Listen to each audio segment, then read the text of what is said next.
so the 5-week Triple Crown journey ends today. There will not be a bid on a Triple Crown, Gary, but the Belmont Stakes is a standalone event with no Triple Crown on the line still. Why the enthusiasm? Why so much excitement? It's a test of champions. It's a grueling race, 1.5 miles, the last chance to win a classic of these Triple Crown races, so a lot in it, and it's worth a lot of money. It's prestige. That's coming up later this evening. Test of the Champion Belmont Stakes. And Andy, the undercard, I don't know that you can call this an undercard as good as the races are leading up to the Belmont. It's essentially a mid-year's Breeders' Cup.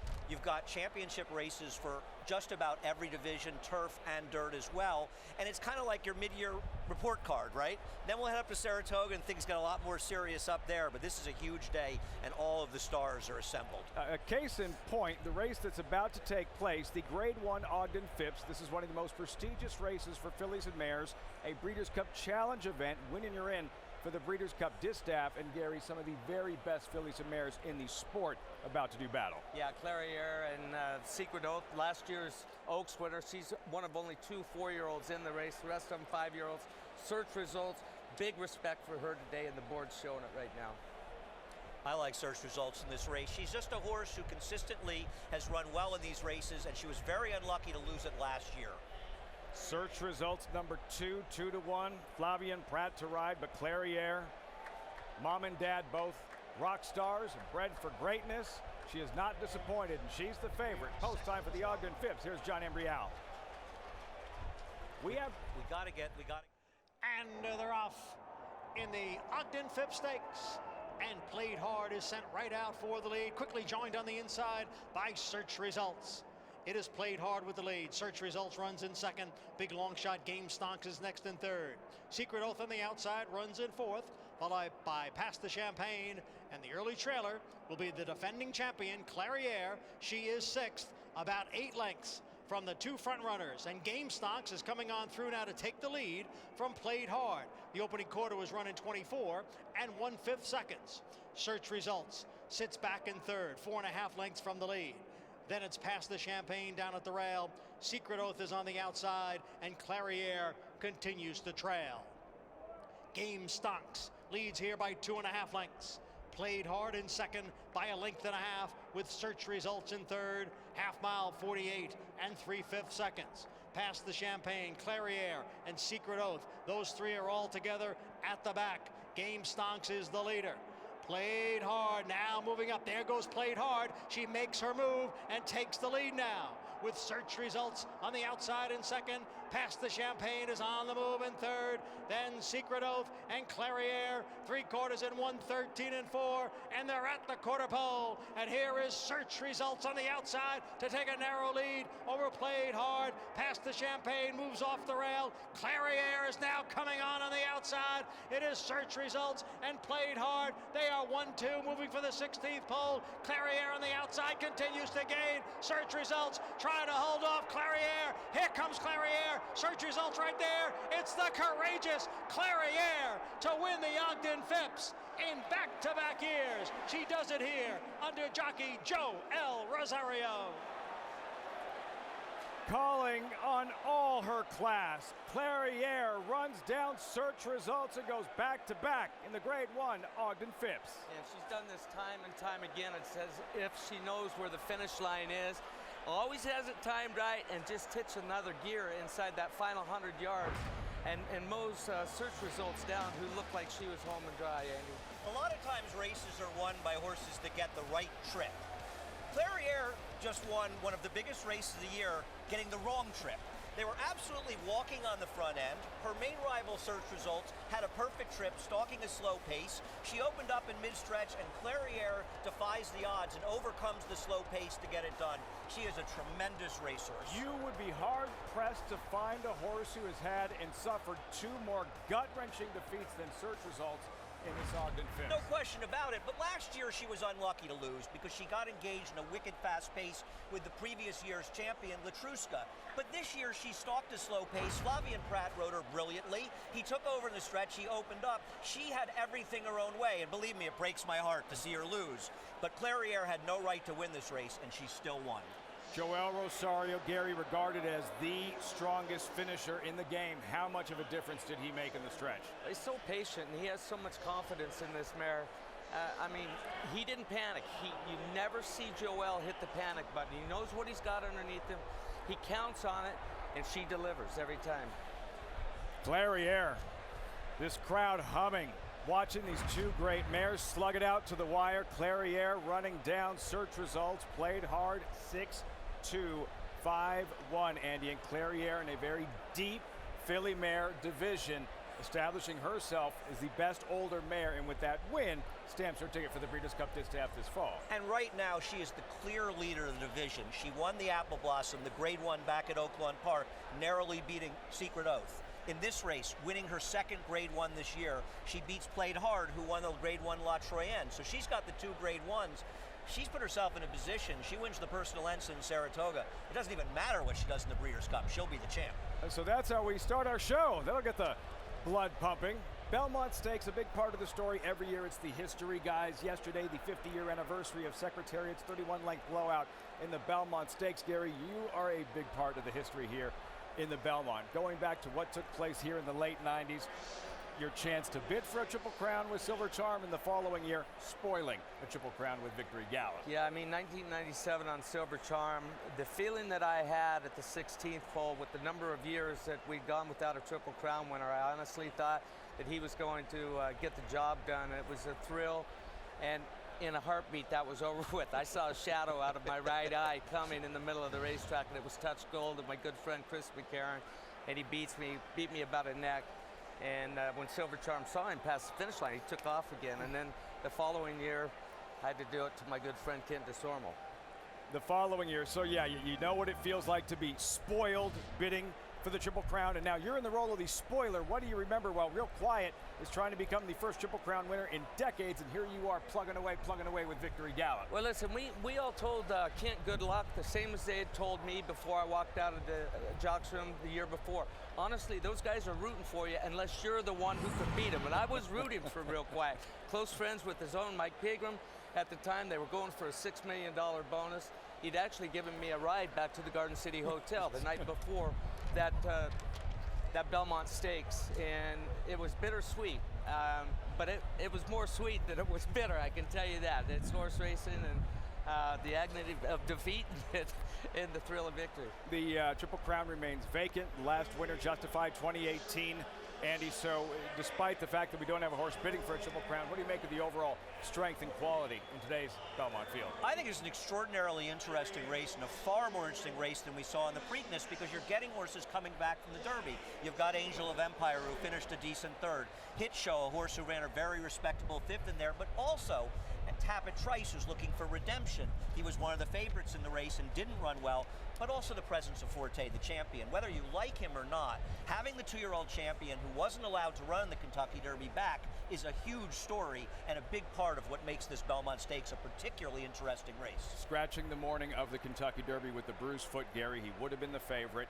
He has not raced in 10 weeks. How hard is it going to be for Forte to win this Belmont Stakes, grueling, demanding mile and a half, not having raced since winning the Florida Derby? Well, Todd said that, you know, he had him ready for the Kentucky Derby. He really hadn't twisted all the screws prior to the Kentucky Derby in his training. He was able to win all of his prep races. Everything went flawless for him, and then he started grinding on him, and he gets a foot bruise the morning of the race. He's scratched. Look, if anybody can do it, it's Todd Pletcher. And all I know about Forte is he just keeps winning. He finds a way to win, because in the Florida Derby, I gave him no chance coming into the stretch, and he came back. He beat Mage, who was our Kentucky Derby winner. It's unconventional, but he's still a champion. He's the Belmont favorite. Forte, as we say hello to Acacia Clement. Forte, Acacia, who also has the right people in his corner to win a Belmont Stakes.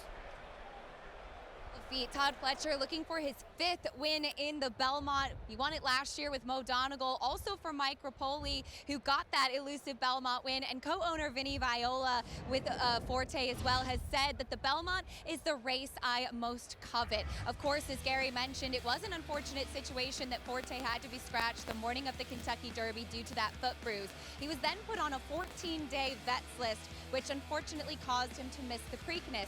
After that, he had to go through the protocol all that any horse on a vet's list would have to do. Train for the veterinarian here at NYRA, Dr. Sarah Hinchliff. There'll be blood taken, and it took a few days for that to come back, and then he was able to be taken off the vet's list and say he's good to go, all set, ready for this year's Belmont Stakes. It was not a race that I think was initially the game plan for Forte, but while he hasn't missed any training, it is always a difficult task for a horseman because you work backwards from your races, and this will be Forte's first start since April 1st, Lafitte.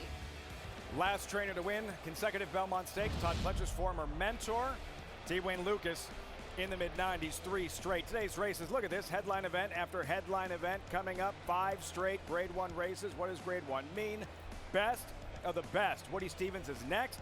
Jaipur, Met Mile, Manhattan, and finally the Belmont Stakes post time just after 7 Eastern. All that great racing, and we invite you to get involved. Download NYRA Bets, the official betting app of the Belmont Stakes. Get a $25 free bet. $25 free bet when you use code FOX25. Visit NYRABets.com for details. As we check in with our handicappers, Jonathan Kinchin, Paul LeDuc is standing by, guys, and while Todd Pletcher well represented with Forte, that's not the only quality runner he has going in this Belmont Stakes. Well, no, he doesn't. He has Tappet Trice as well, and Big Gray draws the 2-0 with Louis Saez, and I thought he ran an okay 7th in the Kentucky Derby.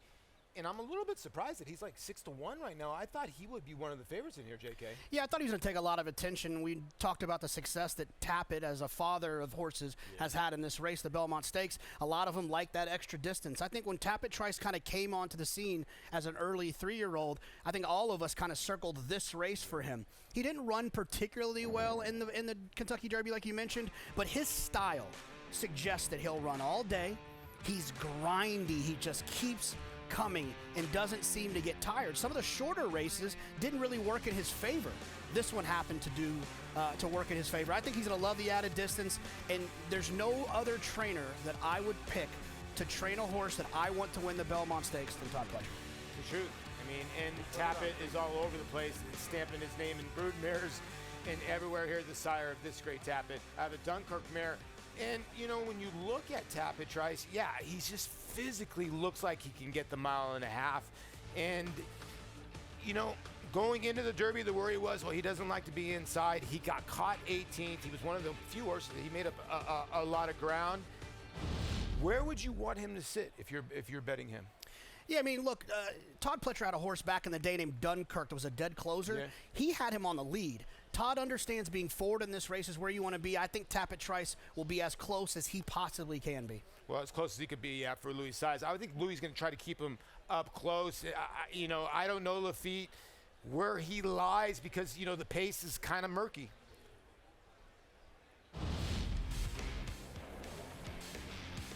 Paul, Todd Pletcher saying earlier today, we've been thinking about the Belmont for a long time with Tappet Trice. Louis Saez knows how to win the Belmont Essential Quality a couple of years ago for Brad Cox. Meantime, that Ogden Phipps, an absolute thriller. Clairiere over search results. Winning trainer Steve Asmussen with Acacia in the winner's circle. A thriller indeed, Lafitte, as Steve Asmussen joining me here. Steve, as much as we've all become fans of Clairiere, I know how much you are a fan of her as well. Very much so. How much can you say about Clairiere? I think all the thanks goes to Barbara and Stone Street, just for them to keep this mare in training and for allow us to have days like this. She's just a true blessing. I mean, the filly's racing royalty. She's been special since she came into the barn, and for her to continue to win races of this caliber just proves how great she is. Did you have any nervous moments with her today? Oh, all of them. All of my moments are nervous. It's just extremely exciting to be able to compete on this level, and what a blessing it is to have Clairiere to lead over. Quickly, you have Red Route 1 coming up later in the Belmont Stakes. What are your thoughts about him coming out of that Preakness? Well, he needs the 1.5 miles. We need him to go fast enough up front that they jeopardize themselves and he can come along. He does stay. I think that they've shown to be quicker than him, but the 1.5 miles, hopefully it takes that out of them and not him. Best of luck later. Congratulations on a really spectacular mare, though. Thank you very much. Thank you. Lafitte? I love hearing Steve Asmussen talk Clairiere. He just lights up. Tone of his voice changes. So proud, and understandably so, as she takes down back-to-back editions of the Grade 1 Ogden Phipps. As we turn the page, yet another Grade 1 event, the Woody Stevens 3-year-old sprinters with a $400,000 purse. That's coming up next. General Jim, the 2-to-1 favorite. When we come back, you know, sometimes an athlete just does something different. In a couple minutes, defines a legacy, changes the game. That's what he did. Secretariat, 50 years, and a day later, we're still blown away.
Secretariat leads his field by 18 lengths, and now Price of Prince is taken second, and My Gallant has moved back to third. They're in the stretch.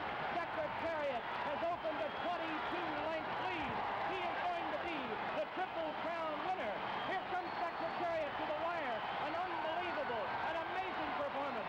He hits the finish 25 lengths in front. What this place must have felt like 50 years ago yesterday. Secretariat in front of his adoring fans, that 31-length blowout. Such a big part of Belmont history, such a big part of racing history. And that trophy, worthy of a statue, I should say. Secretariat 50 years ago yesterday. Andy, can you lend perspective to just how big of a deal Secretariat was back then, how big of a story that was in sports? It's the first Kentucky Derby I watched. My grandma Sophie made me watch the Secretariat and the Derby, and I never forgot it. If you want to blame somebody for me, blame Sophie. Gary, I imagine kids that grow up playing in their driveway, pretending they're Michael Jordan. I could see a young Gary Stevens pretending he's Ron Turcotte aboard Big Red. I was 10 years old, Lafitte. I was in the weighing quarters at LeBois Park in Boise, Idaho. Hadn't started riding. I was in there, watched on a black and white television, about an 8-inch portable, and I'll never forget it. I'll never forget that moment. So, this particular sport, that performance, one of the very best we have ever seen. Secretariat 50 years yesterday in the Belmont Stakes. What about today's Belmont Stakes? The 3-year-olds a little bit later on. They'll be running a mile and a half. Not these. 7/8 of a mile for the Woody Stevens coming up. Named in honor of the man who trained 5 straight Belmont winners, legend Woody Stevens. $400,000 purse. General Jim, Arabian Lion at 5-2. Arabian Lion. And we'll have much more on this Woody Stevens coming up very shortly. But first, let's meet the field for the 155th Belmont Stakes. In post position order, you're looking at Tappett's Shoes, first of 3 for trainer Brad Cox. Yeah, a horse for Brad Cox that qualified with the Bathhouse Rose second place finish to Red Route 1, who's in the same race, and a horse that might be maturing at the right time and is getting a little bit of play at the windows at 16-1. Number 2, Tappet Trice. Tappet Colts will break side by side. Disappointing 7th in the Derby. Yeah, a Tappet Colt. These sons of Tappet love this mile and a half. Someone else who loves this mile and a half, trainer Todd Pletcher, wins this race often. Seeking a 5th win is Pletcher. There's Arcangelo. He's a rapidly improving Peter Pan winner. Yeah, he is rapid, and he's got the pedigree as well. Arrogate on the top side. Who's on the bottom side? Yes, Tappet, and a horse that is improving. Jenna Antonucci trying to become the first female trainer to win the Belmont. National Treasure, Preakness winner. Bob Baffert, 3-time Belmont winner. Got loose in the Preakness, very comfortable early fractions on the front end. I'm not sure if he'll get those early soft fractions here, but I assume that Johnny Velasquez will try. Different race shape today. Then Il Miracolo, longest shot in the field. Only 19-1 actually. Well, 19-1. I think we're getting the Rich Strike effect here at Lafitte, where horses aren't going to go off at 80-1 anymore, but he could be the thorn in the side maybe of National Treasure, at least early in the race. Forte, Kentucky Derby favorite who scratched the morning of the race with a bruised foot, 5-2 with the Red Ortiz.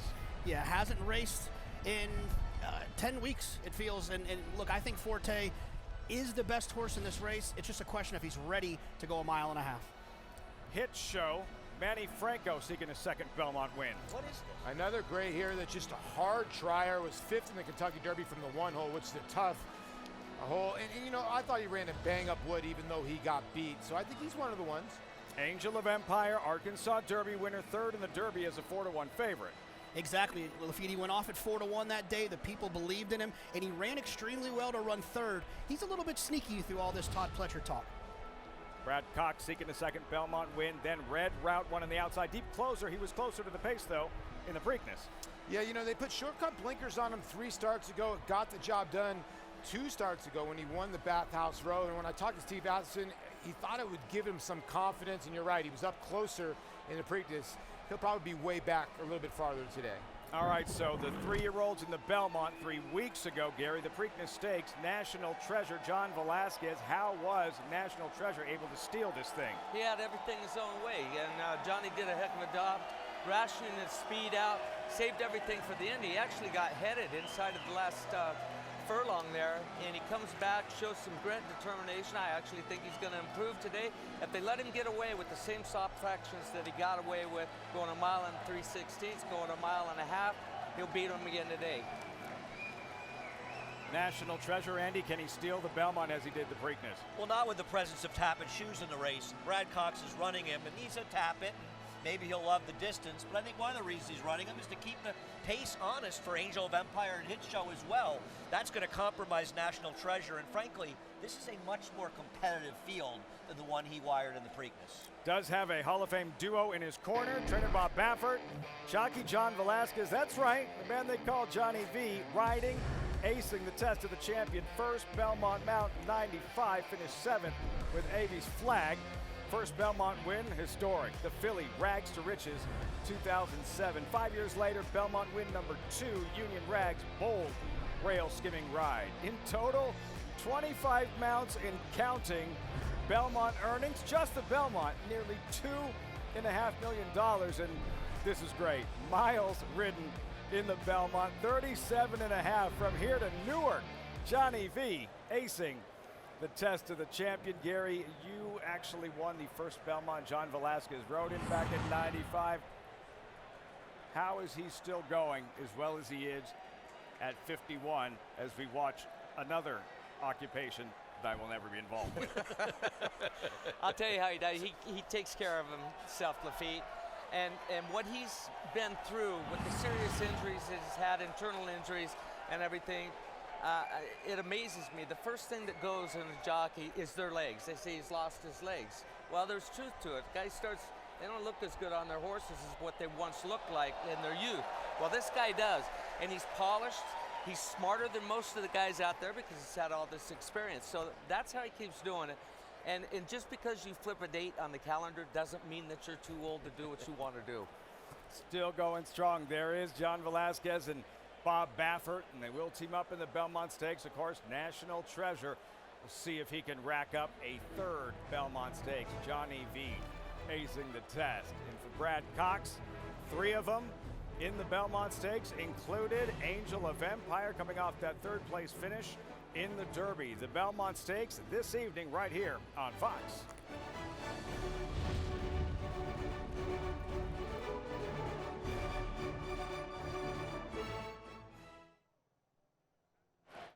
What was his problem? I think he's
Welcome back to Belmont Park.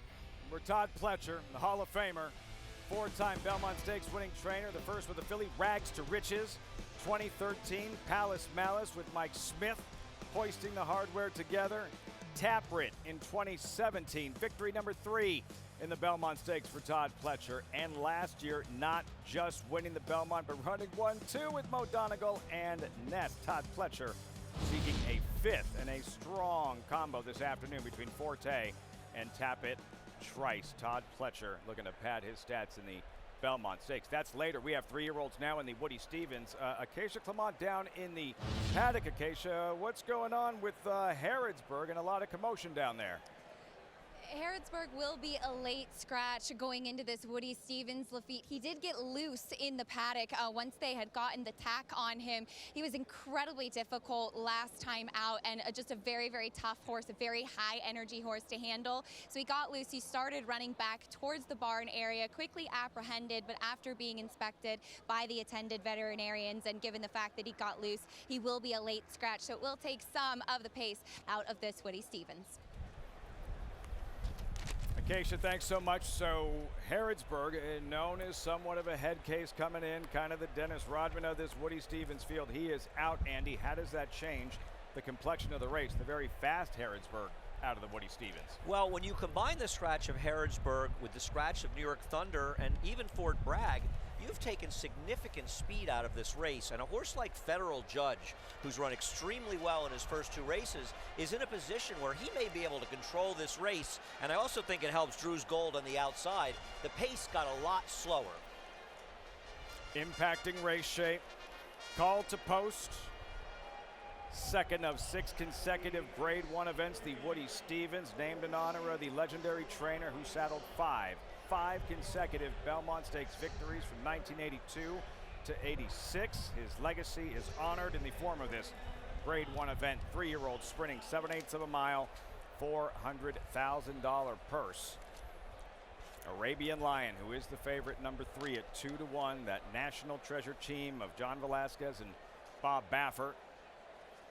Andy, with those 2 scratches you mentioned, as we look at Arabian Lion, how do you feel about Arabian Lion and the cut back to a sprint? He hasn't sprinted in a while. He doesn't really have sprint speed. He has a sprint speed trainer, though, and that Bob Baffert, one of the many reasons he's been so successful is he's not afraid to scent. We'll get another look at him. Gun Pilot, late running, live long shot, maybe, currently 27-1.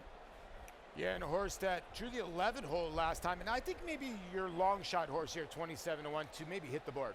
Arabian Lion, Baffert was thinking about the Belmont for a while. Yeah, but he ran the right spot here. It's hard to say a horse's chances are hurt by scratches, but I think more speed would have helped him, and I'm concerned he could be compromised. Number 4, General Jim, Pat Day mile winner, impressive Kentucky Derby day. Yeah, and into Mitchell that just keeps getting better and better for Cortland Farms. Going to have to repeat that last effort. Right now, currently your second choice. Armin, number 5, well-traveled colt. Jose Ortiz takes the call. Yeah, interestingly enough, while he's probably overmatched, he could inject some speed into this race. And Gary, I know you're familiar with those silks in this race. Byron, Breeders' Cup Classic winner. Harrodsburg is out. Federal judge in. Fast, perfect in 2 starts. He's the horse that has benefited the absolute most from these scratches. He is fast, and he's good. Don't fall asleep on him at 10-1. Flavien Pratt in the saddle. Federal judge. Fort Bragg is out. Number 9, Fort Warren. Sharp win in his first start for Brittany Russell. He was hurt a little bit by the scratch. A little more speed would have helped him. He's going to have to step up to win, but at 32-1, you could do worse than a long shot like him. Dark Vector, Kentucky Derby winning jockey Javier Castellano waving to the fans. They tried a little bit of everything, a little turf, a little synthetic, and then off a turf event resulted in a 10-length win, but gonna have to step up big time today. 35-1, then number 11 in victory formation. Will he take a knee? Talented colt. Beck sprinting today. Yeah, he's an interesting horse on the cutback, but I keep saying it, the less speed is not going to help him. But I think turning back, he's got a chance to maybe upset this race or at least get a big piece. And Gilmore, number 12, deep closer with Arad Ortiz. Ortiz looking for a 3rd graded stakes win in the afternoon. Yeah, hot barn too. Brendan Walsh been winning races all over the country. He won yesterday, obviously, with Pretty Mischievous, the Kentucky Oaks winner. And you're getting 6-1. Is that Irad Ortiz money? Typically is. If Arad's in the saddle, he's getting bet and sometimes over bet. Drew's Gold, a quick, perfect in 4 starts. Taking a ton of money. I thought was sort of less sexy connections. The trainer and the jockey, he might be an overlay, but the public is wise to a horse that is extraordinarily talented, and he just shows you don't have to always spend a lot of money to get a good horse. Exciting, competitive, Grade 1 Woody Stevens. When we return, fitting, a race this important, named after the legendary trainer, the man who saddled 5 consecutive Belmont Stakes winners. Woody Stevens is next.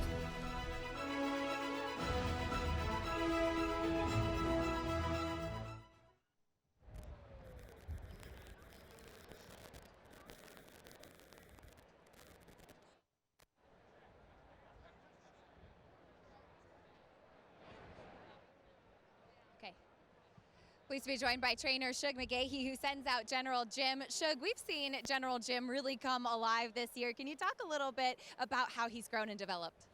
Well, as a 2-year-old, he was a bit immature. He ran some good races, and he ran, a couple of races I was a little disappointed in. And then, we did a little work with him, just kind of fooling with him a little bit as a 3-year-old, and, kind of letting him run by horses, put blinkers on him for the swale, and he's come back, and his last 2 races have been really well.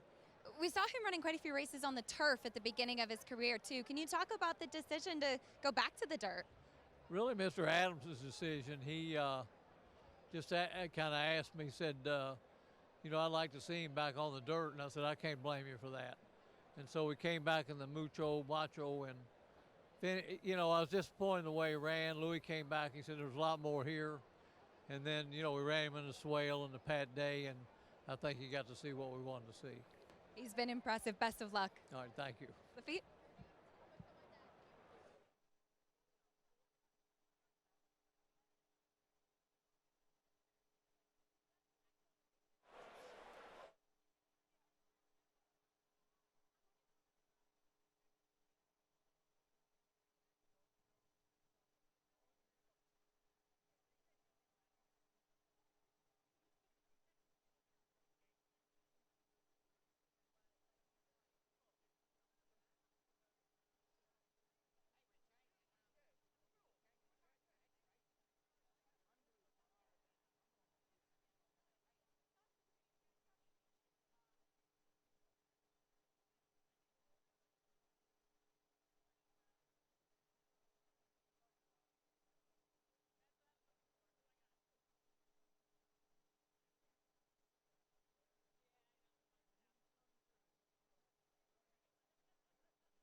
Pleased to be joined by trainer Shug McGahee, who said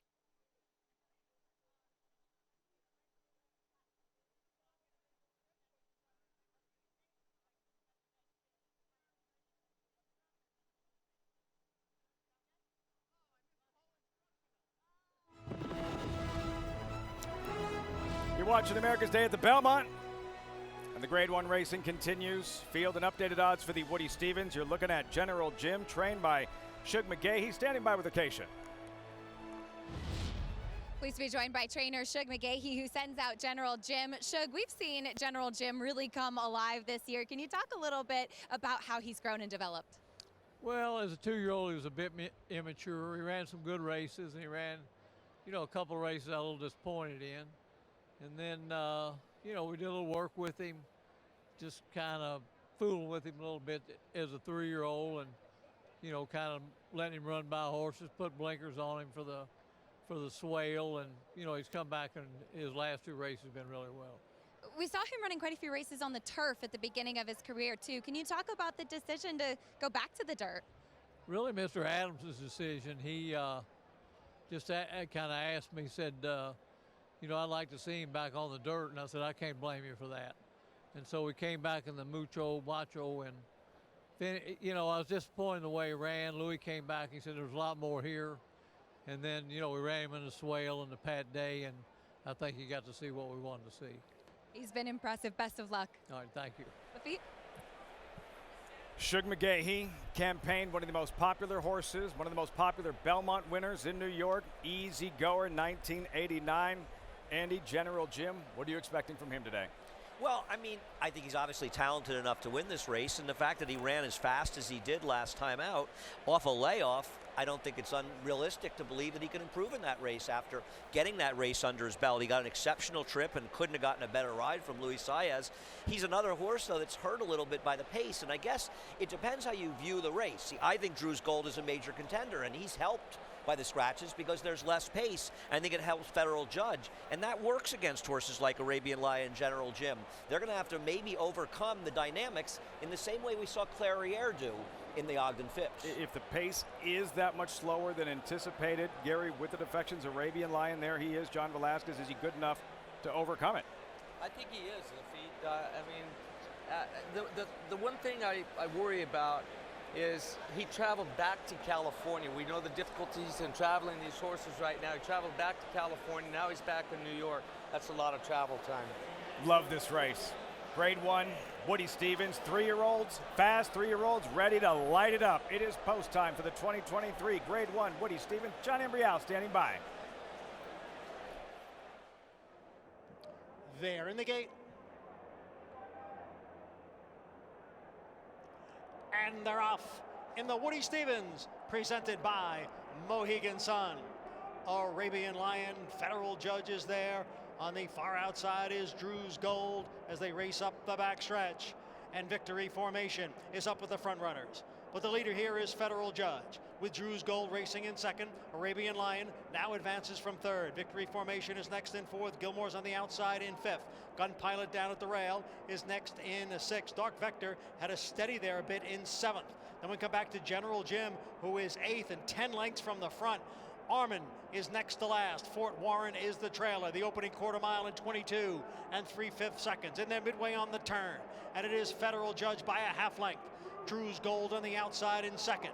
Just in behind, down at the rail, is Arabian Lion. And to his outside is Gilmore. Then comes Gun Pilot and General Jim, and they're at the head of the stretch, the half mile in 45 and 3/5 seconds. And it is Drew's Gold on the outside, now to grab the lead. Federal Judge battles on. Here comes Arabian Lion now, and Arabian Lion claws to the front here. It's Arabian Lion in front. On the inside, Drew's Gold in second, and it will be Arabian Lion to win the Grade 1 Woody Stevens. And the final time was 1 minute, 21 and 3/5 seconds. 5 years ago, his sire, Justify, captured the Triple Crown. Here, Arabian Lion, much the best in the Woody Stevens. The favorite delivers with Johnny Velasquez for Bob Baffert. Yeah, and showed a new dimension today, sitting just off of the pace, honest pace up there. And John was very relaxed with him back there, confident all the way. Moves out coming into the stretch, gets a perfect slip there, swaps into his left lead, and he hits another gear. That was explosive and a new dimension. That's the first time he's won when he hasn't been on the lead early on. Well, but he also showed his adaptability in that situation, and we talked about it before the race. Clearly watching the race, nobody made any kind of move in this race. All the horses that finished close were up close early. Not that surprising. But Bob Baffert, as we talked about, he knows the value of speed. So even with a horse that may not typically be fast enough to have sprint speed, Bob and John Velasquez made sure they put him in the game, and then they worried, as long as he's in the game, we may have the best horse, and they did. Paul and JK, you can see right there, Johnny V asking Arabian Lion the question. He has the right answer. Yeah, he did have the right answer. And you got to give credit to Drew's Gold, who kind of hopped at the start, JK, and just didn't have enough left. You hit me, if you looked right at me, you said, Arabian Lion is loaded and getting a great trip. Yeah, it's funny with Bob Baffert trained horses. I usually like him kind of in the clear, just running as fast as they can run for as long as they can do it. But Johnny sat right in that pocket, in between that first place horse and out, and covered up and just sat comfortable. And when they turned for home, Johnny produced him. Arabian Lion is a perfect example of what I love about this race, the Woody Stevens. You have all these horses that are on the Derby trail going 2 turns, going 1.1 miles, going 1.25 miles.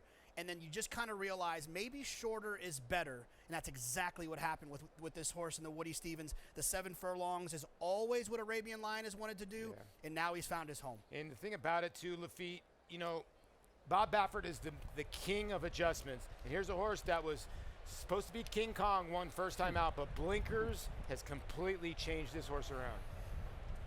He has him going. Big win in the Grade 1, Woody Stevens.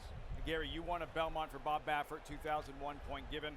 For John Velasquez, for the team, there's assistant trainer Jimmy Barnes to get a win early on in the program. A big win, a Grade 1. You see the big smile from Johnny V. What does that do for your confidence moving forward? Well, it gets you very relaxed and even more focused. Man, you get one off the shelves, in the bank already.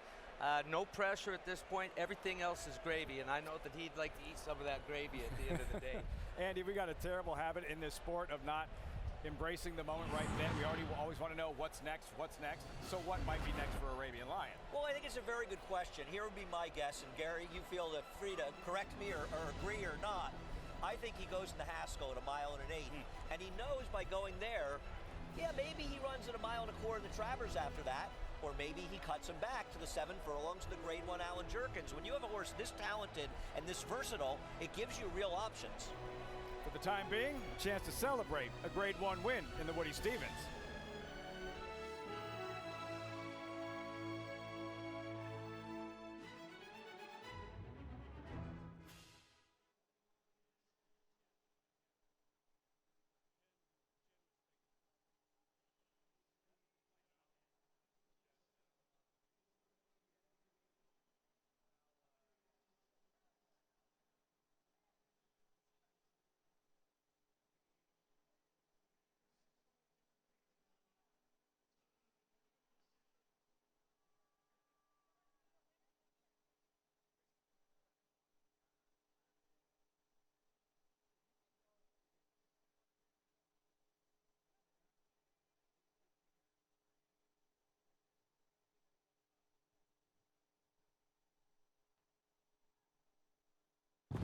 he hit another gear. No, impressive win I've ever seen. From Belmont Yankee Stadium in the Bronx. Dropped a tough one last night to the Sox. Citi Field in Queens. Mets in Pittsburgh. First pitch actually in about 10 minutes. Meantime, here at Belmont Park, we're that cold. Wow. Assistant trainer to Bob Baffert, Jimmy Barnes, leading Arabian Lion and John Velasquez into the winner's circle. Gary, onward and upward for this rapidly improving colt. Yeah, I think Andy had a good point talking about the hassle with this colt. I think that he's still maturing. I really don't know if he does have distance limitations. We were talking about Byron Hurley, who I won big time this same race on years ago, and he came back and won the Breeders' Cup Classic. Maybe should have been taken down that day with everything that happened at the start of the race. But he wasn't. One thing about Bob, he's not afraid to test some different distances out. It was 5 years ago yesterday. Justify became the 13th Triple Crown winner. His son, Arabian Lion. And looking forward to where we might see him next. The point is, Andy, he is really starting to come into his own. He really is. He's rapidly improving. I mean, listen, when you run a 93 buyer the way he did, or 92 buyer in his debut, that's a signal of a very good horse. But listen, the racing is littered with horses that ran fast races in their career debuts and never went on to do anything. One thing about Bob Baffert, they deliver for him, and this is a very good horse. And you can say he worked out a perfect trip, but if he wasn't as versatile and as talented as he was, he couldn't have put himself in that position to get that perfect trip. Bob Baffert, he's spent a lot of time on that stage. Some special moments going back to Point Given 2001, the 2 Triple Crown wins, American Pharoah 2015, aforementioned Justify in 2018, and they will team up once again. Velasquez, Baffert, National Treasure in the Preakness Stakes. Zidane Racing's Arabian Lion in this Woody Stevens. And Gary, just the versatility alone that we have this conversation, what's next, that all those options on the table, considering he can do so many different things at the highest level. Yeah, look, as a rider, when you have a horse that just did what he did there, set off the pace, in the pocket, took dirt in his face, and he was there for him when he called on him at the critical point in the race. He was there with the ease out off of the fence, and very smooth transition, went on about his business, and I think he gained a lot of experience today. Turning the page, next Grade 1 event, the exciting Grade 1 Jaipur. Andy, you talk about wide open. Casa Creed going for a 3rd straight, but incredibly competitive race on paper. Extremely competitive, and arguably a tougher field than he was in last year. It includes a 2nd place finish and earned some new shooters. Last year, Luis Saez gave him this incredible ride, gaining the rail, saving ground, but he had post 4 that day. Now he's got post 10 towards the outside, and I think Joel Rosario and Big Invasion are going to work hard to keep him from getting that comfortable inside position. It's going to be tougher for Casa Creed, but he is a very, very talented sprinter. Speaking of top-class jockeys, John Velasquez standing by with Acacia in the winner's circle. Top class indeed. Johnny, Arabian Lion coming from off the pace for the first time today. Can you talk to me a little bit about your trip? Well, coming from long distance to short distance, I knew I was not going to be, the lead, but at least I would be close to it. It's like I told Bob, I'm going to come out running, to at least follow 2 or 3 horses. They had some speed. It worked out perfect. They actually handled it a lot better than I thought. Was in the inside, and he handled everything. When I pulled him out, he was instant for me. And it's nice when you ride a horse and you ask him to do something, they're there for you. It's funny, he's not the biggest, but he's so powerful. I mean, he's unbelievable. He's so comfortable and does everything good. I was telling Babs, like, I don't know what to do with him. Or we stay 7-8, so we'll go back to the 2 turns. Last 2 races, he's been very impressive. You have the Preakness winner, National Treasure, in the Belmont a little bit later. What's your game plan with him? Well, it's no game plan because, except how he breaks out of there, though, It all depends on him. I'm not going to push him to do something that he doesn't want to do. If he breaks well, I'll let him do his thing where we get a comfortable rhythm, and we'll go from there. Best of luck. Thank you. Lafitte? Johnny Velasquez, who's ridden in 37.5 miles in the Belmont Stakes, trying to take down this Belmont with National Treasure. You see the updated odds for the Belmont Angel of Empire. Look at him, number 8, 7-2. Paul, you've been a big supporter of his, a big fan before Angel of Empire started really coming into his own. Yeah, I was. And, he's the kind of horse that I think kind of snuck up on Brad. I've mentioned this a million times. JK, he started at Indiana. He's a PA bred. He actually entered him into a PA-bred race in Pennsylvania, and there was a technicality, could not go in, went to Kentucky Downs, and then he just restarted as a 3-year-old, and he just keeps on getting better and better.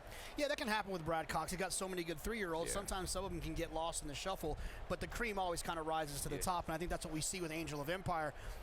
Look, Angel of Empire was bet to 4-1 in the Kentucky Derby. That means a lot of people, smarter than some of us maybe even, thought that he had a really good shot. And the fact that he ran as well as he did, I think is a huge indicator of what we could expect from him today. I think a lot of the attention is on Todd Pletcher because of the success he's had in this race, rightfully so. I'm one of those people. I like Forte, I like Tapit Trice, but Angel of Empire, very, very sneaky in this spot. Yeah, Lafitte, you know, since day one, Brad has always thought that this horse was his Belmont horse, and then all of a sudden he said, hey, maybe this could be my Kentucky Derby horse, but I don't know. He's sounds like he's pretty excited about his runner. He said something very similar with Essential Quality. Of course, Essential Quality, a 2-year-old champ, came here to New York and took down the test of the champion. Crowd here at Belmont, excited. They're fired up. Who will hoist that trophy? The August Belmont Trophy. The hardware awaits the winner of the 155th Belmont Stakes.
America's Day at the Belmont continues. Big Sandy, they call it. Belmont Park in Elmont, New York, on the biggest day of the year in racing in New York, as the Triple Crown journey winds down today with the 155th running of the Belmont Stakes. Updated odds, 3-year-olds running a mile and a half, $1.5 million purse. Forte installed as a 5-2 morning line favorite. Still the favorite at 5-2. Post time for the Belmont just after 7 Eastern. He is Andy Serling, Gary Stevens. I'm Lafitte Pinkai, getting closer and closer to the Belmont Stakes. Andy, any surprises when you look at the wagering? Does that feel about right to you? Forte, 5-2 is the current favorite. I'm not surprised he's favored. He's the big name, and those horses get bet in this race. I think the shock looking at that board is Tapit Trice is 6-1. I felt there was a good chance he would vie for favoritism with Forte, and it's early, and the odds can change a lot. But we've seen this early betting be more indicative of the final prices than maybe you feel like it's going to be, and I'm shocked that he's 6-1. Belmont Stakes, race 12 just after 7 o'clock. 3-year-olds taking center stage. Today's race is brought to you by Claiborne Farm. 100 years doing the usual unusually well. Steady diet of Grade 1 racing. It's like a late spring Breeders' Cup. The late pick 5 starts with the Jaipur. Some of the most important races in the sport, certainly in New York. Met Mile, Manhattan, and of course the Belmont Stakes. Jaipur, turf sprint, and there's a look at Caravel. The mare who's made a habit of beating the boys. The biggest victory of her career last fall, Keeneland Breeders' Cup Turf Sprint. Caravel, who was 42-1 on that afternoon, Gary, and beat some of the best turf sprinters in the world. And just pure speed. I mean, her gate speed is unbelievable, and she's able to carry that speed at a high cruising speed and then hit another gear inside the last 16th mile to be able to hold off her competitors. If you're somebody who likes to fade horses that I don't like, you might want to make the biggest bet of your life on Caravel. And I'm not denying that she's talented and she has the accomplishments. But this was an incredible Breeders' Cup Turf Sprint. I know if Gary Stevens was still riding in there and he was on a speed horse, this pace would have looked a lot different. There were a lot of riders that just didn't go early, and she was able to set a surprisingly slow pace. She's been extremely fortunate in her races, and with the presence of the number 9, nothing better. I don't believe that she's going to get the same easy pace, and I think she's in very, very tough. She's proved it wasn't a fluke. She's looked good since with a couple of victories. Caravel, Jonathan Kinch and Paul LaDuca with us. JK, though, if Caravel's going to take this thing down, she's going to have to beat a horse who is looking for a third straight Jaipur win in Casa Creed. Yeah, Casa Creed, once upon a time, used to run around 2 turns. Then Bill Mott, Lee Einseidler decided, let's try to cut this horse back and run a little bit shorter. And like you mentioned, he's won the Jaipur back-to-back races. He's run well overseas. He shows up every single time. And when he gets some pace to close into, he's going to always be dangerous. Andy nailed it with the 4. Luis Saez gave this horse a wonderful, wonderful ride last time. Saved all the ground on the inside and found a seam here. The horse was extremely brave. It's not normal for horses to do what this horse did, to continue on like this in that traffic. But Casa Creed is definitely an outstanding closer, should get some pace to close into. The biggest question, I think, for Casa Creed is he a better closer than Big Invasion? We'll find out in about 15 minutes. Casa Creed looking for a third straight Grade 1 Jaipur. Horses in the paddock, riders up, the post parade in the Jaipur, and 15 minutes. And later, the story of a connection between a young man and a racehorse. Cody Dorman, challenged since day one. He's a fighter, and he's garnered some of that strength from the bond with a thoroughbred he shares a name with. That's later.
Still haven't signed up? Take advantage and do so now. Download Naira Bets, the official betting app of the Belmont Stakes. Get a $25 free bet when you use code FOX25. Visit NairaBets.com for details. That gorgeous paddock here at Belmont Park, gearing up for the Grade 1 Jaipur. Down to Acacia for this paddock report. Acacia.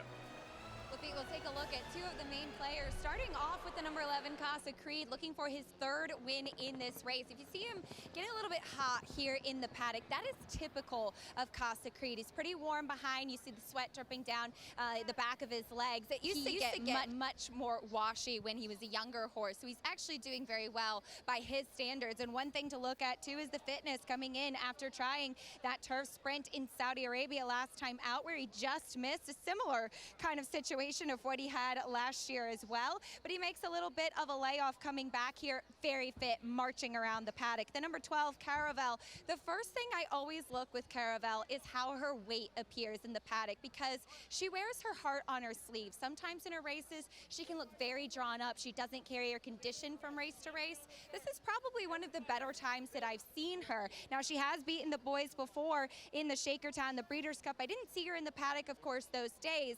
I do think she looks like the mare versus the boys as far as stacking up physically in here, but for her standards, she looks tremendous, and we'll see what kind of trip she can pull today, Lafitte. No, I don't think she has any chance to win this race whatsoever. I didn't pick him, but I'm rooting for my man Lee Einseidler in this race. But I think Dr. Zemp's a very interesting player, cutting back in distance. A horse that kind of ran off, but you got to, if you know Lee, you're always rooting for him. When Lee wins, everybody wins. Owns Casa Creed and a part of history, trying to win this Jaipur for a third consecutive year. Much more when we come back, and look who will be back in the booth, ready to call his first race in 9 years. This 13-horse Jaipur, Tom Durkin, legend, to call today's Belmont Stakes.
Gorgeous day on Long Island, Belmont Park, Elmont, New York. Welcome back.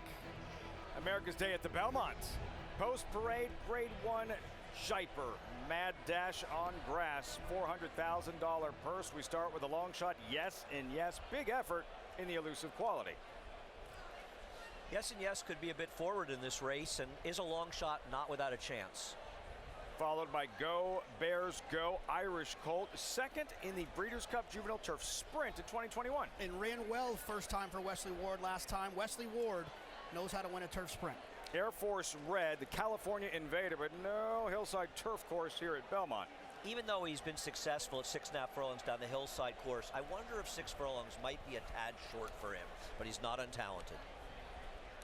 We'll circle back to Dr. Zemp. You know what? We're going to call timeout from the post parade. We'll get back to this field. Let's get down to Acacia.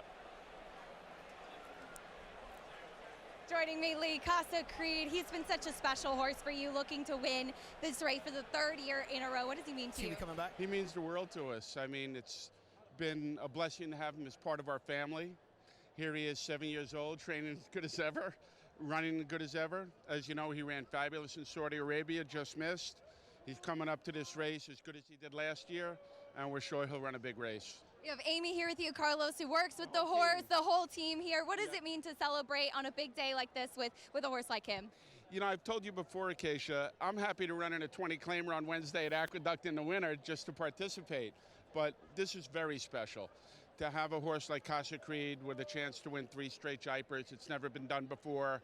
I was told that no horse had won the same Grade 1 3 times in a row since Forgo did it in the Marlboro back in 1974.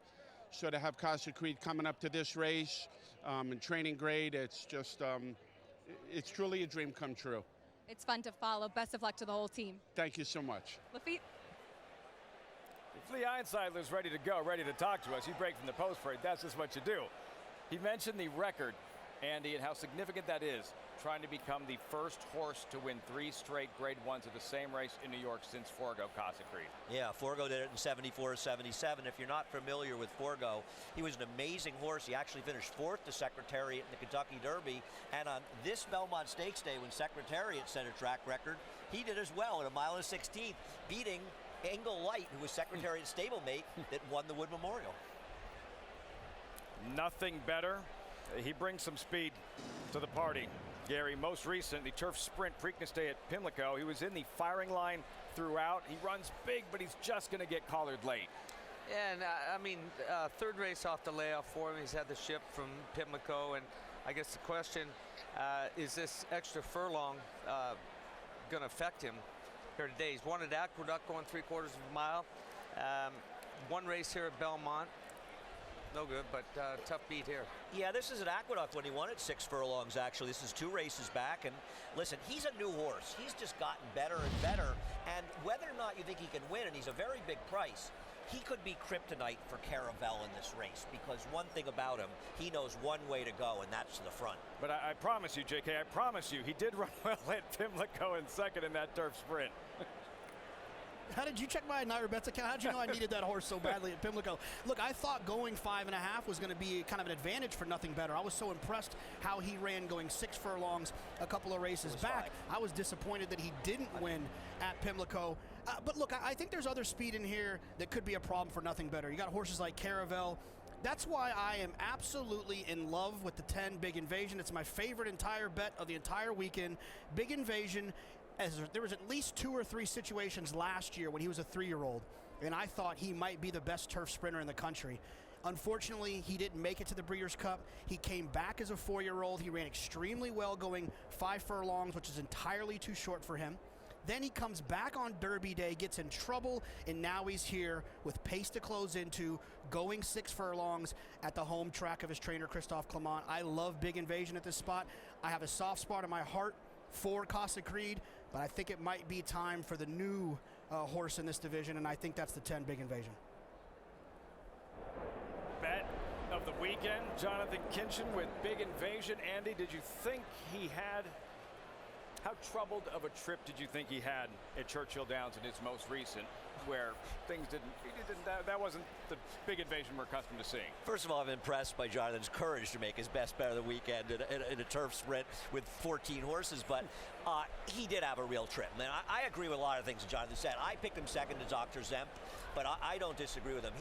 The problem was, first of all, that was a crazy slow pace. It was another race where there were like 5 speeds and nobody went. And he's back in the field, and he got steadied in traffic behind horses, just an absolutely no chance whatsoever. And I'm curious if Jonathan agrees here. I think Joel Rosario's job early in this race, because he's not that slow. He's not as slow early as Casa Creed. He's breaking inside of Casa Creed is to get in front of him and try to get good position, saving some ground. But to be in front of Casa Creed, he doesn't want to try to beat him from behind. And I think he has more speed to perhaps do that. And I agree with Jonathan. He's an immensely talented horse. Acacia, your father-in-law trains Big Invasion, Christophe Clement. Like, if you don't have the inside, nobody does. He's a very special horse, and of course in my heart I am rooting for him, Lafitte. But as far as that last race at Churchill Downs, Big Invasion is an incredibly athletic horse, and I think that was in large part why we saw him actually be able to stay on his feet and keep running through that stretch there. When he had to steady multiple times, he actually leapt up into the air, and now he's not the biggest, but he's almost kind of streamlined, that athleticism on display here. Also, what Jonathan spoke about, getting a little bit more distance to the 6 furlong should help him too. He's a horse that he kind of carries his race with him. He's always a good doer, always good training. He just needs the right kind of trip, and hopefully will not have to rely on that athleticism during the running of the race today. The right kind of tripication, that's where Joel Rosario comes in, Gary, considered the best turf sprint rider in the game. Yeah, I think a lot of that plays to his patience. We talked about his patience earlier in the show when Clairiere won and looked like she had no chance of doing it. There's no panic in him. And he's a field type rider. He sorts things out as he goes. If you ask him how he's going to ride a horse in a race, he won't be able to tell you. He'll tell you when the gate opens and you'll get to watch on TV, or if you're next to him. I've seen him on the lead when I didn't think he was going to be on the lead, and I've seen him off the lead when I thought for sure he was going to be on the lead. But whatever it is, he has what it takes when it's time to run. When he pushes the go button, they go. Looking at Dr. Zeff, Andy's top selection, running a little bit farther, too eager, too aggressive now to cut back in distance. He looks very promising with his win in Gulfstream, his first race in this country, and he had some talent over in Europe. He ran off a bit in the Maker's Mark last time, and it just didn't work for him. And Chad Brown, I've seen him do this before with horses, especially Europeans, that get ranked, that kind of run off and go too fast early. You cut him back in distance because the pace is faster and it allows the horse to settle more. And I think Dr. Zemp is a very interesting new player in this race, but he better have his running shoes on. I made an exacta-box with him, mostly with Jonathan's horse, Big Invasion, and a little bit with Casa Creed as well, and a smidgen with Nothing Better. Wide open Jaipur, Caravel, number 12, still the 3-1 tepid choice. Gary will break for in post 11. What does Tyler Gaffalione want to do early on with Caravel from the outside box? Well, Andy, the one thing I'll say, her first jump is faster than anybody in this race. And to me, that's why when she goes to the lead, she's already got 2-3 lengths on him before they blink an eye, and then Tyler's able to slow her down, get the pace where he wants to get it, and they've already made their bed. He'll back the pace up, and I think that's her biggest weapon, is her gate speed, that first jump. She is lightning quick. If she gets away good, I think she's in for another good trip. If I still had my dunce cap, I'd be happy to wear it if she wins this race. And like I said, you want to bet against horses I don't like, bet on Caravel. We'll see. I've got it in close proximity. I don't know if I'm more excited about the race or the man who's about to call it. Legendary track announcer Tom Durkin. That's not him, that's Chad Brown. He has Dr. Zemp here. Tom Durkin calling his first race in 9 years, the voice of New York racing for decades, back in the booth and calling the Belmont Stakes later this evening. His ability to understand how a race was being run and turn a phrase was unmatched. It's great to have Tom back. I'm excited. A storyteller, I bumped into him. He said, the first race I have to call, the Jaipur? Really? 14-horse Jaipur? Here he is, legendary Tom Durkin with the call. It's post time for the Grade 1 Jaipur from Belmont. Well, it'll be a test of 2 tactics here. Front runner, absolute front runner, nothing but speed from Caravel, and the big closer in Casa Creed. They are in the gate.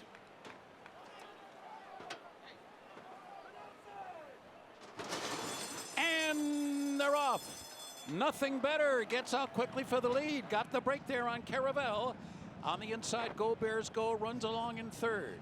And then coming on through on the outside, it's Surprise Boss up into fourth. On the inside, Air Force Red is fifth. In between horses, Arrest Me Red is sixth. On the far outside, Coppola is seventh. Then it's Dr. Zem. Katza Creek is in mid-pack today. He's about 7 lengths from the leaders up front. And then farther back following him, it's Big Invasion. Then down toward the inside, I Shock a Lot. At the back of the pack, Thin White Duke, and he's starting to rev up on the far outside, followed by Front Run the Fed. And the trailer is Yes and Yes as the field comes to the top of the stretch. It is Nothing Better, about to be confronted by Caravel. And here she comes, and Arrest Me Red is there on the outside. Air Force Red, Go Bears Go, pinned down toward the rail. And here comes Casa Creed, and Big Invasion too. Caravel to catch, Casa Creed closing, coming down to the finish.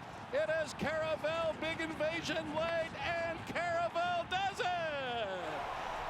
The old gray mare is still what she used to be. Big Invasion got second, and Casa Creed was third.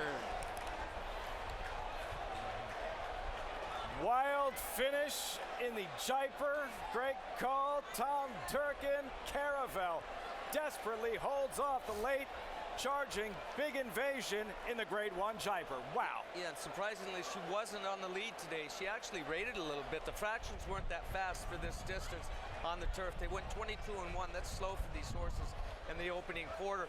They had everybody bunched up behind them going around the turn. A lot of horses in traffic. And she scored it away at the head of the stretch there, but a new style to her today, and she relaxed like a good horse today. I couldn't have been more wrong about her. I'm not surprised she didn't get the lead, and while you said the pace wasn't that fast, the horse setting it's pretty good, and he collapsed. So she earned this victory. Big Invasion made his run at the end. Maybe the pace not fast enough for him, but Caravel, she made me look stupid here. She was the best horse in this race, and I tip my hat to her. She won like the Breeders' Cup winner that she was. I'll call for the hat. You can't tip your hat because you would tip your dunce cap is what you would do. Caravel here engaging the leader, tough as nails through the stretch, Gary. There you see Casa Creed bidding for a third straight. And in the middle of the racetrack, Big Invasion coming with giant strides. Yeah, huge run from both the closers, Casa Creed and Big Invasion. This filly, she doesn't like to lose, and she gets that little bit of a breather she gives herself coming into the stretch, and she's got that one little kick, and it was just enough to hold them off. And JK, your best bet of the week with Big Invasion. So I know you were watching it from the start.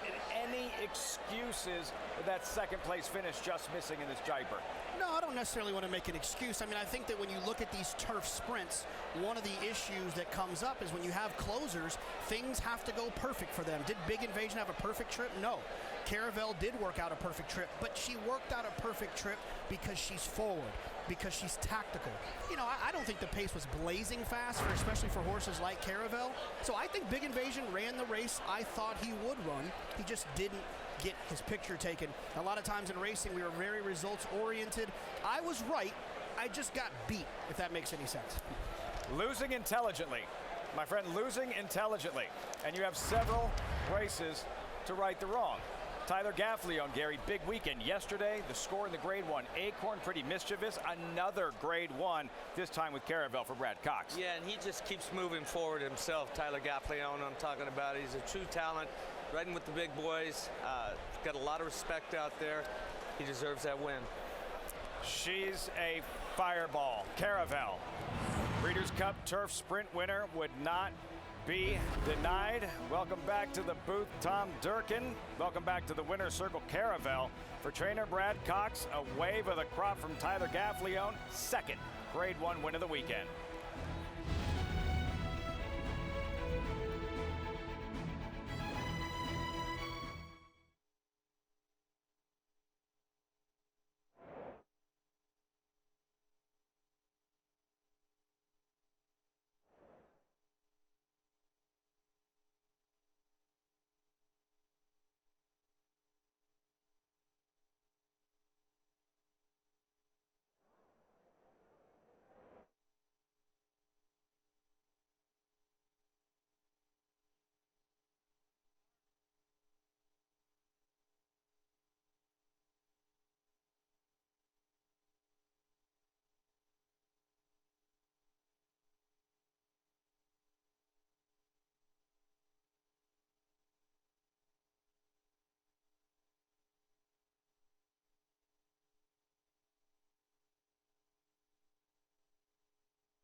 That's why the Rachel Alexandra story was so popular. Zenyatta as well. The girl beating the boys, and Caravel making a habit of it. She did so in the Breeders' Cup Turf Sprint. Stamps her ticket once again for the Breeders' Cup Turf Sprint. This was a Breeders' Cup Challenge event. And the challenge in terms of why these races are so important, the automatic entry into the Breeders' Cup Turf Sprint this fall at Santa Anita. Entry fees paid, the nominator, and the travel allowances for horses stabled outside of California. Caravel is stabled outside of California. Tyler Gaffalione, 2 Grade 1 wins on the weekend. And Andy, once we get to the Breeders' Cup, like this field, the big invasions of the world, Caravel, the competition's going to look very similar. These are the best turf sprinters in the game. They are, and it's interesting, you know, over the years, the Europeans were always considered our superiors in turf racing. They had the better horses, the very strong pedigree, and a lot of them came over here and dominated our races, but it's not really true in the turf sprinters. The turf sprinters in Europe don't have that edge. They have some good ones, but they don't have the edge over us, and our turf sprinters have proven extremely competitive at the highest level. She is a good one. She has an ascending jockey. Tyler Gaffalione with Acacia. And I know she is very special to him, Tyler. Caravel, can you put into words what this mare means to you? She's given you some very big wins. She really has. She's so special. I feel like we get along very well, and it's just a pleasure being around her. Talk to me about your trip today. She was forward, and she really fought for that lead and hung on late. She did. You know, from the outside draw, I wanted to be a little aggressive. She likes to be forwardly placed, so I just let her go out there and do her thing. But coming in the stretch, I had so much horse. She was just having fun out there. Pretty mischievous yesterday. Caravel today. Some fillies that have been very special to you, too. Talk about the weekend. It's been amazing. My agent's done a great job. I can't thank the connections enough for giving me these opportunities. And it's really nice being here on Belmont Day. And a big smile. Congratulations. Thanks so much. Lafitte.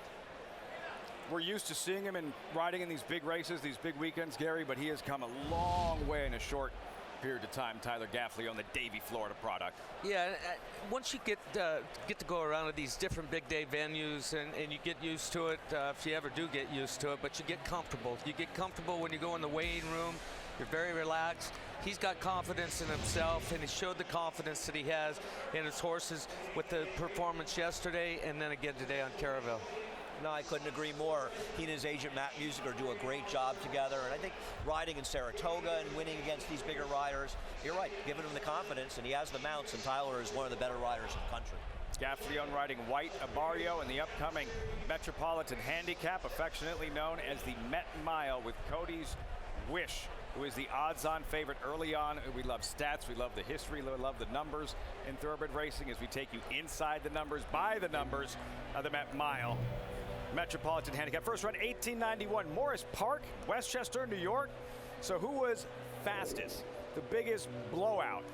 Manny was good that day. Frosted 2016, 14.5 length wipeout, 132.72. Most wins by an owner and trainer, Green Tree Stable, John Gaver Sr. 6-time winners, 70 years since Tom Fool's Met Mile win. Most wins by a jockey. He holds so many records in New York. Johnny Velasquez, 5-time winner, seeking a 6 today with Charge It. Met Mile winning champion, 33 of them, not surprising. Gulch, back-to-back in the late 80s, the ever-popular Holy Bull in 1994. Met Mile winning horses of the year, 13 total. Flightline made 1 start in New York. Yeah, he left an impression, brilliant, in last year's Met Mile en route to Horse of the Year. 18 of them. 18 Met Mile winners in racing's Hall of Fame. Go Sapper, he could do it all. Back in 2005, the Met Mile by the numbers, Andy. Such an exciting race, the history and what we saw last year from the eventual Horse of the Year Flightline and the show he put on the undercard of the Belmont Stakes. Yeah, and for the 3 or 4 people that didn't realize how good Flightline was before the Belmont Stakes, both of them actually found out afterwards, because he didn't break, he was steadied behind horses, and it didn't seem to matter at all to Flightline. And while he had shown his brilliance in California, he came here and he showed that he can overcome adversity and win one of the most important races run in America. Why is this race, Gary, so embraced by racing fans? What makes the Met Mile so special? Well, it's speed and it's stamina. I mean, it's a mile race, but it's run like a sprint, and it makes stallions. Majority of the horses that can win this race go on to great stallion careers, or at least they get the opportunity with the bigger farms, and they stamp themselves as a stallion maker because they're forced to go. You've got to be into the race. You've got to show some speed, and they go all out for the flat mile.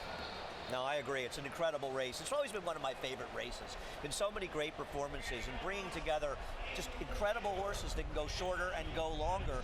I love the Met Mile. It used to be on Memorial Day, but I love that we brought it to Belmont Stakes Day when it can get even more attention, the attention it deserves. We love the Met Mile, we love the Belmont Stakes, and now a chance to double them up, couple them up. The special wager, the double, starts now. The Met Mile to the Belmont Stakes. All right, so JK, you love Big Invasion going into the Jaipur. He ran well, just had to settle for a second place finish. What about this in this special double, the attack? How are you playing this Met Mile to the Belmont Stakes?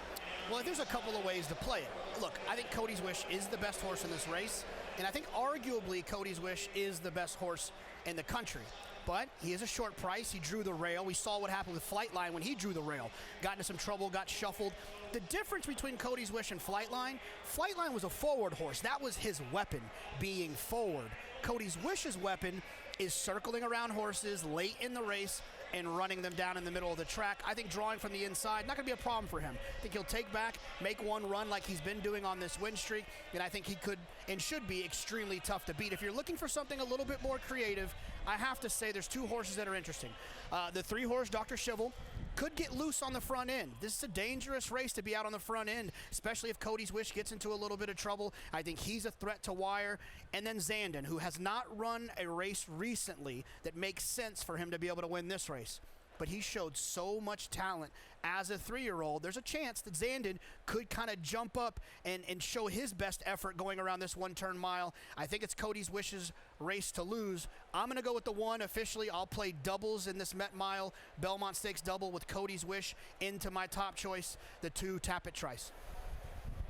That Met Mile Belmont double coming up next, starting with the Met Mile in about 26 minutes. When we come back, star jockeys Johnny Velasquez just won his first Preakness Stakes, and for Javier Castellano, Mage, that first win in the Kentucky Derby. He's never won a Belmont Stakes. Maybe that changes this afternoon for Velasquez, seeking a 4th Belmont Stakes win aboard National Treasure.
New York is a city of legends.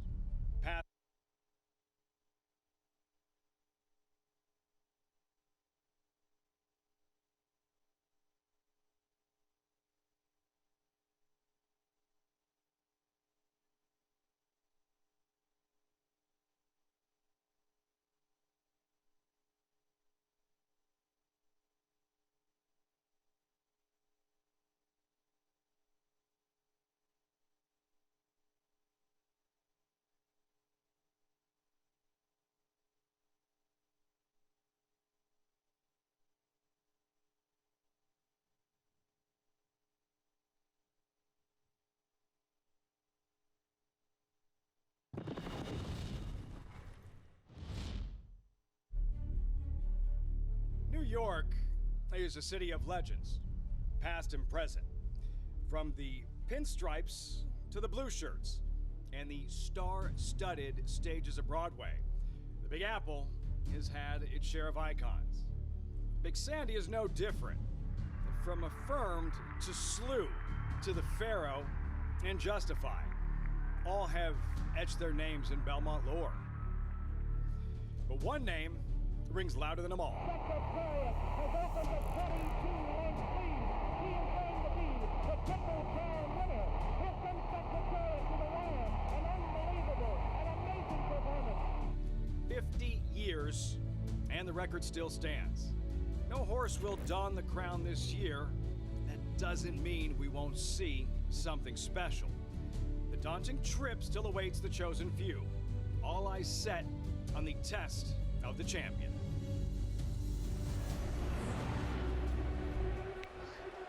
History, prestige, or tradition, who will win the 155th running of the Belmont Stakes? You see the field, updated odds, number 6, Forte, the favorite at 5-2. Take a look at number 3, Arcangelo, ridden by Javier Castellano, and number 4, National Treasure, ridden by John Velasquez. Castellano and Velasquez have been riding together in New York for many, many years. They're going to break side by side in the Belmont Stakes. Race John Velasquez has won, an event Javier Castellano has yet to win.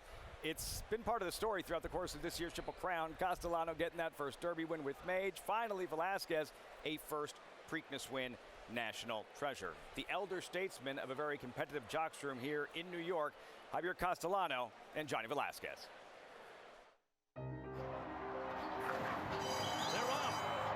I think to win the Kentucky Derby is a place. It's meant to be. I think you got to be in the right time, the right place, and the right horses to win the Kentucky Derby. Lucky this year, 2023, finally get my win Derby. Mage digs down deep, urged onto the wire to win the Derby! He has ridden 14, 15 Derbies. He has not won it, and Jose Ortiz comes like, "Oh, come on, you got to break this thing." So and I turn around and I see Javier. So don't worry, Javier, that's coming. Little did I know, didn't know that 20 minutes later he just win the Derby though. They're off in the Preakness. Bob says to me, it's like, well, I want to finish 1-2. I'll make sure that I want to finish 1-2. I said, Bob, I was like, I don't know about this, but I want to win the race. That's it. And then he turns around, it's like, oh, I know what you mean. So you window's closing. He goes, it's closing. No, exactly. My window's closing. This is probably one of the best opportunities I have to win the race. We have to win today. I knew Johnny, he had a lot of potential to win the race. And I say, if I don't win the race, I hope Johnny, he win the race. Who's it gonna be? It's gonna be National Treasure. John Velasquez gets his Preakness. Obviously, this is the races that we always kind of think about it. We dream about it. We get to ride in them and be part of it, and missing it. I mean, it was missing. Really, I mean, one of the things that I was like, man, I hope I win one of these before I retire. I'm 51. I feel like I'm in my 30s. Body-wise, mentally, I'm much better than when I was in my 30s, though, So, and that fire of being competitive is there, though. I think the day that I don't feel that the fire's not there, so I can say, okay, I think I had enough. But being blessed, I'm healthy enough. I'm still riding good horses, giving good opportunities. I'll do it for a little while as long as I feel like that fire's there. I think always you have a target, but the more you win, the more you get into. And that's the beauty of this game. And that's what we work for. That's what we're here. Like Johnny said, when you lose that, I think it's time to go.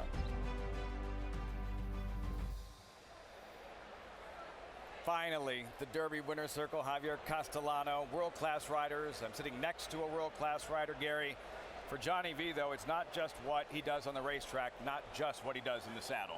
No, he's a great family man. Spends a lot of time with his family. He's very proud of his children. They're raised now. He keeps an eye on them still to this day. But he's also the head of the Jockeys Guild, and he puts a lot of time into the permanently disabled jockey fund, raising awareness on that, raising money, so on and so forth. So Johnny's involved in a lot of things, and when he talks about that fire He hasn't lost that fire. He's not going to lose it for a long time. And neither is Javier Castellano, and he kind of a comeback story in terms of where his career was year and a half ago, and where it is now. I think a couple of things happened. First of all, he was overcoming injuries, and as people get older, they tend to take a little longer to get over injuries. But also, when he switched his agent to PJ Campo, they really started connecting, and they immediately started winning a lot of races together. And as he wins races, he gets his confidence a little bit higher. He's getting better mounts. He's riding extremely well, and in my opinion, Javier is riding as well as he ever has. And it was really a great moment when he won the Kentucky Derby. You rarely see so many people excited and happy for someone to win a big race, and now he's got to win his first Belmont Stakes as well. And that's the question. Can he do it with Arcangelo, who's rapidly improving? That impressive performance in the Peter Pan and Javier Castellano's ride. Arcangelo, the determination he displayed on that afternoon. I think Arcangelo has a right to be a major player in this division. Maybe he's not ready to win the Belmont Stakes. He's got the pedigree to handle a mile and a half, but I think as the year goes on, we're going to see him be very, very competitive in races like the Jim Dandy, the Travers, races throughout the year, and we may see him today. He is competitive based on his speed figures with this field, and I think to completely discount Arcangelo would be a mistake, and it would be pretty cool to see Jenna Antonucci, the first woman to ever train to win the Belmont Stakes, and it's 30 years ago that Julie Crone became the first woman to ever ride a winner of the Belmont Stakes. Colonial Affair 1993, you give him a shot, Arcangelo? Yeah, I do. I mean, pretty good horse named AP Indy used the Peter Pan to prep for the Belmont Stakes as well. He showed that grinding style, and he showed a lot of heart to fight in the final stages of that Peter Pan. Cody Wish, he doesn't grind, he explodes. Razor sharp, seeking a fourth consecutive Grade 1 win in the Met Mile. We'll have riders up in a moment. Post time in 16 minutes.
And Frosted has gone on by, and he has exploded. He is absolutely blowing his competition away. Oh my goodness, look at Frosted.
You tried.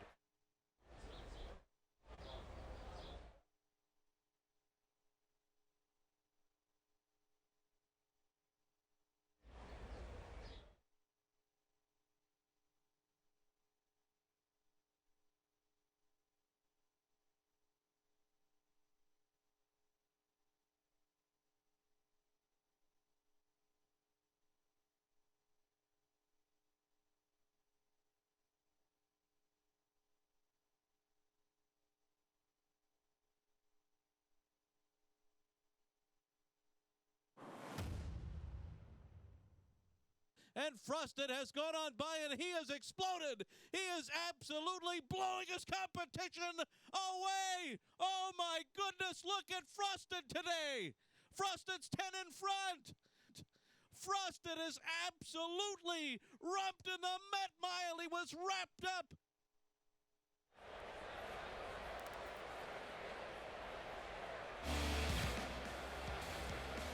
Doing his best Big Red impersonation for a gray horse. Fastest Met Mile ever. Biggest blowout. 14.5 lengths, Frosted. Horse racing sometimes is like a surprise package. You never really know exactly what's going to happen when you open it up.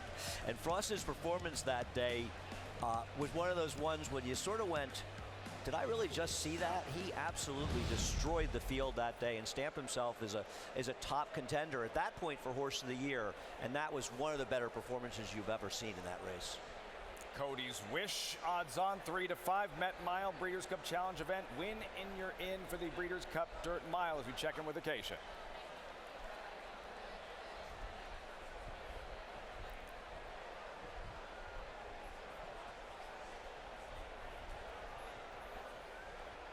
I promise eventually we'll hear from Acacia. For this Met Mile, riders up, Junior Alvarado, Cody's Wish. Let's try it again. Back to Acacia, take 2. And Cody's Wish really is a remarkable horse with an amazing story. Of course, named in honor of Cody Dorman, a young man with a rare genetic disorder who, through the Make-A-Wish Foundation, had the opportunity to visit Godolphin's farm in Kentucky, where a young foal came and laid his head in Cody's lap. And as a result, they named that horse Cody's Wish, and it seems that Cody Dorman and his family have been the good luck charm for his equine namesake, and the bond that they share really is amazing. Junior Alvarado saying even now as an older horse, when Cody's Wish, the horse, sees Cody Dorman, he always looks to attention and pays attention to where he is, and once again, Cody's Wish looks spectacular here in the paddock, really on the muscle and touting himself as he will look to pick up yet another Grade 1 victory. It is an amazing story. The connection between a racehorse and that young man and the difference he has made in Cody Dorman's life and his family's. Well, no question about it. Horses have a way of being very therapeutic for people. I know Gary Stevens was in a movie that sort of told that story. Seed Biscuit. We look at Cody's Wish. Cody Dorman and family looking on, and what a moment that was. He was there at Keeneland and winning that Breeders' Cup Dirt Mile in the story, the moment of the year in thoroughbred racing last season. And for Cody's Wish, the racehorse, he has been absolutely unstoppable, looking for a 4th straight Grade 1 win, 3 to 5, and rightfully so. Oh, absolutely. I mean, and he's better at a 1-turn mile than the 2 turns of the Breeders' Cup because he's going to get a faster pace. And in fact, his last loss, and his only loss in his last 9 starts, was a 2-turn race. 6 for 6 at the mile distance, Cody's Wish. Slow down Andy, a third at 17 to 1 behind Cody's Wish in the Breeders' Cup Dirt Mile. I actually thought he ran pretty well that day, to be honest with you. And he's just a tough spot to come off a 7-month layoff in this spot, but he's not impossible at a huge price. Dr. Scheibel, and you can't look at Dr. Scheibel without thinking about that brutal Breeders' Cup loss a couple of years back at Del Mar. Yeah, and this horse is lightning fast leaving the gate, and I think he's a danger. If he can get loose on the lead, he's going to be tough to beat. First time going a mile distance. Brad Ortiz in the saddle, 14 to 1 currently. Then number 4 in Hoist the Gold, second to Cody's Wish at Churchill Downs Derby Day.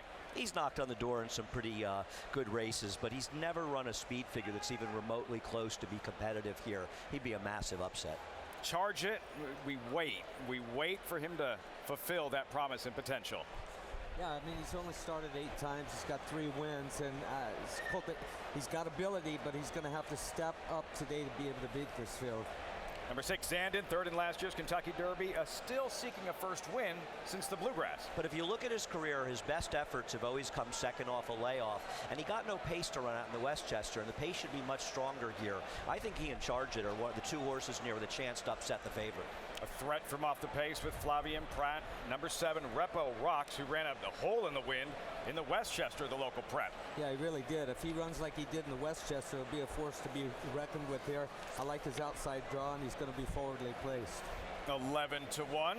Then Doppelganger, the upset Grade 1 Carter winner. He's the only horse in this race not named Cody's Wish that won a Grade 1 in 2023. And that Carter win was a big upset. This one would be even bigger. Brittany Russell has him going well. 3 straight. Doppelganger, and then White Abarrio. And first start for trainer Rick Dutrow. Yeah, and his last race was a big win at Gulfstream Park. That was back in March. Been under Rick Dutrow's care for quite a while now. Was third in the Cigar Mile last year. Rick Dutrow suspended for 10 years. Now he's back. Kentucky Derby Preakness winning trainer Rick Dutrow trying for a Met Mile with White Abarrio, but they all have to go through Cody's Wish. Maybe it's Charge It's Day. Charge It, who won that Dwyer by 20 some odd lengths in fast time. Will we see that version of Charge It this afternoon? To the winner, a spot in the Breeders' Cup Dirt Mile. The Grade 1 Met Mile is next.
The hardware awaits. August Belmont Trophy. Who will hoist it just after 7 Eastern? We'll find out in the 155th running of the Belmont Stakes. Getting closer and closer, but first, yet another Grade 1 event, and it is the Hillendale Met Mile Breeders' Cup Challenge event. Win and you're in for the Breeders' Cup Dirt Mile, and all eyes on Cody's Wish, currently 3-5, but there's Andy's top selection here. Charge It, 5-1 if you like him. We talked about Frosted winning the Met Mile by 14.5 lengths. Well, the last time Charge It tried a one-turn mile at Belmont Park, he won by 23 lengths. And don't think he beat a bunch of tomato cans. The second place finisher is a solid Grade 2, Grade 3 performance. And I imagine Todd Pletcher thought at that point, the Met Mile for this horse. Now, obviously, he's had some issues and things haven't panned out, and he's had a disappointing season after he started off with a very nice win, a fast win in his return. I like the cutback for him. He's had some time, and today is put up or shut up day. I agree with Gary. I think the pace in this race may not be as strong as it looks on paper. Dr. Schivel is supposed to go, but I think Charge is going to be right on top of him. And if Dr. Schivel's not aggressive, John Velasquez may seize the bull by the horns with Charge It. And I'm going to take a shot with him to upset Cody's Wish. Cody's Wish is a terrific horse. I'm not knocking him in any way. I think 3-5, though, is a little bit short. This race is a little more competitive than that. Zandon Third in last year's Kentucky Derby. Again, hasn't won since the Bluegrass Stakes, Gary. He was on the bench. The layoff, came back in the Westchester in a solid second-place finish to Repo Rocks in a fast Westchester. Ran into his owner last night, Jeff Drown. What did he say? Is he confident? Yes, he's here. All right. Pretty excited about it. Getting the rematch here today against Repo Rocks, and he's run some fast figures, this horse. He has run some fast figures. And you know, his Cigar Mile, people may look at that and say it was disappointing. It's the same mile here. End of a long season. And it was a sloppy track, and the pace wasn't that fast. I think he was compromised.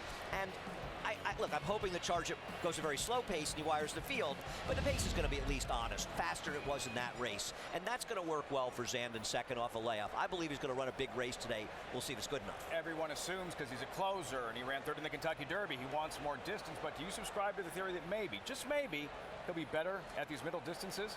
Especially around one turn where the paces tend to get hotter. The paces are slower in the two-turn races. They're faster here, and he's already shown his quality. I don't see any reason that a mile should be a problem for him, Gary. I don't either. And like you said, the one turn is totally different than two turns. You get a chance to shut your horse down going around the turn. They fill up with air. They don't get it. They don't get that kind of breather in these one-turn races. White Barrio, Gary, a Florida Derby winner. He went on a losing streak and facing some of the very best and getting his confidence back in a little bit of a softer spot in his most recent effort at Gulfstream Park. Yeah, it was an allowance race and a big drop in class for him. And he powered away the way he was supposed to. And look, I watched this race earlier this morning again, and Tyler Gaffalione was after him the entire trip. I mean, he never got a breather this day. And he's got another furlong to run today than what he did in his last race. But with Rick Dutro, I can see it happening. White Barrio, big price, 19-1 Acacia. So, Charge It. Are we going to see something similar today to that blowout win in the Dwyer last summer? We'll see, Lafitte. I agree with Andy. Today is the day that Charge It has to show it. But that being said, if you watch his last race where he didn't break very well, he was kind of lugging in and out too all over the track. And that's a little bit of the type of horse that he's been. And I think that was in large part why they added the blinkers onto him last time, to have a little bit more focus, because he's a quirky type. Sometimes horses, the first time that they wear blinkers, they can be almost a little bit too fresh, a little bit tough to handle. He has been so much more focused today than any time I've seen him previously. Again, he's a little bit of a tricky horse sometimes. He has to have that focus out on the racetrack as well. But I think the second time with that equipment change, he's incredibly fit. He looks terrific here today. And mentally, I think we're seeing an improvement from him. I've always been of the theory that a little bit shorter back to this type of distance is the right spot for Charge It, Lafitte. All-time Met Mile leading jockey John Velasquez seeking a sixth. And circling back to the favorite, JK, Cody's Wish. I mean, look at Flightline won from the rail. Why can't he? Yeah, you know, I mean, that's a great point, Lafitte, that they both broke from the inside. But they're two different horses, right? Like, Flightline was a horse that was forward. And so when he broke slowly from the rail, it really was something that he had to overcome. Luckily, he was a freak, one of the greatest horses ever. He overcame that.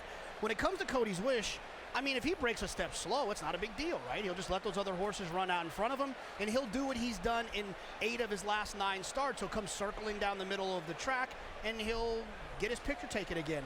Look, I don't love the price of Cody's Wish. I think there's some interesting other interesting horses in here. It just depends on what kind of bet you're playing. I mean, if you're alive in the pick 6 and you got Cody's Wish singled, I think you're sitting in a good spot. If you didn't like Cody's Wish, you wanted to try to beat him, I think this is an opportunity to try to beat him.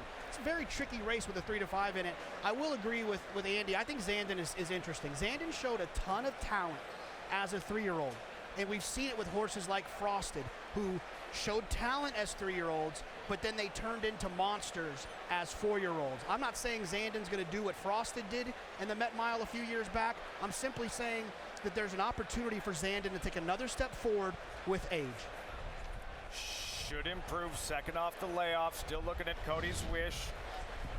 Breeders' Cup Challenge event. What's on the line? Automatic spot into the Breeders' Cup Dirt Mile at Santa Anita. The entry fees covered. The nominator, again, that travel allowance for horses stabled outside of California, Gary. This winning streak for Cody's Wish also started when Junior Alvarado started riding him. They've been perfect together, essentially. For Alvarado, can you lend perspective to the pressure a jockey can feel in a situation like this? Massive race, grade 1, the entire racing world watching, and you're the horse to beat at 3 to 5, riding the horse to beat. Yeah, Junior's got so much confidence in this horse. I sat with him at lunch the other day, and we talked about this horse, Cody's Wish, and Junior's matured a whole bunch as well. And when you get this confidence, I keep talking about the confidence, but it's not only the confidence that the rider has in the horse, it's the confidence that the horse has in the rider. Trust me, there were certain horses I got on, I knew within, megaseconds, hey, this guy doesn't like me. How could he not like you? I don't buy it at all, Gary. It's like the first time I work with Andy. You ever shake hands with somebody and it just gives you the heebie-jeebies? Every day, Gary, but that's just me. I'm glad Jonathan said what he said about the rail with Cody's Wish. People are saying the rail's a problem. He's got no speed. He's just going to find his spot. I'm curious to see what he does. I think he's an underlay, but there's no denying he's the horse to beat. Odds on Cody's Wish seeking a 4th straight grade 1 win. Who thought we'd have an opportunity to say this again? Post time for the grade 1 Metropolitan Handicap. The Met Mile. Tom Durkin standing by.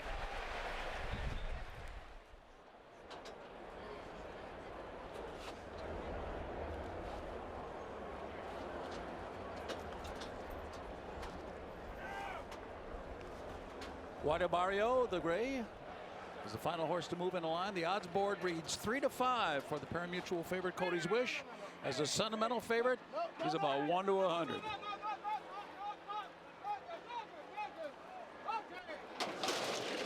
And they're off. Little stumble for Wide Barrio. Cody's Wish did not get off well. Did not get off well at all. He was off last in this field. So up the backstretch they go. Dr. Schivel punching on through in between horses. And Hoist the Gold comes on through as well. Those two head-to-head for the lead. Just on their inside, slowed down Andy. On the outside, Wide Barrio. Repo Rocks is next, followed by Charge It. And then it's Zandon, followed by Doppelganger and Cody's Wish. Cody's Wish is last as the field heads up the backstretch. 22-3 was the opening quarter mile. Here's Hoist the Gold there on the far outside now. Dr. Schivel battles on in between horses. Down toward the inside, it's slowed down Andy. There's Wide Barrio who's on hold in between horses. Charge It moving up on the outside. Cody's Wish is toiling at the back of the pack. He's caught in behind horses. He is now trying to swing outside for the stretch drive. The half was strong, 45 and 4/5 seconds. They're approaching the top of the stretch here. Hoist the Gold has a narrow lead. Slow down Andy, and here comes Cody. Cody's Wish catapulting past horses at the top of the stretch. They're coming into the final furlong. A dazzling move there. Cody's Wish is in front by 3. Then Zandon, then Wide Barrio. They're coming down to the finish to the roars of a crowd. Oh, do they love Cody? Cody's Wish wins by 3, and it's a head bob for second between Zandon and Wide Barrio. This heartwarming saga of a wonder horse goes on. As Tom Durkin said, the odds-on favorite, the sentimental favorite, about 1 to 100. The Dorman family responding to what Cody's Wish just did. This crowd erupting. Cody Dorman, his connection with that special thoroughbred, the difference he's made in his life, and another stellar performance. Cody's Wish in the Hillendale Met Mile. And another stellar performance from Junior Alvarado, too. No panic in him. Knows this horse well. Didn't get away all that great, but he didn't panic. Let him get into his rhythm, and he was in his rhythm going into that turn. He was right and patient. Even when he moves out at this point in the race, he's losing all kinds of ground, but he's just staying out of his way. And when he straightens up, it's all over with him. It's almost like he heard Tom Durkin. When Tom said he was toiling in the back of the pack, it seemed like he was maybe resenting the kickback a little bit, or maybe Junior just wanted to get him out from behind horses. And maybe that was his cue, because once he put him on the far outside, he just swallowed this field up in a way that you normally see turf horses do, not necessarily on the dirt. He's a dominant winner of this race. Zandon won the photo for second, but there's no doubt about who the best horse was. Junior Alvarado winning pilot with Maggie Wolfendale. I know. We're ready.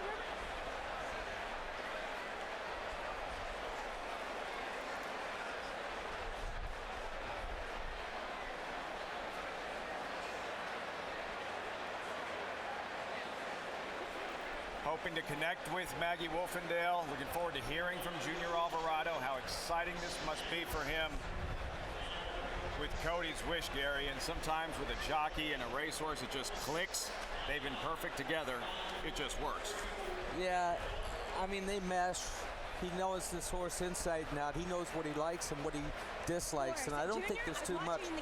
Now we're ready. Down to Maggie. Didn't get away well. And we heard Tom Durkin's call. He's toiling at the back. What were you feeling as you turned from home? You know, to be honest, you know, broke good. It really wasn't as bad as I thought it was gonna be. You know, the way he was acting up at the gate, you know, but we know he's like that. And listen, I was just trying to find my way to let him run. You know, I knew how much horses had under me, you know, by the triple. I found the scene in the outside, and I tried kind of to wait a little bit there, but, you know, it was a point where he was the one telling me that he was ready, so I wasn't going to get in his way. You know, I let it roll from there, and, you know, he just proved the best today. Junior, you once told me that you felt immense pressure riding this horse, that if you didn't get it done, you'd feel like the villain. How much pressure were you feeling today? No, you know, it's getting me there. You know, I want to keep this going. You know, I work every time, work almost every day, just to get those kind of horses. And you know, this especially with the story behind him, it's just unbelievable. I just want to keep it going, and you know, I never be getting his way of winning. That's the pressure I'm getting, just trying to not mess up things. And you know, to be honest, it's easy with him because he works with you now. I think last year was a little more of a challenge. This year, he's just been a completely whole gentleman now. He's breathtaking to watch. Congratulations. Thanks, Maggie. Tom? Awesome, Junior. Awesome. This fairy tale story continues. At this point, Cody's Wish, Gary, having found his best ride, but on an odds-on favorite, you got to hate as a rider to be that far back early on. Yeah, and Junior talked about his issues at the starting gate. He was acting up in there, and when you draw the one hole like he did, you're standing there a little bit longer, and there's a fine line of how much you want to do with him in there. So yeah, he broke a step slow, but I think that, you know, once he got settled into that turn and approaching the 3/8 pole, you heard him talk about finding a seam to get him to the outside, and that was his cue to go. And that's the thing, and Jonathan mentioned it, and we talked about it. The fact that he's a closer, breaking slow, I mean, obviously you want to break with the pack, but sometimes maybe you're better off sort of getting away from the field a little bit. And in this case, it didn't matter. There are some nice horses in this race, but none of them are as good as Cody's Wish. He is so good right now. So good. And now 7 for 7 at this mile distance. And he's also won, I believe, 9 of 10 races. And he's a horse that in his first 3 starts, he showed a lot of talent, but he kept getting badly left, and he kept compromising himself. As soon as he sort of got his act together, he's been nothing but sort of sensational. You remember when he beat Jackie's Warrior at Saratoga last summer? What's wrong with Jackie's Warrior? What's going on? No, Cody's Wish just ran that well and beat Jackie's Warrior, who ran his A race. I agree. I thought it was extremely unfair to Cody's Wish. I think Jackie's Warrior ran one of the better races he's run in a long time. He just ran a horse that was better than him, and taking nothing away from Jackie's Warrior. His competition in some races was lacking a little bit. Well, there was competition in that Forgo, and his name was Cody's Wish. Our first real indication, Gary, that Cody's Wish had taken it to the next level, and for Hall of Fame trainer Belmont, a first Met Mile win. He started his first Met Mile runner back in 1985 with the same horse he started for a Kentucky Derby debut, Taylor Special. He's been waiting that long, and finally, a Hillendale Met Mile win for the Hall of Famer Belmont. I would have lost a bet on that. Too lazy to look up the stats, but no, I didn't. I had no idea. Well deserving. And this horse, he's just going to continue to get better. Hall of Famer training him, keeps him right, keeps him happy, and as long as they keep Cody's Wish happy, he's going to keep making them happy. And Bill has to make a decision of whether or not they want to stretch him to the 2-turn mile in Nathan the Whitney, a race he could be the favorite in, to be honest with you. He's better around the 1-turn races, but he won that 2-turn mile in the Breeders' Cup Dirt Mile, and there's got to be some pressure to run in the Whitney. He might be the best older horse, in fact, probably is the best older horse in the country. Wherever he shows up, he'll be a force, and the Dorman family will be watching, cheering, as this incredible fairy tale story continues with Cody's Wish, a fourth straight Grade 1 win, dominant in the Hillendale Met Mile, and stamps his ticket for the Breeders' Cup Dirt Mile this fall at Santa Anita.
Welcome back to America's Day at the Belmont. Who would have thought? You're looking at the Belmont Stakes favorite. Forte, look at the baby, by Hillendale Stallion. Violence, favored in the Derby, didn't have a chance to compete. Off 10 weeks. The current favorite for the 155th Belmont Stakes, the son of Hillendale Stallion. Violence, Forte. That's coming up as they celebrate and take pictures and hoist the hardware following the Hillendale Met Mile Junior Alvarado. Another incredible performance by Cody's Wish. Godolphin, a third graded stakes victory over the last 2 days for Godolphin. The Grade 1 Acorn, the Belmont Gold Cup, and now Andy Cody's Wish in the Met Mile. So I will ask you that question in a moment. Down to Acacia with Kelly Dorman, Cody Dorman's father. It's such a special interview to do here at Lafitte. Kelly, we saw the emotion from you with Cody's Wish winning today. For your son, Cody, how special has this journey been for your family? We was talking about that last night at dinner, just how, if you've seen pictures of him from when this first started to now, just even physically how much better he looks. I know he's better emotionally, he's more motivated. Just so thankful for what this horse does. If he had never even made it on the track, we'd already done more than we could ever ask of him. But it's good. This is real good. He's been such a fun horse to follow, too. And right from the beginning, the bond that he's had with Cody is incredible. How do you think the family feels watching this victory today? Oh, I'm sure they feel just the same way I do.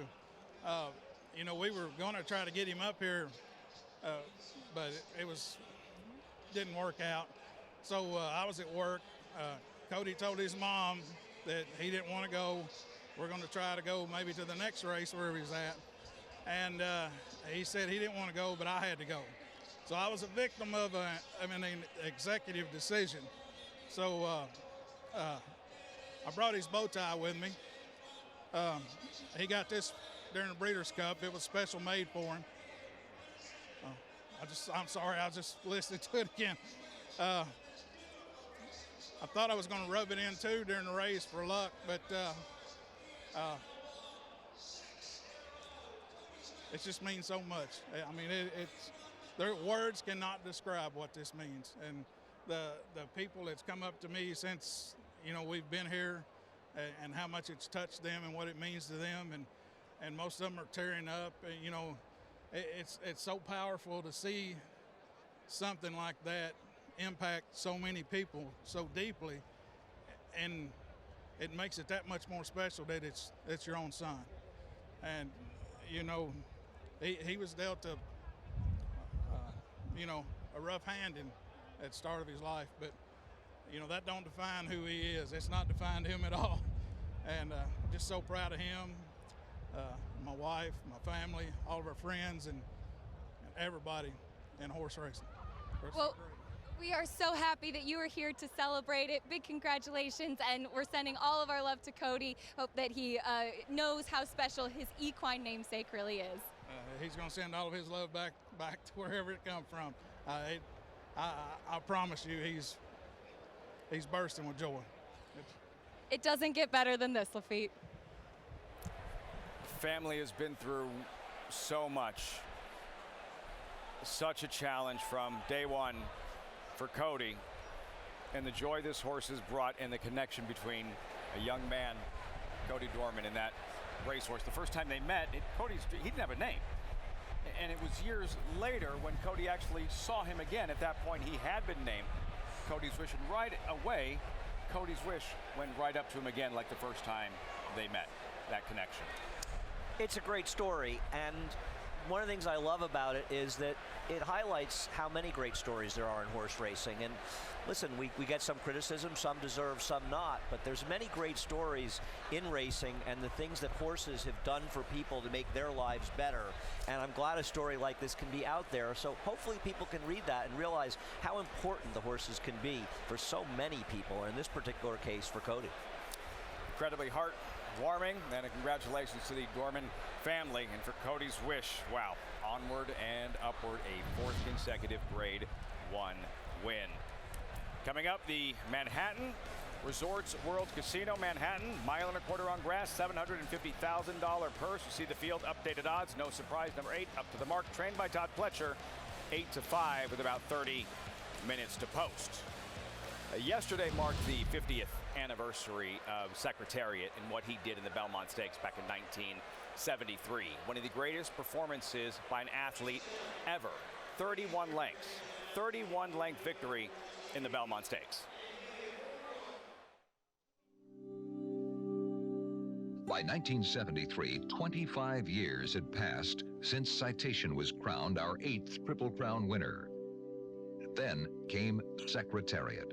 He had been named Horse of the Year at 2, first colt in history so honored. He was an extraordinary horse. He was so smart, so intelligent. It was really unbelievable. Not only is he loaded with ability, but he's loaded with charisma, and he's got a charismatic owner, and it just was a hell of a story, you know, it really was. No horse casts a shadow over racing and American sport like Secretariat did and still does. I'm just amazed that he's It never stopped, really. He's as popular today as when he was running. It is widening now. He is moving like a tremendous machine. I could hear the announcer calling how far in front I was, and then moving like a tremendous machine. I heard all those things, and when I turned for home, people were jumping up and down in the stand and hollering.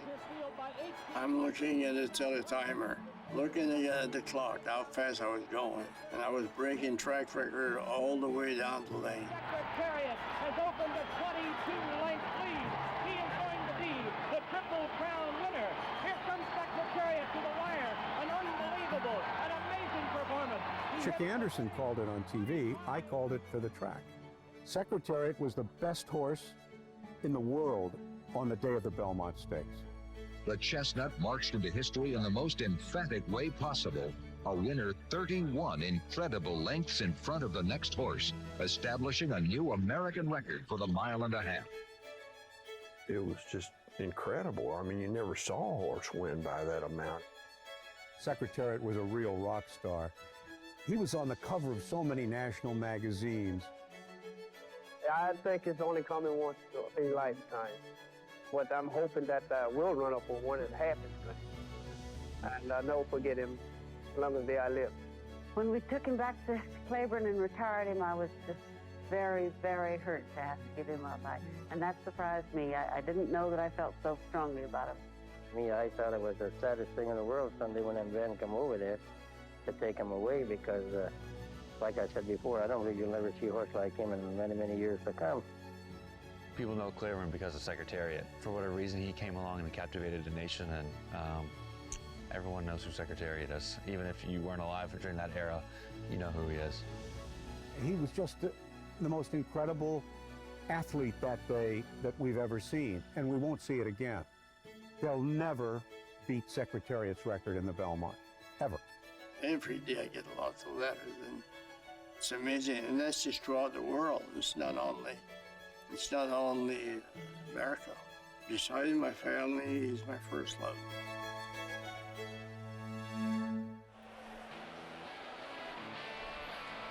Ron Turcotte, Secretariat, looking at the Secretariat poll 50 years ago yesterday. The Triple Crown victory and Belmont Stakes win by 31 lengths. JK, that poll looks a lot like the shirt I saw you wearing earlier. Shirt on the 50th anniversary had to go with the Secretariat shirt, but you know, we talk about Secretariat all the time. He is that legend in our game, right? It's like every sport has that kind of mythical character, and ours happens to be Secretariat. We talk about the Kentucky Derby and how important that is. The fastest race ever in the Kentucky Derby, Secretariat. We talk about the Belmont. We talk about Triple Crowns, the fastest race in the Belmont, Secretariat. He is our mythical character in a game that we all love. Well said. Well said, JK. Secretariat, and there you're looking at trusted company. 34 years old, the oldest living offspring of Secretariat. That is incredible. That's awesome. And, you know, arguably his best son was Risen Star. Yep. And tomorrow is the 35th anniversary of Risen Star. And maybe some people might say the second best performance in the Belmont Stakes ever. Certainly an incredible racehorse, and Secretariat stamped him with his brilliance. And we have not one, but two statues of Secretariat around here. That's how much we think of him. Win a Belmont by 31 lengths, you get as many statues as you want. The 3-year-old's running today. Look at National Treasure again. Look at the baby, look at the baby. The Preakness winner. Can he take down the Belmont Stakes? How about Trap and Trice? Yeah, he's grown since then and purchased for $1.3 million. They've grown up so much, and a chance to see him later on in the Test of the Champion 155th Belmont Stakes.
Bricks and Mortar runs at him down the center. Bandwood tries to hang in there with Corbin toward the inside. And then comes Robert Bruce and Raging Bull, but it's Bricks and Mortar. Bricks and Mortar has taken the lead here. Moving into second is Robert Bruce late. Bricks and Mortar is so good. He wins the Manhattan. I'd watch Bricks and Mortar win a Grade 1 race and then count the seconds, look at my phone, and wait for Andy Serling's tweet. Bricks!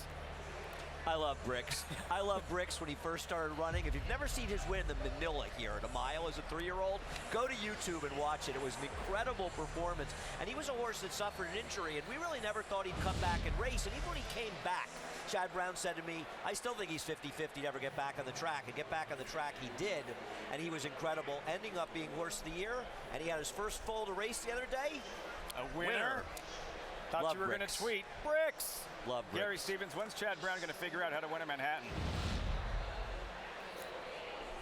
Win another one. He's a machine. About 20 minutes. Has a couple in here, though, but no real standout. No Bricks and Mortars today, Andy. This thing is wide open. Yeah, his runners in this race, he may need a Manhattan after the race, but he's had so much success in this race and so many good horses. I think one of the reasons that lately some of these turf races have been more wide open is because Chad Brown hasn't had the kind of horses like Bricks and Mortar and that he's had in the past, and he's just not as dominant. But last year, he won it with a long shot. Todd Pletcher trains the favorite up to the mark. Still time to get involved. Join us at Naira Bets, the official betting app of the Belmont Stakes. Get a $25 free bet when you use code FOX25. Visit NairaBets.com for details. Gorgeous evening on Long Island here. Elmont, New York, in the Grade 1 Manhattan is next. There is the horse to beat, up to the mark. Looking for back-to-back Grade 1 wins for trainer Todd Pletcher. Pletcher with the favorites in the Belmont and here in the Manhattan. Stay tuned.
Welcome back to America's Day at the Belmont.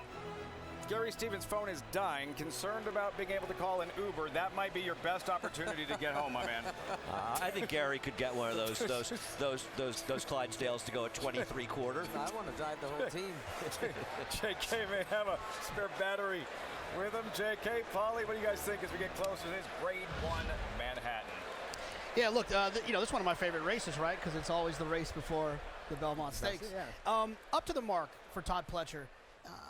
This is a horse that has really kind of found his way now that he's gotten onto the grass. He's been running huge performances, and he was outstanding at Churchill Downs. And now, here's the biggest question with Up to the Mark is, yes, he's definitely the best horse that we send as North America, but you do have the two Charlie Appleby runners. What are your thoughts on Up to the Mark? Well, you can't say anything wrong about this colt because, like you said, since he's gotten on the turf, 3 different turf courses.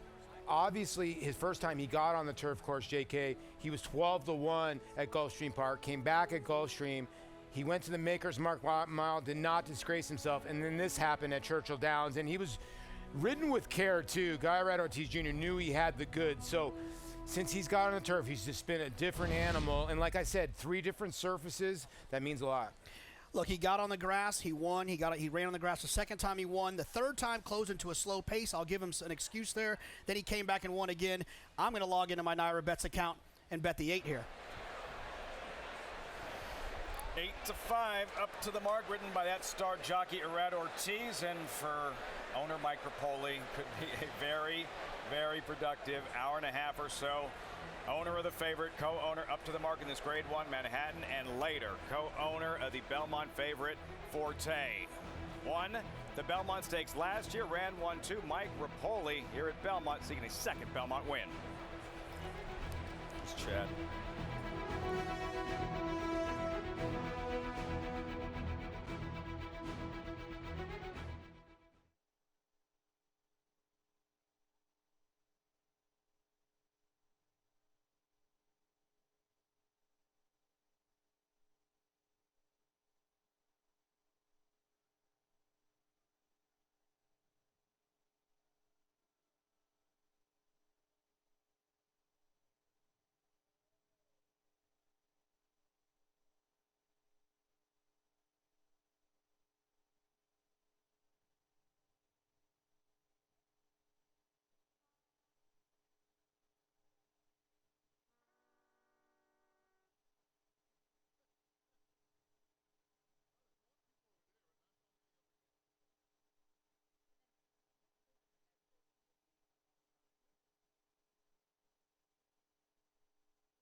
Excitement building as we get closer to the Belmont Stakes. Still time to get involved. Download Naira Bets, the official betting app of the Belmont Stakes. Get a $25 free bet when you use code FOX25. Visit NairaBets.com for details.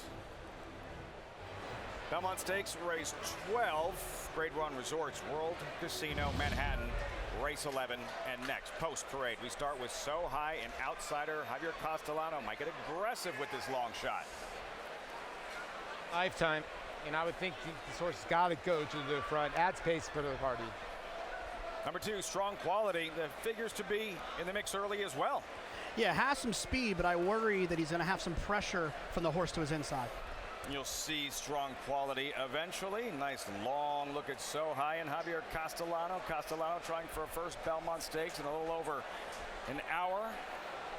29-1, So High. Another look there. Strong Quality and Florent Giroux. He is quick. Should be in the mix in the early stages for trainer Mark Casse, 15-1. Then a contender, Warren Point, currently 5-1. Yeah, one of the 2 Godolphin runners in here. A horse that did not break well in the Man of War. Needs to get out of the gate a little bit better. Was 60 cents on the dollar. You're getting 5-1 today. Can be kind of a head case. Keep your eye on Warren Point. Number 4, an Ottoman Fleet. Godolphin runner at 3-1 contender. Yeah, I like the other Godolphin runner, even though this one won last time at Belmont, but he had a perfect trip. Paulie mentioned it, the 3 last time didn't have a perfect trip. Number 5, Soldier Rising, second to Red Knight in the Grade 1 Man of War. Kind of a workhorse, isn't he? I mean, 13 for 16 in the trifecta, so at 14-1, maybe a horse you would definitely want to use in your exotics. 15-1, Soldier Rising, and then here is Red Knight, the Grade 1 Man of War winner. Red Knight for Mike Maker, always dangerous. Lafitte, I think you could put me and Paulie in a horse suit, let Mike Maker train us, we might win a Grade 1 on the grass going long. Tyler Gaffleone, though, who has won 2 Grade 1s on the afternoon aboard Red Knight here, and then eventually we'll see Rock Emperor, who was 5th in last year's Manhattan, as we still look at Red Knight. There he is, the 9-year-old still competing at the highest level, 5-time winner here at Belmont Park. Now Rock Emperor, 5th in last year's Manhattan at 18-1. The favorite is Up to the Mark, trained by Todd Pletcher, standing by with Acacia. Up to the Mark has a world of ability. Todd, what are your thoughts on him getting the distance today, a little bit longer? I thought he handled the mile and 1/8 really well at Churchill. It gave us confidence that the added distance, should be okay, but it's first time trying it, so hopefully he can settle like he did last time. He was very relaxed, and I think that that helped him finish the way he did, so hopefully he can do the same today. You've already won the Belmont Stakes 4 times, 2 chances today. What's the secret? Well, it's the horses, you got to have horses that want to run that far and that'll turn off and get into a good rhythm and a good steady gallop. So I think both horses are capable of doing that today. Of course, we're coming in off a 10-week layoff with Forte, which is a concern, but I think he's doing great, and so hopefully he's good enough to overcome that. Thank you, Todd. Good luck. Thank you. Lafitte. We know how good Fletcher is in the Belmont Stakes, Andy, but having a very productive afternoon on the grass. Emmanuel having won the Grade 3 poker, and when we come back, maybe a win in the Manhattan, where he does have the favorite in Up to the Mark. America's fastest city and some fast long-distance turf runners when we come back. The Grade 1 Manhattan, then the 155th running of the Belmont Stakes. Stay tuned. I appreciate it. I know.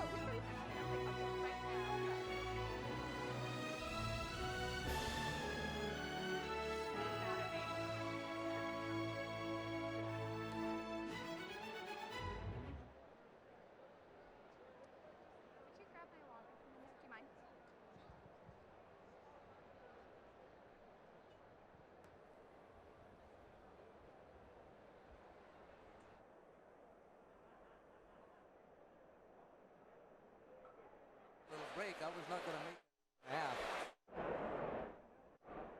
It's so bad. Walk.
You're watching America's Day at the Belmont on Fox Sports 1 in the Grade 1 Manhattan.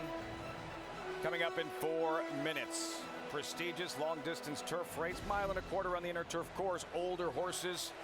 Even money favorite, number 8 in Ocean. Check that up to the mark. There's Andy's top selection in Warren Point. You're getting 5-1 here, Andy. Yeah, this is the horse I've been the most interested in betting on in today's card. And I don't take the favorite lightly in here. Up to the mark is absolutely the horse to beat. Looking to give Todd Pletcher his first win in the Manhattan, but he got left last time. I don't mind so much he got left. A lot of the Euros come out a little slowly. The problem was that he gave Frankie Dettori fits. And if a horse gives Frankie Dettori fits, I'm going to say it's the horse and not the rider. And Frankie was getting him to settle, and right now he's in decent position. He's got cover. But a little earlier in the race, he made this big, huge, wide brush from dead last right up the lead, and it's not the kind of move that Frankie Dettori wants to make, and it's not a winning move on a horse. But he got rank on him and ran off, and I think when you put everything together, while he was overbet a bit that day at 3-5, he was the best horse in that race. Now, that's not going to necessarily make him good enough to win here, but he's 5-1 today, and he was 3-5 last time. To me, that represents value. I don't take up the mark lightly.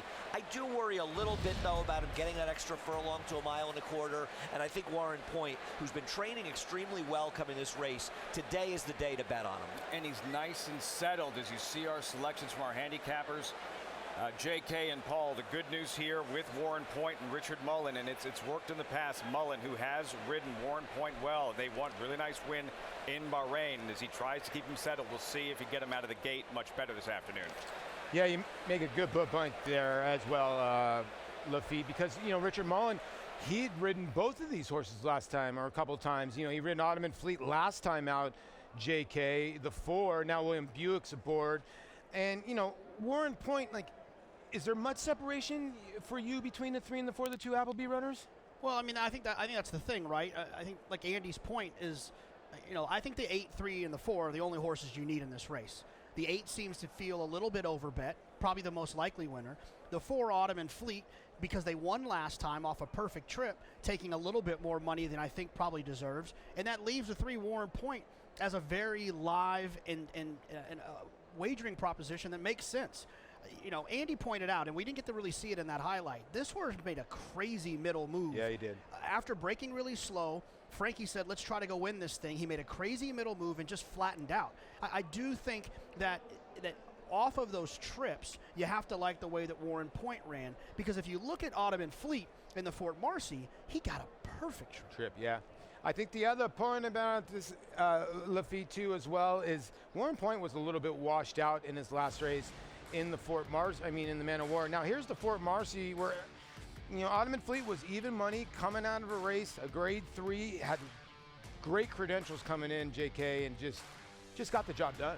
Yeah, I mean, look, you know, he did kind of get a little brave here, but for a majority of this race, if you were to get on a whiteboard and diagram what a turf trip is supposed to look like, that's what it's supposed to look like. Saving ground, making one run, boom, bang, and that's exactly what happened. And maybe that happens again. Maybe he gets another perfect trip and wins. I think this horse can win. I'm not trying to get cute and toss him. I simply think that the 3, Warren Point, is a better wager, but I still think that the best horse in this race is the 8. And that would be your bet? Yeah, I mean, look, in multi-race bets in the pick 6 and the pick 5, and if you're playing a pick 3 starting here, I think I would personally use all 3 of them and try to get clever elsewhere. But yeah, I'm going to pick the 8 as my top choice, but I like all 3 of them. Little warm, little lathered up. Ottoman Fleet there. Godolphin looking for back-to-back grade 1 wins. We go down to Acacia. Hey, T, we got Echo. For them, Lafitte. I wanted to talk specifically about the number 3, Warren Point, as JK and Paul were touching on. I think he's the one you do want in here too. I also prefer him at the distance. When they load into the gate, watch what they do with Warren Point. He loads with a blanket surrounding him to keep him settled. He also loads with a blindfold so he can't see what's going on, and they pull that blindfold off when they spring the gate. I don't know if it was he wasn't completely ready or something with the blindfold last time when he broke slowly, but that's something to keep an eye on as well. Back in the paddock, he was wearing a hood to muffle the sound out and cover his ears. He's a very energetic type of horse, so seeing him get a little bit warm, that's normal. He's been very quiet, very relaxed out on the track, which I like. And quickly on Richard Mullen, he stayed here with the Godolphin horses. Ottoman Fleet and Warren Point raced a week apart, and Richard Mullen stayed here in New York with both of them, exercising both of these horses and prepping them for their respective races, Lafitte. How do you think we get Andy Serling to sit so long enough to get his microphone and all his equipment going? Blanket, blindfold, whatever it takes. All I know is I picked Warren Point, and the other Godolphin went from 3-1 to 2-1 in one flash, driving up the odds on the favorite from even money to 7-5. They were waiting for the go-ahead, and they got it when I took the other Godolphin, but it's Warren Point for me. But I do respect very much Up to the Point. His race was at Churchill Downs, Up to the Mark, was extremely good. I just wonder, his second dam was the terrific sprinter Cody Bell. And it's nagging me and thinking, is he going to keep getting better and more distance? But he's very good. Sometimes the apple does fall far from the tree. Mama, very good, her second dam. A dirt sprinter Up to the Mark, making his name as a long-distance turf horse. Arad Ortiz, Gary, what do you think he wants to do early on for Up to the Mark to have him in the best position to be effective? I don't think he's going to be far away. I think the 1 and 2 will be battling on the front end. Maybe the 2-horse with Florent is going to have the early lead, but I think Up the Mark's going to be sitting in the perfect spot. Ocean Atlantique, the 9-horse, might show a little speed as well, but he's going to be in the garden spot. I think he's going to be 2-3 lengths off the lead, covered up, and just waiting for Irad to give him the signal to go. We don't see this often in New York, Andy. Grade 1 race on grass, and Chad Brown represented. These kinds of prices. Rock Emperor, who you're looking at currently 21 to 1, and highest honors number 10, 28 to 1. He just doesn't have the firepower in this division he's had. He hasn't had the stronger 3-year-olds last year. He's sort of going to have to restock. And no matter how good you are, no matter who you are in this game, I mean, Todd Pletcher's never won the Manhattan. I was sure English Channel must have won it at some point. He was so good, so competitive in these races, and it's sort of amazing. But even the great Gary Stevens, he never won the Met Mile. Gary, you may have to come out of retirement one last time. No. Gary could have ridden Cody's wish this afternoon as we have reached the starting gate for this Resorts World Casino Manhattan. Guys, what are we looking for early? There's some speed to the inside, so high, strong quality. And watch Warren Point. Watch how he breaks today. You got to see how he breaks. I agree with Gary that strong quality is supposed to be the speed, but I also agree with what you said about Ocean Atlantique. I don't see Luis Saez not engaging in here. Yeah, he's acting up again. This can't be fun for a rider, Gary. No, they were attempting to put the blindfold on him. And I've got a feeling that's probably, you see there's like a suitcase handle right between his ears there. And in Europe they leave that thing on, the blindfold on until the last possible moment. The starter will say locked, and you got to reach up and pull it off. And it'll be interesting to see if they leave that on until the gate opens. And the jockey actually throws it out the back of the starting gate. But he's got all the equipment on there, the blanket and everything. What that blanket's for is because where the assistant starters stand in the starting gate, that's right about belly, right at the base of their belly. Horses are herd animals, and they don't like things touching. Some of them get a little finicky when it's touching their sides. Coaxing him in, all the tricks. He's standing quietly for now. Let's see how he breaks Warren Point. Tom Durkin standing by with a call. Post time for the Grade 1 Resorts World Casino, Manhattan.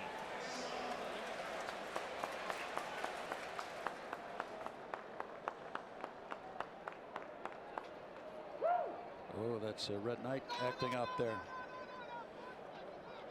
And in turn, a skittish Up to the Mark, and down inside that is Warren Point.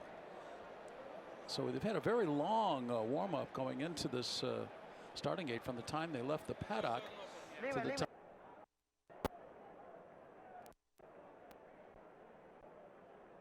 For the start of the Manhattan, and they are off.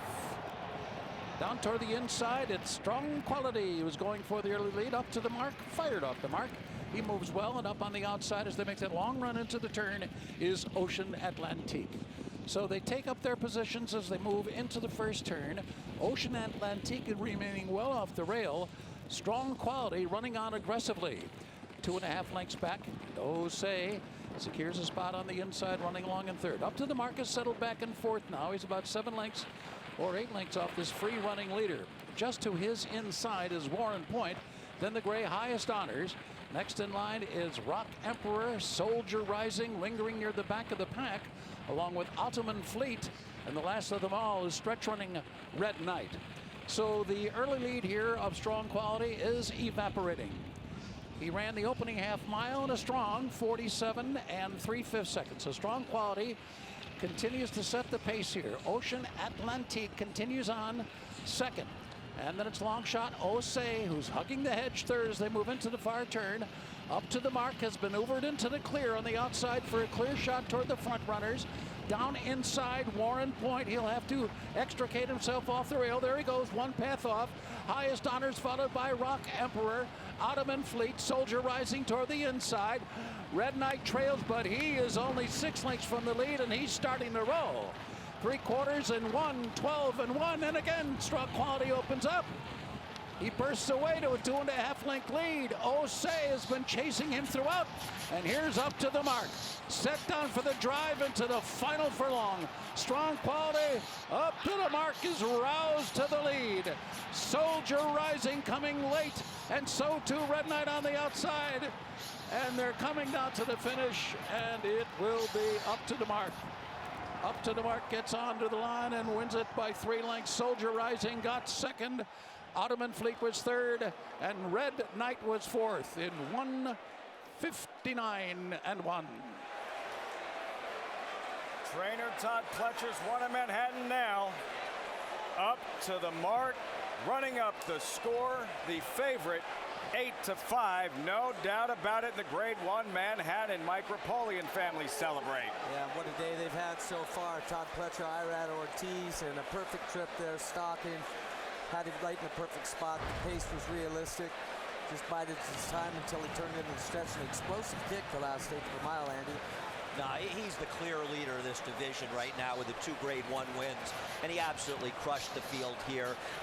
Warren Point had nothing. Ottoman Fleet made a bit of a run and ended up third, but Up to the Mark is in a different category than the horses he's running against here, and he right now is a heavy favorite to be the champion in the turf division.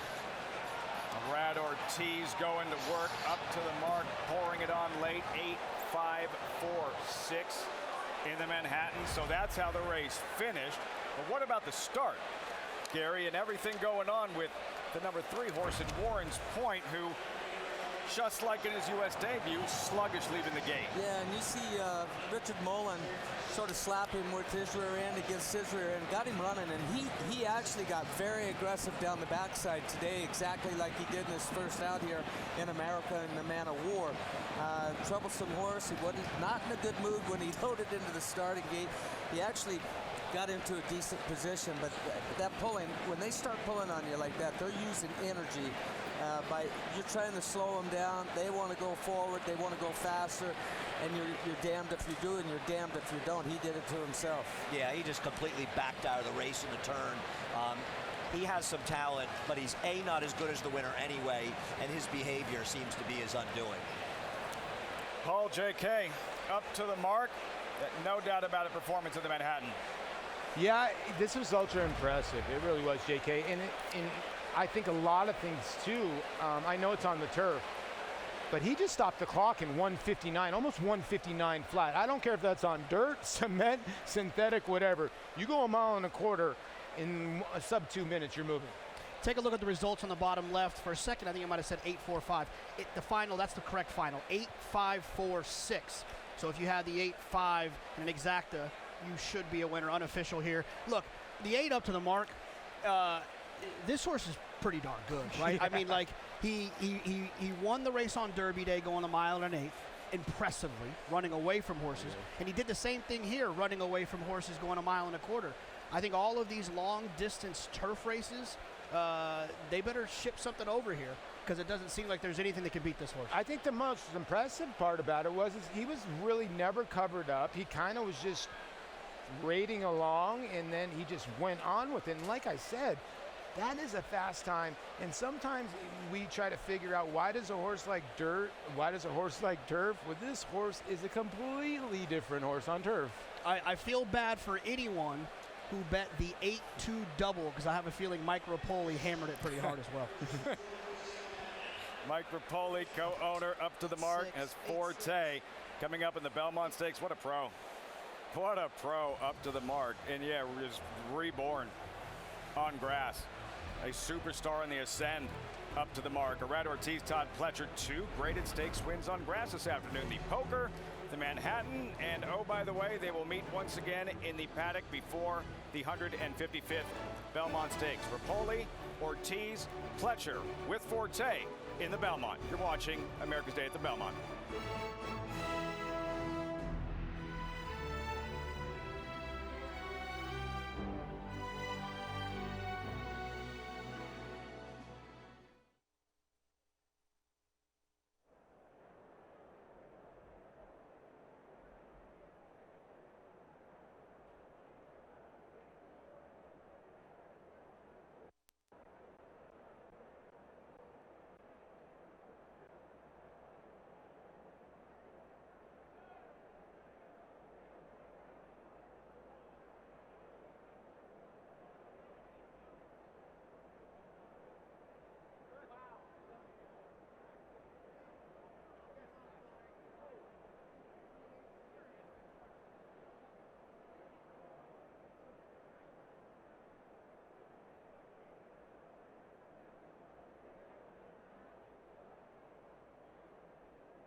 Stirring performance, up to the mark.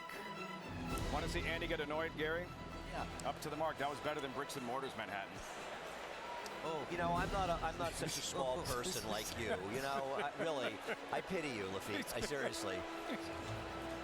I told you get wound up pretty quick. Up to the mark. No. The sky's the limit moving forward, though, Andy, for up to the mark. I mean, there's no American turf horse that I can think of right now that can run with this guy. It'll be interesting to see what they do. Would they think about trying a 1.5 miles in the Sword Dancer? Would they stick to 1.25 miles in a race like the old former Arlington Million run at Colonial? And it's, you know, they get in that same question that the connections with Bricks and Mortar faced. Do they run them at 1 mile in the Breeders' Cup Mile, or do they go 1.5 miles in the Breeders' Cup Turf? It's a good decision to have to make, but it's an interesting one as well. But right now they can savor the victory in a very, very big and important race and realize they've got one heck of a racehorse. They're kind of an in-betweener in terms of distance, Gary, and trying to figure out, even as good as these horses are, what distances they can thrive at and be their best. I think the thing you worry about, like if you stretch this horse out from a mile on court, will you dull his brilliance of that kick? He looked like to me that he listens to the rider very well. He's got intelligence. Doesn't seem difficult to ride.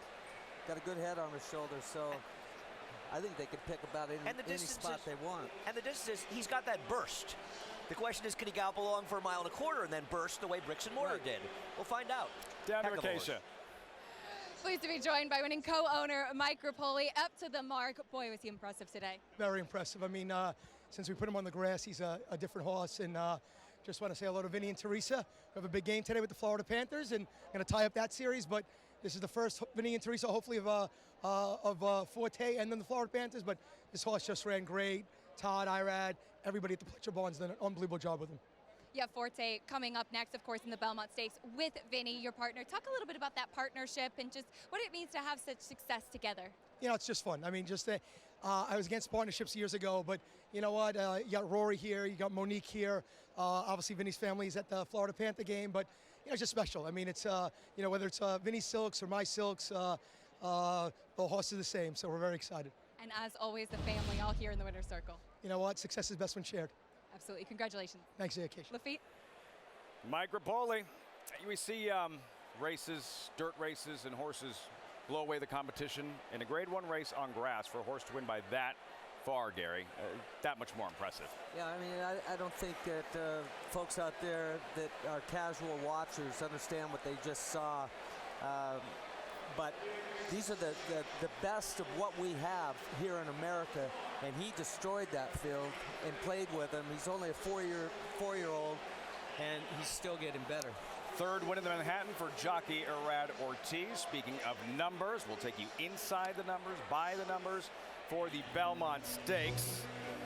First run in 1867. Look at that shot. First time here, 1905. Who was fastest? Biggest blowout? Like you have to ask. Big Red, 224 by 31. Devastating lengths. Most wins by a jockey, Jim McLaughlin in the 1800s. Eddie Arcaro, the master, each with 6 Belmont wins. Most wins by a trainer. It's not Woody Stevens. James Rowe Sr., 8-time Belmont winning trainer. Most wins by an owner. These records have stood for a long time. Bel Air stud. James Keane, 6-time Belmont winners. Fillies in the Belmont. Only 3 have done it. Rags to riches in that battle of the sexes over Curlin, 2007. The 13 Triple Crown winners. There they are, from Sir Barton in 1919 to Justify 5 years ago yesterday. They seem to come in bunches. No bid this year. A Belmont winning champion, 3-year-olds. Wow, 68 of them. No screen is that big. You saw Gary Stevens' point. Given essential quality, 2021, the numbers are truly staggering. Belmont winning horses of the year, 36. There's AP Indian, Eddie D in 92. Belmont Stakes winners in the Hall of Fame, 40 of them. New York's Easy Goer, an American Pharoah 2015 Triple Crown winner. The Belmont Stakes by the numbers to lend perspective to the history, the tradition, why this race means so much. And the 155th edition coming up in about 49 minutes. Field with the updated odds. Forte, 2-1 current favorite. But North America's all-time leading trainer is represented. He has won this race with Creator 2016. Red Route Run out to pull off the upset in the Belmont. Stay tuned.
AP Indy is right there now on the outside. So it's the Preakness winner on the inside, Pine Bluff.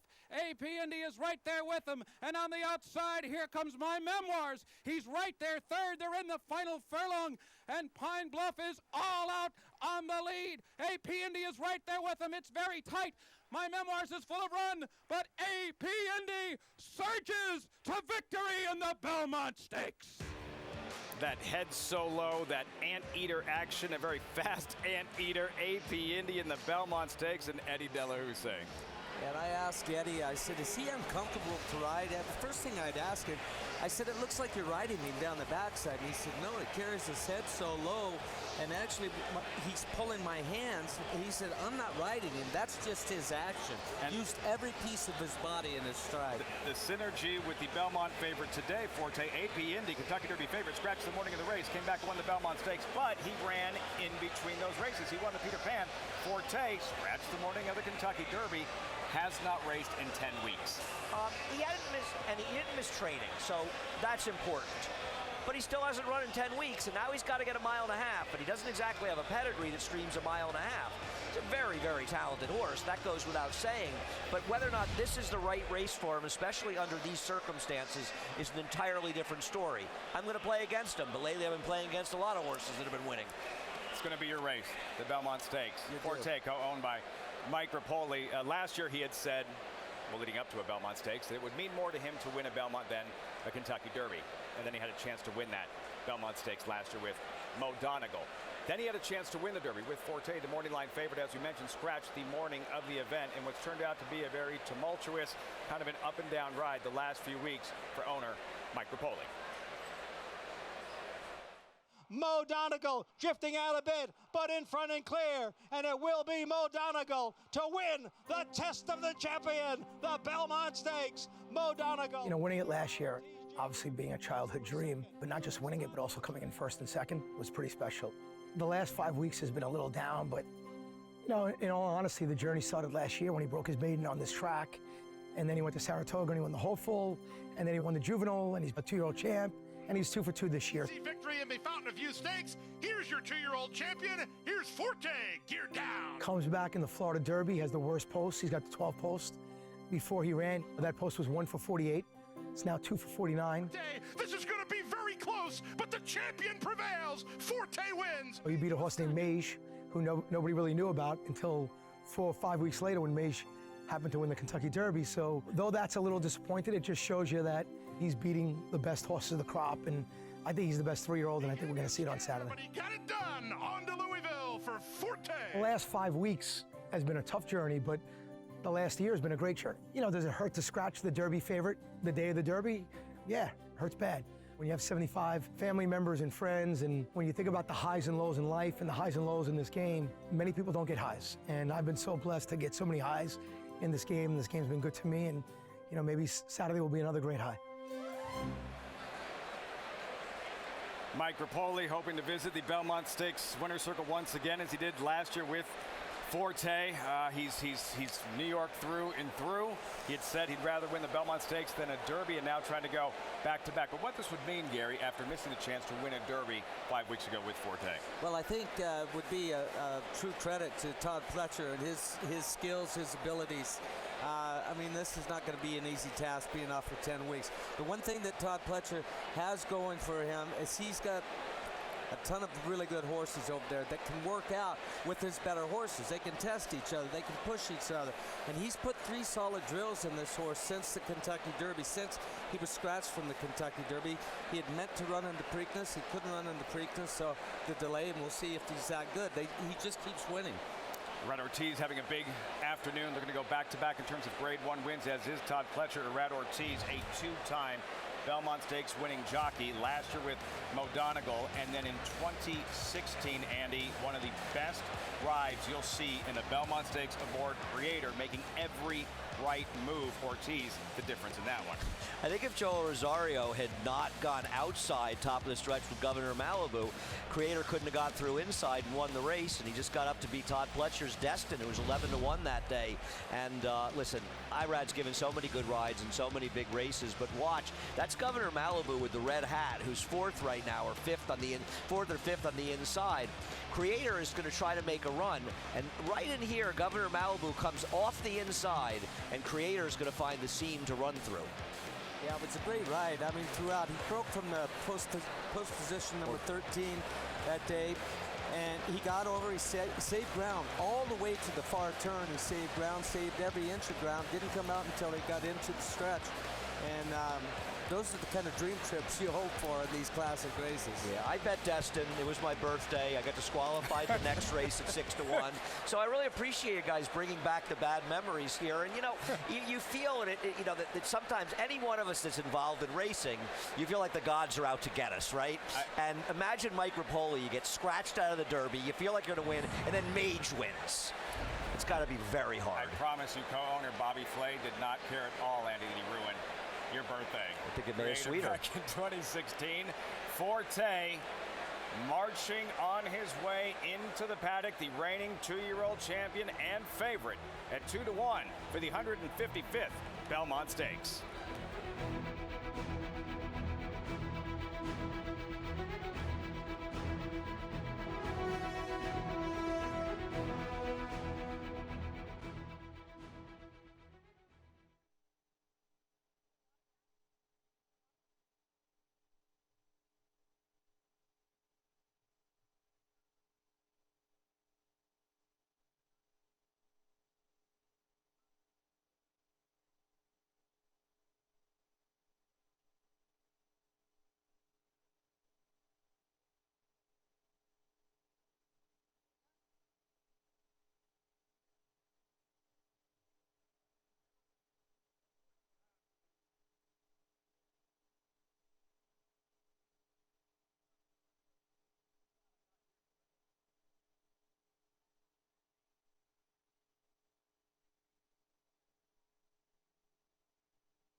It sounds cliche, once in a lifetime, but in this case, it's true.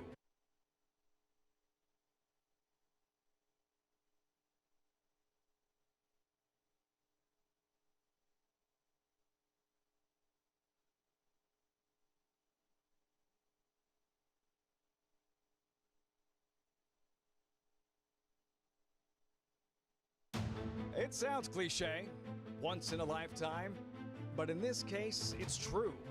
A thoroughbred has one shot, one chance to run in the Kentucky Derby. He missed his chance. Would have been the favorite. Here comes Forte. This is going to be very close, but the champion prevails. That's what makes this race so important. His trainer, nobody's been better in this race in recent years. 1-2 finish last year. Don't be surprised if he does it again. Tapit Trice wins the Toyota Bluegrass.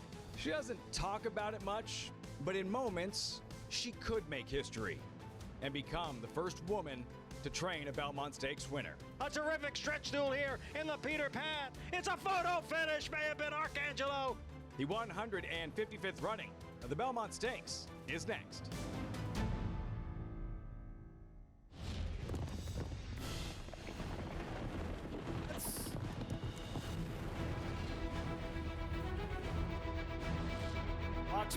proudly presents America's Day at the Belmont Stakes. And now time for the headline event, the third and final jewel of the Triple Crown from Belmont Park in Elmont, New York. Just over a half hour to the 155th Belmont Stakes, known as the Test to the Champion. And for this crowd and for this day of racing in New York, none is bigger. You can feel the energy building. And for Forte, there he is, the favorite, at 2-1, Gary. And this is something we've learned to keep an eye on in terms of Forte, his behavior pre-race, where he can get a little amped up from time to time. We'll have eyeballs on him throughout, guys. There is no Triple Crown on the line this year in terms of the Belmont Stakes, so the significance. Why so much excitement? Why still such an important event, the Belmont? It's one of the three legs of the Triple Crown. There's nothing more important than the Triple Crown. People spend an awful lot of money trying to win races in the Triple Crown, and the Belmont Stakes, a unique race, and it's a mile and a half. The three-year-olds are never going to run mile and a half again or even before it, and it's a really important race, the Belmont Stakes. The Derby's the big one, but the Belmont Stakes is right close behind it. How different is it, Gary? You won the Belmont Stakes 3 times. As we look at Forte, who last won the Florida Derby 10 weeks ago, if you're Irad Ortiz this afternoon, what's the key to success winning that Florida Derby as he did? He has a better post today than he did in the Florida Derby. A lot better post today, and that's going to be key. I mean, we've got less horses today. It's going to be less hectic. Total of 9 horses is all we've got. And this horse, he can be handy enough early on. He doesn't need to be lingering back, and I've got a feeling he's pretty sharp from judging from the times of his workout. So I'd expect him to pop away from there and be somewhere in the hunt. But he's not going to be far away. I don't expect a really fast pace, but he's got to just stop, figure out when he wants to make that move. It takes him a while, Forte, it takes him a little while to wind up. He doesn't have instant acceleration. His acceleration is a wind up kind of thing, which that should suit him fine. I mean, with these wide turns and everything, we've seen him run here in the past at Belmont, and he's done just fine. Same day he won the Florida Derby, Angel of Empire won the Arkansas Derby, owned by the Alba Family Racing Stable, and the racing manager, Jason Luch, watching Angel of Empire stamp his ticket for the Kentucky Derby. Let's go! Come on, let's go! Come on, Angel! Come on, John! Let's go! Let's go! Let's go! Come on, baby! Come on! Yes! Come on, John! Come on, come on! John, let's go! Come on! Finish! Come on, finish! Finish! Finish! Get it! We did it! We did it! Oh my God! We did it! We did it! Let's go! The jubilation, the win in the Arkansas Derby, then the third place finish in the Kentucky Derby. Acacia standing by with Jason Luch. I've got the whole team here, actually. Luffy, Jason, we'll start with you, racing manager. We just saw the Arkansas Derby and the emotion from you. Talk about the journey this horse has brought you on. It's unexpected, to be honest. When we bought him in book 4, I didn't think that we'd be running in 2 of the 3 Triple Crown races. It's a dream come true. It's why we're in the game, and days like this we'll remember forever. We're with our family. It's all about family stables for a reason, and this is an important day for us. Speaking of family, Dennis Alba Family Stables. Dennis, to have a Pennsylvania bred trying to make history today, talk a little bit about what he's done and how he's grown, Angel of Empire. You know, he just keeps winning. That's a nice thing about this horse. We love watching him. It wasn't one that we thought we were buying that would be at this level, but he's here, and we couldn't be happier. Beautiful day in Belmont, and the skies are clear, and we're ready to go racing. We're going to see you guys celebrating if he wins today. You bet, you bet. Big celebration, yes. Best of luck. Best of luck. The celebration's already started down here, Lafitte. Trainer Brad Cox is set for a while. Belmont horse, Angel of Empire, could be the Belmont horse. As we welcome in Paul LaDuca, Jonathan Kinchin, now joined by Richie Migliori. Guys, Angel of Empire, what are we expecting this afternoon? Will they be celebrating once it's all said and done? Well, I'll ask that to you two guys. I know you both we all like Tapit Trice, so we've already probably taken that horse out of the winner's circle. But of the 2 Brad Cox horses, who do you fancy the most? Well, I do fancy Angel of Empire more. He was my top selection in the Derby. I was a little bit worried or concerned because I thought he flattened out just a little bit the last 16th of a mile in the Kentucky Derby. But I like the fact that he gets blinkers, a more moderate pace in the Belmont Stakes. I think he's going to be well placed. He's a talented horse, but I will say this. When, you've seen it a lot in the Kentucky Derby. When the pace is fast in the Derby and the race falls apart and horses run 3rd or 4th or 2nd, they are always overbet in the Belmont Stakes. This idea that, with more ground they would have got there. And no offense to Mage, but Mage kind of took advantage of the fact the pace fell apart too. We saw how he ran in the Preakness, not particularly well. I know the pace was against him, but he didn't run as good as he did in the Derby. I think Angel of Empire is a little bit dressed up off of this closing performance into a pace that fell apart. I kind of agree with you. And you know me, I've been on the Angel of Empire train since the beginning. And Brad had told me this was his horse to go towards, the Belmont. He always thought that this horse would progress, and I think the horse progressed a little bit sooner than he thought. No doubt. Listen, don't discount Hit Show either. No? He's kind of a grinder, a little bit one pace, a horse that stays on and gives you the impression that the 1.5 miles is well within his scope, and that's the big question. Which one of these colts, or which of the colts, are going to get the 12 furlongs? And the last thing about Hit Show is, let's not forget, he ran 5th, but he ran 5th from the rail. And I'm sure if you watched any Derby coverage, he talked about how bad the rail is. Hit Show ran much better than it looks on paper. Yeah, we can ask looking and Lucky, who drew the 1 hole. Let's go to Tapit Trice, because all three of us, it's a lot of weight on that horse. We all like him as well. Mig, you mentioned something to me yesterday. I've been watching this horse train. I just cannot get around him. Why? Everything he's done since the Derby and the way he's trained up to this Belmont Stakes has shown me a horse that has taken that step forward. He's matured. He's a horse that doesn't like kickback. In the Derby, he was inundated with kickback. Kickback comes harder when they go 45 and change. They're not going to do that in this Belmont Stakes. 47 and change, 48 will be legitimate, and he has plenty of time to work his way out to the clear. His Bluegrass made a long, extended run. Watch his works. He gallops out as well as he finishes the works. He's got the pedigree, he's got the connections, and no horse has trained better up to this race than Tapit Trice. When he crossed the wire March 11th in the Tampa Bay Derby, I said to myself and whoever else would look at my text messages, that's the Belmont horse. He's just so grindy. He just keeps coming. And Luis Saez in a lot of those previous races as a 3-year-old rode him all the way around the racetrack because these shorter distances just didn't really fit for what he wants to do, Lafitte. I think he's going to absolutely love the 1.5 miles. Probably not as much as his trainer, Todd Pletcher, because he likes to run well in this race as well. Getting paid if you're right, 6-1. Pedigree, pedigree, pedigree.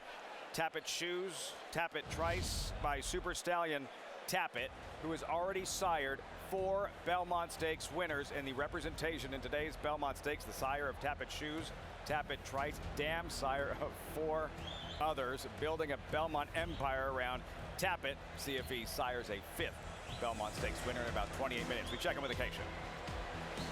A son of violence in here, Lafitte, as Forte, the 2-year-old champion, making his first start since that Florida Derby win on April 1st. He is the type of horse that can get very revved up, very energetic pre-race. And it's something that has been a little bit of a question for me as far as how he will handle the 1.5 mile distance of the Belmont Stakes today.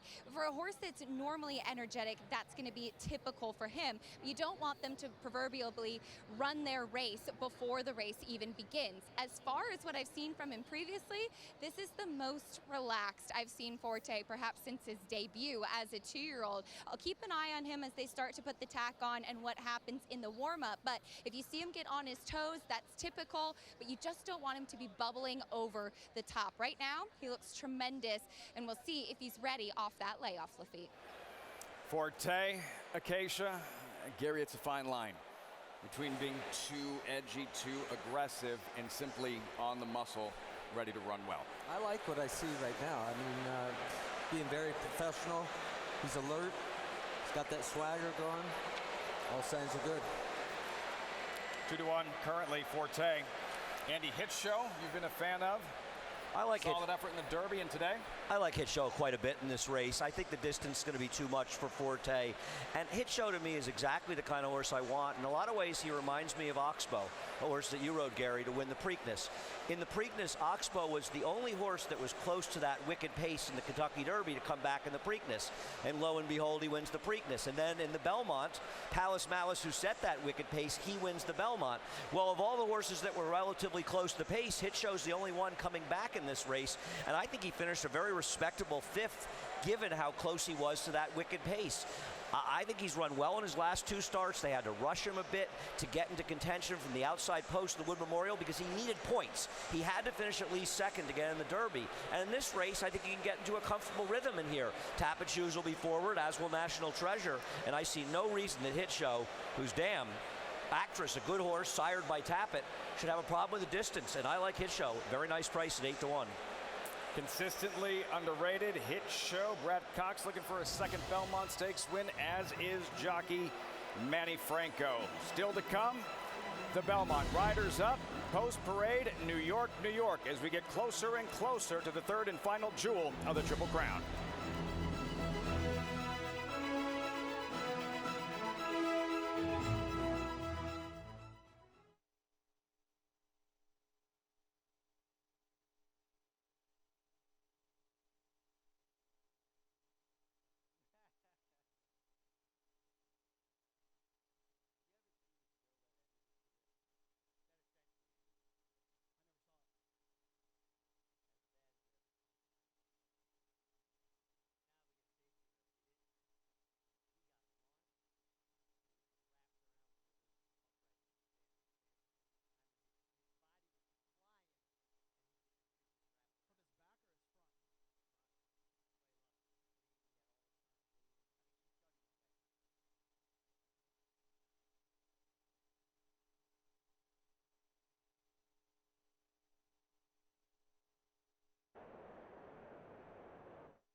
Look at that crowd. Welcome back to Belmont Park. 48,000 plus in attendance. And this is the one they've been waiting for, the Belmont Stakes in 22 minutes. Of course, still plenty of time to get involved. Download Naira Bets, the official betting app of the Belmont Stakes. Get a $25 free bet when you use that code FOX25. Visit NairaBets.com for details. Jockeys on their way to the paddock. They'll take a seat out on the bench and take the commemorative picture for the Belmont Stakes, as they do every year, all part of the tradition. You saw Johnny Velasquez, a two-time Belmont Stakes winning jockey. He'll be riding National Treasure provided him with the first Preakness win 3 weeks ago in Baltimore. Updated odds with Forte, who continues to reign as the favorite, 5-2 on the morning line now. 2-1. National Treasure number 4 at 5-1. There he is, trained by Bob Baffert. Baffert, a 3-time Belmont winner. Point Given, who won a Preakness and a Belmont. That's what National Treasure is trying to do, Gary. We go back to the Preakness Stakes. First, the jockey's getting that commemorative picture, but for Johnny Velasquez in the Preakness, was able to take control early and wire the field. Yeah, and you know what? The important thing to watch here is this horse, he wasn't pulling early. He wasn't being aggressive. He was listening to Johnny, relaxed, and it was like, all right, I'll go as slow as you want me to go, and when you want me to cut loose, I'll cut loose for you. And he did. He sprinted home. The problem he's going to have today is someone's going to probably make an early move. They're going to start taking pot shots at him, probably around the 5/8 pull if the pace is too slow, and that's going to set it up for somebody that's a little further back. Trainer Bob Baffert, his success in the Triple Crown, the 6 wins in the Kentucky Derby, had a 7th cross the wire, then disqualified Medina Spirit in the Preakness. Nobody has had more success. 8 wins in the Preakness Stakes, and right here at Belmont Park, the 3 wins, Point Given. That was all about the jockey Gary Stevens, and the 2 Triple Crown wins, American Pharoah 2015 and 5 years ago yesterday, Justify. Baffert looking for a 4th live look at Bob Baffert and Steve Asmussen. Those 2 guys, Andy, I don't know if you're aware, those 2, they can train a little bit. They're pretty good. Steve's taller, though, for what it's worth. He used to be a jockey. Yeah, there you go.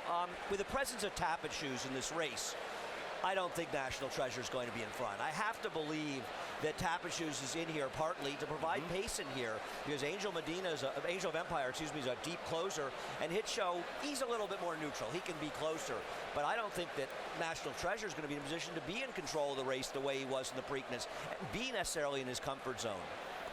Paul, J.K. Mig, what do you think? What are you expecting from National Treasure? Well, I do know one thing. Bob Baffert does not take speed away from his horses. They do go. It's kind of like Brad Cox when he had Knicks go. You've talked about this before. I think they go. And I don't think the pace is going to matter what's going to happen. National Treasure is going to be in front. It's my opinion. Yeah, I think he has the most natural speed. I have a hard time seeing him getting the 1.5 miles. Now, listen, he won the Preakness, but he went a half in 48 and 4.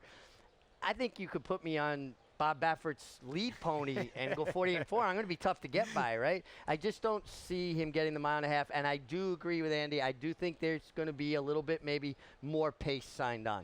Yeah, that's what Baffert's horses do. They go to the front, and he doesn't take speed away from them. But, watching and listening to Johnny Velasquez talk about this horse, he's said it a number of times, this horse doesn't always break well. Now, he did in the Preakness. He popped out of there. He found himself on the front end going 48. Johnny even said it earlier, I saw in an interview, that there's no plan because this horse doesn't always break well, so I'm going to see what happens at the break. Look, I think that National Treasure took advantage of a good situation last time, and you see that a lot in the Triple Crown. You see that when one race goes fast, the next race goes slow. And then the next race goes to the opposite of that. Sure. The Derby was fast. The Preakness was slow. I think this one will be a little bit faster early than you might expect. For 1.5 miles as well. And you hear the comparison. Point Given won the Preakness in the Belmont. National Treasure's a nice horse. Point Given was a seriously good horse, and I know Gary Stevens can expound on that. Yeah, and if you ask Bob, he would probably say maybe the best horse or one of the best horses he's ever trained. And Gary has even told me Point Given's probably one of the best he's ever ridden. Okay, let's look at the outside horse for Steve Asmussen, Red Route 1. I was there when he won the Bathhouse. He put the blinkers on, and when I talked to Steve Asmussen after the race, he's like, he's finally gotten that confidence. Maybe that will make him go forward. I just don't see it. Well, the thing about him, we just talked about National Treasure, and we all said that the pace was slow, that National Treasure set in the Preakness. If that's true, then you gotta like Red Route 1 a little bit because he was trying to close into that slow pace coming from off of it. So I think he ran a little bit better than it looks on paper. Well, but he also put himself more in the game in the Preakness, right? He laid up in the pocket a little bit more. He wasn't out the back like he was in the race we just watched, the Bathhouse Row. And you see him, he was ripping Tappet shoes at the wire. That's the 1. So if you like both of those long shots, the 1 and the 9. Anybody on the board surprise you? Arcangelo's taking a little money here. I actually think he's a little bit light. I thought, he was going to kind of be the buzz horse, and anytime there's a horse that there's a lot of features about him, about the trainer, and they're talking about the horse, he won the Peter Pan, he got a fast speed figure. A lot of times those horses can be bet a little bit, and I think he's a little bit chilly to be fair at 7-1. Andy, I am shocked that Tappet Trice and National Treasure are the same price, 5-1. Right. The horse that, in my opinion, that is chilly on the board, and it's not even close, is Tappet Trice. A lot of people felt, and myself included, that he'd be vying for favoritism with Forte. A lot of people like him, and there's some reasons to like him. I don't like his Derby, but I expect him to run better in here. We'll see if it's good enough. But he is the proverbial dead on the board right now, as he just went down to 5-1. You and I had this conversation a few days ago. I think Tappet Trice will be favored at post time, I thought. You and I were flipping a coin when we talked about it. We were wrong. See how the everything unfolds, getting closer and closer. Riders up very shortly. The post parade, New York, coming up 15 minutes out to the 155th Belmont Stakes. Stay tuned.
America's Day at the Belmont Stakes on Fox Sports 1. Welcome back, everyone.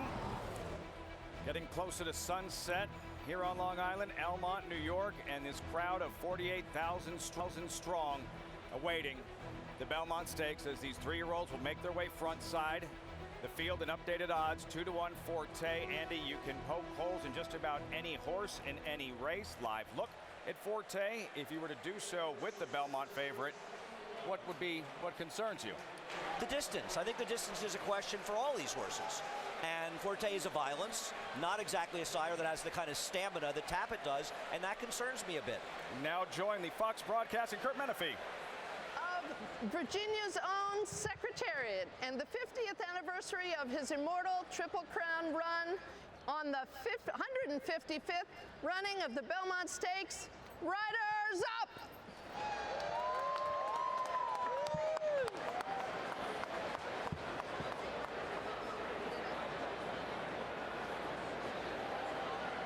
And now that the jockeys are ready, why don't we check in with Maggie Wolfendale once again? And Kurt, we'll check in with the favorite, Forte. It has not scared any of the betting public. They've made him the choice in here despite missing the Derby and not having run in 10 weeks. Last time we saw him in the Florida Derby, he did get quite washy in the paddock and out on the racetrack. Well, these horses have been in here about 20 minutes at least, and not a drop of sweat on Forte as he looks the picture. I am pleasantly surprised with how fit and well turned out this horse looks. I am feeling more confident, Kurt, about Forte's chances. And now to carry on the tradition of singing New York, New York just before the race, we welcome American Idol contestant Christian Guardino.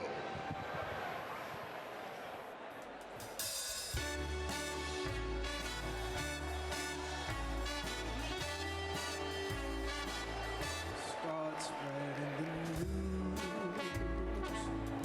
I'm leaving today. I want to be a part of it. New York, New York.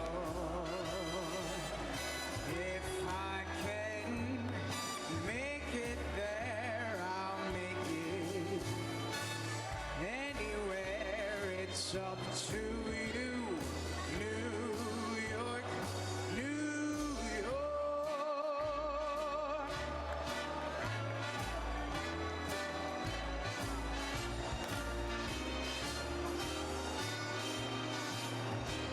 York, New York. I wanna wake up in the city that never sleeps and find I'm a number one, top of the list, king of the hill, and number one. It's up to you, New York, New York, New York.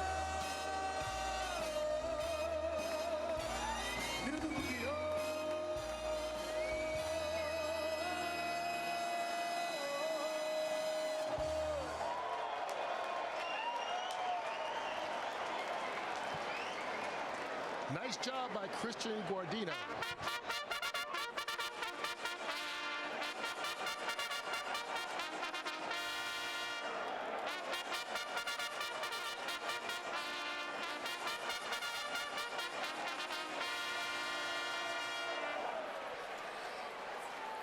Think this race means a lot to this New York racing fan base.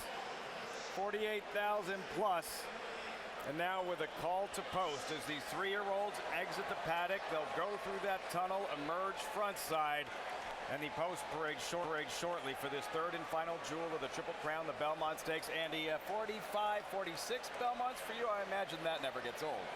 No, it's the Belmont Stakes. It's my favorite race. Listen, I'm a New Yorker. I live here. I'm closing in on 50 Belmonts, and nothing better than coming out to Belmont. And I'll never forget the redemption so many of us felt when Easy Goer charged by Sunday Silence. It was a true East-West rivalry, and at least we got the best of them once. Gary, these fan base not shy about sharing their opinion with jockeys, are they? No, they're not. I had a few beverages thrown on me going through that tunnel. Andy Coming apologized back about that a long time ago. It slipped out of my hand, No, Gary. that was a shoe that Andy threw at me. That wasn't a beer.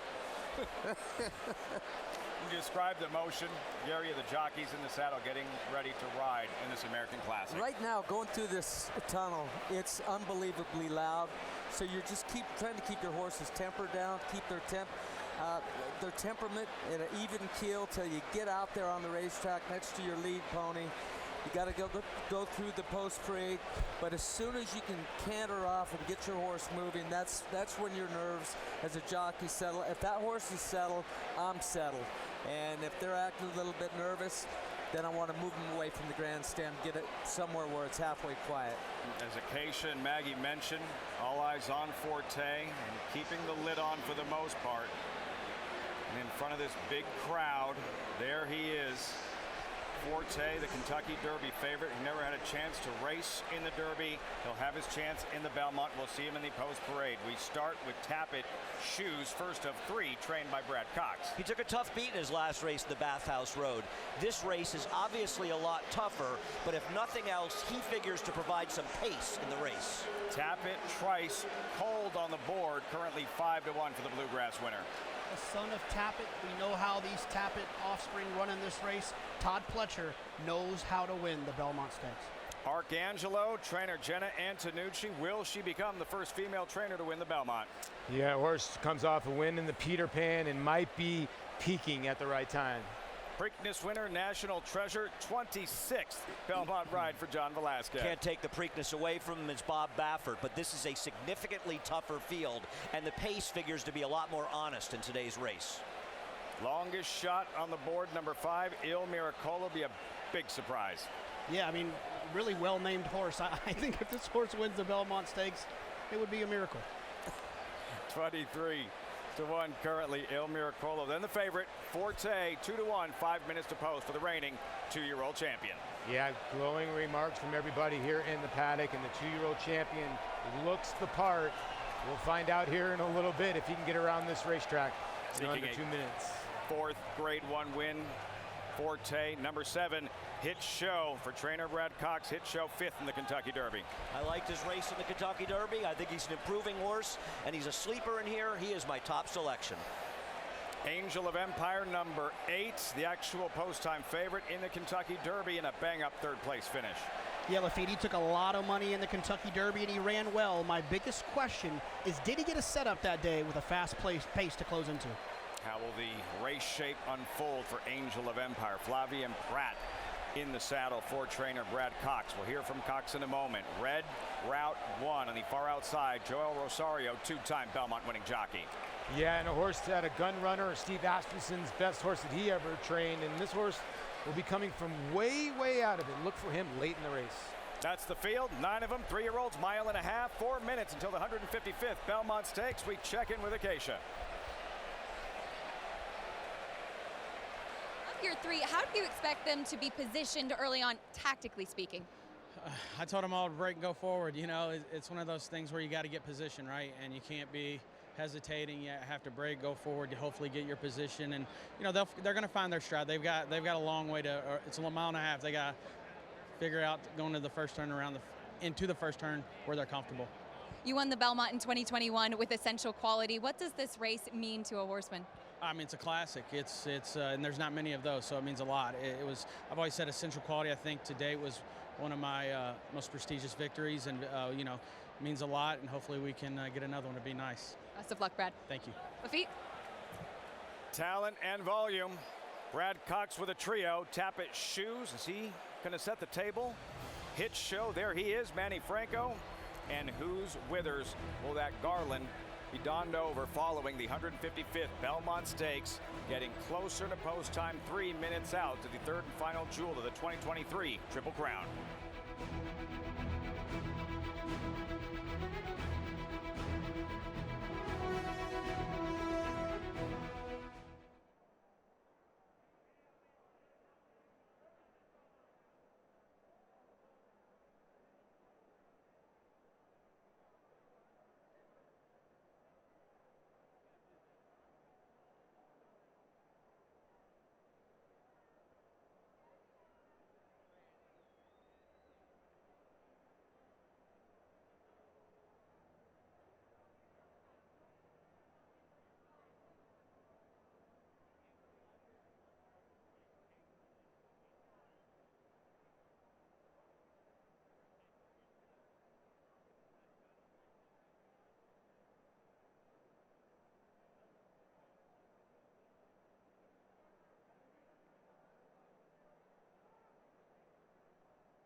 Welcome back to Belmont Park. Getting closer to the Belmont Stakes, and you still have like a minute, right?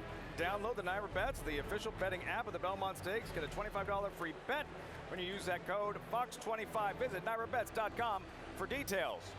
Down to occasion. And I think you're getting a generous price on the horse that I really like, Lafitte. The number 2, Tappet Trice. He's 5-1 right now, and he has the pedigree to go the distance. And he's a horse that I've been saying from the beginning of his career will be perfectly suited for the Belmont Stakes.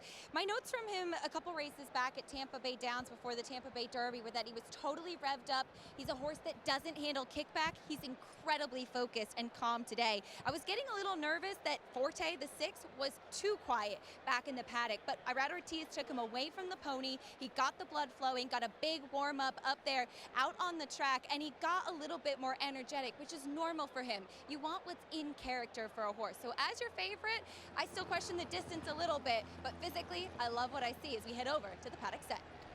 Thanks, Acacia. You know, we all like Tappet Trice, and you know, we're horse players, and we've been in the game for a while, and when you see a horse that's 5-1 that we all like, you start to question yourself a little bit. What am I missing? I don't think we're missing a lot. I think Forte's a champion who is going to be the favorite in the Derby. People are betting him. And I think Angel of Empire ran 3rd in the Derby, and people are betting him. I don't think we're missing anything. I think Tappet Trice is going to run big.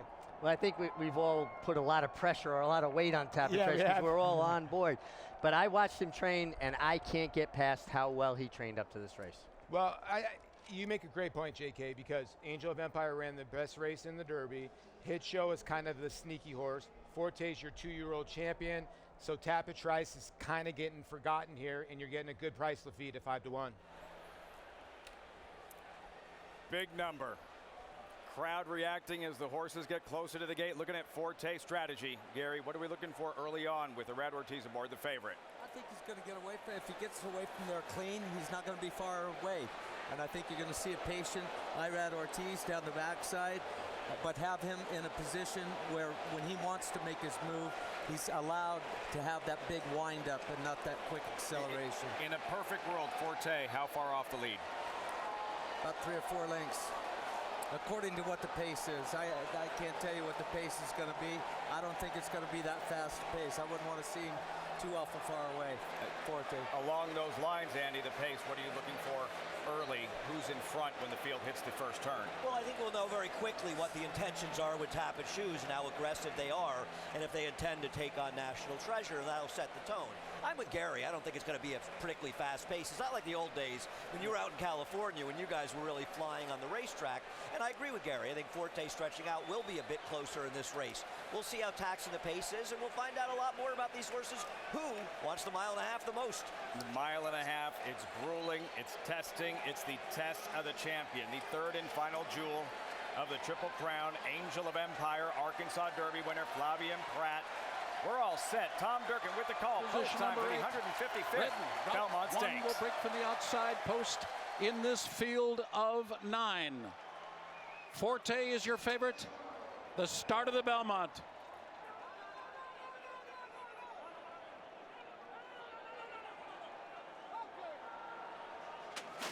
And they're off. Hit Show breaks first. National Treasure is looking for the lead again today. Down toward the inside, Tappet Shoes is hustled away. Forte was off to a good start. He's in between horses. So they make that long run into the first turn. Preakness winner, National Treasure, is in front. Plenty of room at the inside for Tappet Shoes. Arcangelo rides the rails around the first turn. 3rd. Forte's up close there. He's right in between horses. 4th. Hit Show is 3 wide outside him in 5th position. Then it's long shot Il Miracolo. Angel of Empire on the outside. Another 2 lengths back to Tappet Trice, 2nd to last. And the late running stretch runner, Red Route 1, is the trailer. The opening quarter went in 23 and 3/5 seconds as they move through the first half mile here. Once again, National Treasure is in front. Stronger than the Preakness, though. He had to run a half in 47 and 3 to keep that lead. So it is National Treasure, the leader down the backstretch. Hit Show in close pursuit 2nd. Tappet Shoes down on the inside, races 3rd. Angel of Empires in the clear 4th. Arcangelo is 5th. Surrounded by horses is Forte. He's 6th, but he's only 4 lengths from the Preakness winner. Then on the outside, it's Tappet Trice. He's got clear running to extend those long legs of his as they enter the far turn here. There's 5 furlongs to go in the Belmont. El Morocco is second to last. Red Route 1 has trailed throughout. They are still chasing National Treasure. Arcangelo there toward the inside. Tapit Trice is revving up on the far outside. Angel of Empire and Hickshow. And Forte has dropped 6 lengths off the lead. There's 3 furlongs to go. Arcangelo comes through on the inside of National Treasure as the field turns for home here. Tapit Trice on the outside.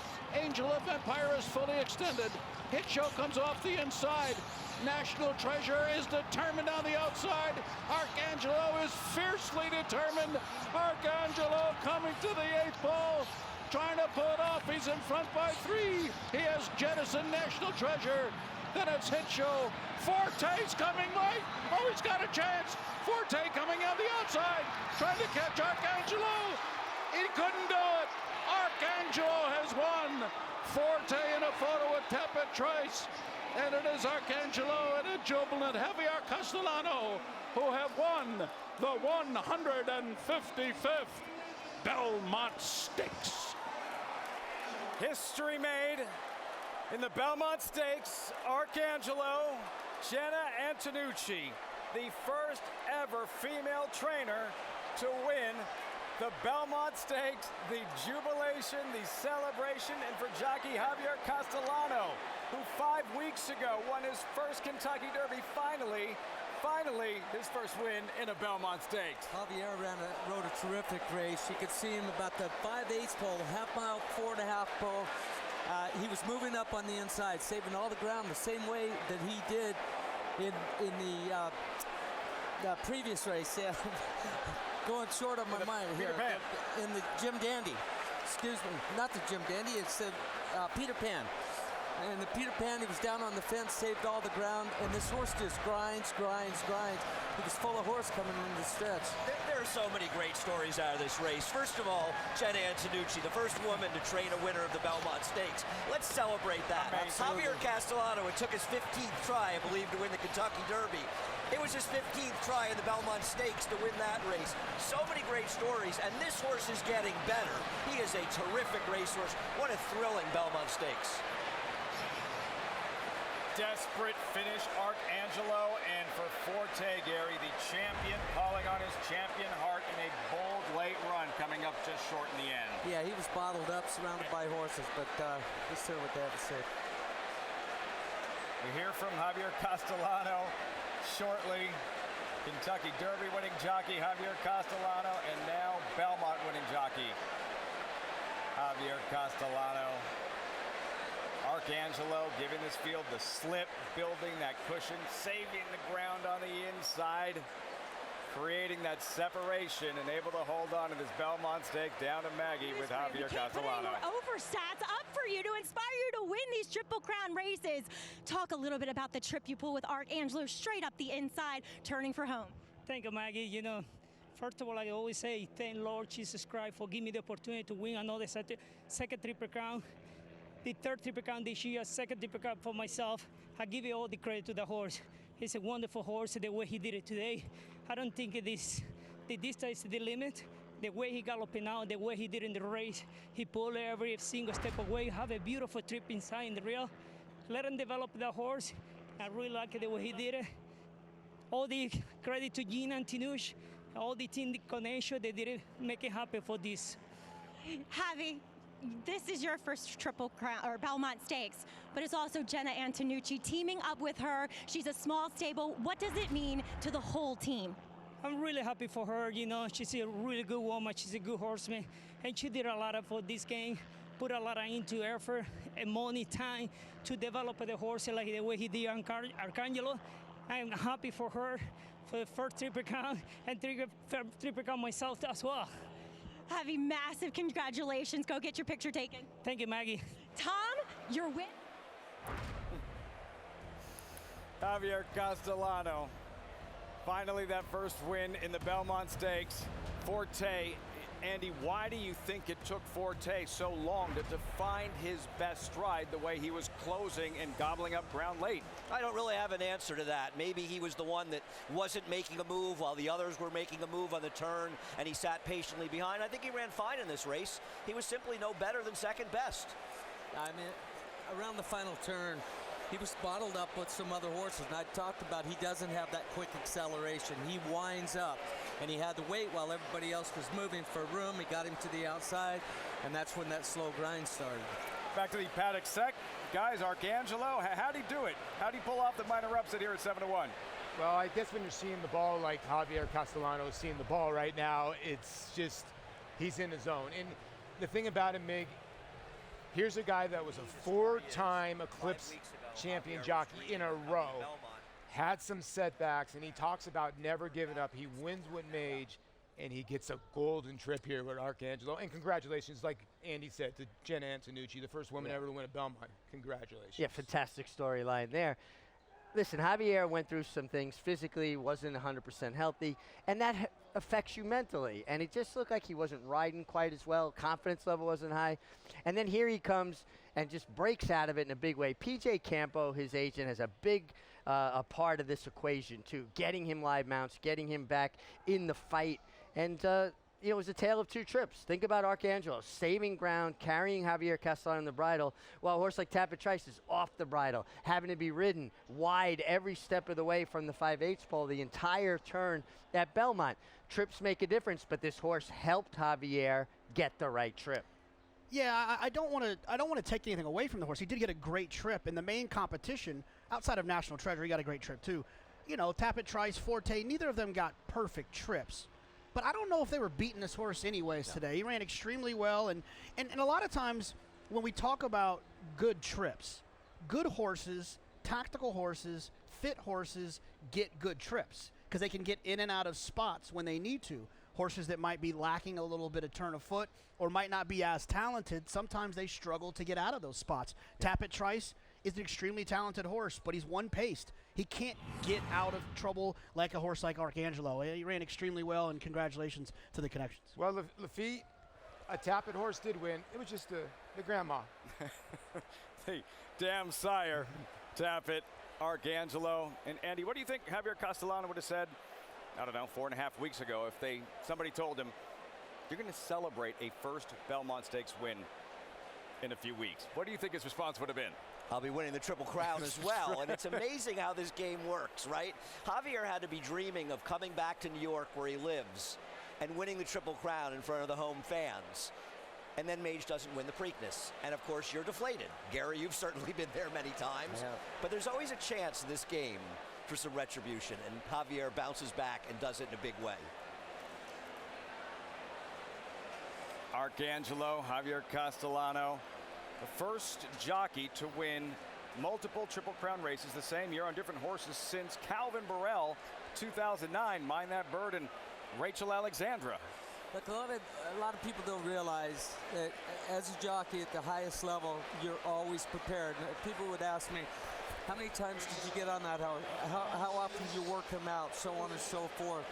I won some of my biggest races on horses I had never laid eyes on before, whether it was in Europe, Japan, or whatever.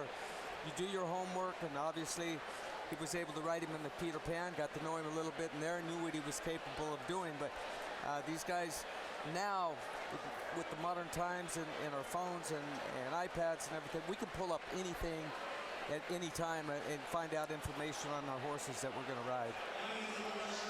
Just an amazing story as they enter the winner's circle. You see Jenna Antonucci on the right. We've seen a filly win the Belmont Stakes in rags to riches. We watched Julie Crone, the first ever female jockey to win the Belmont Stakes, Colonial Affair. This is such a massive story. Emphatic. Javier Castellano for Jenna Antonucci and what she just accomplished. The first women to train a Belmont winner. Women are every bit as big a part of this game as men are. They just don't get the opportunities on the high level and up front. They just don't get the chances. And I think you see this, and it shows. Give them a chance. They can succeed at the highest level. She was on earlier today with Greg Wolf and Richie Migliore. You could sense a quiet confidence. They asked her, what's Arcangelo doing? What's the schedule? Sleeping, dead asleep, Snoring, he'll wake up in time. He woke up all right.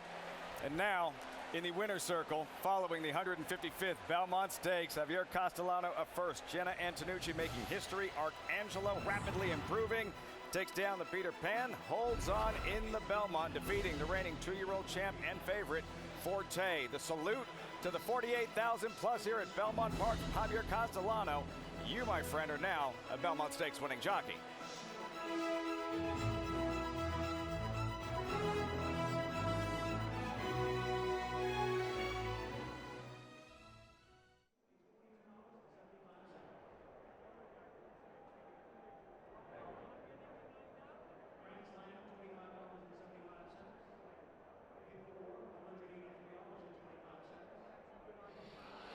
He was very bullish.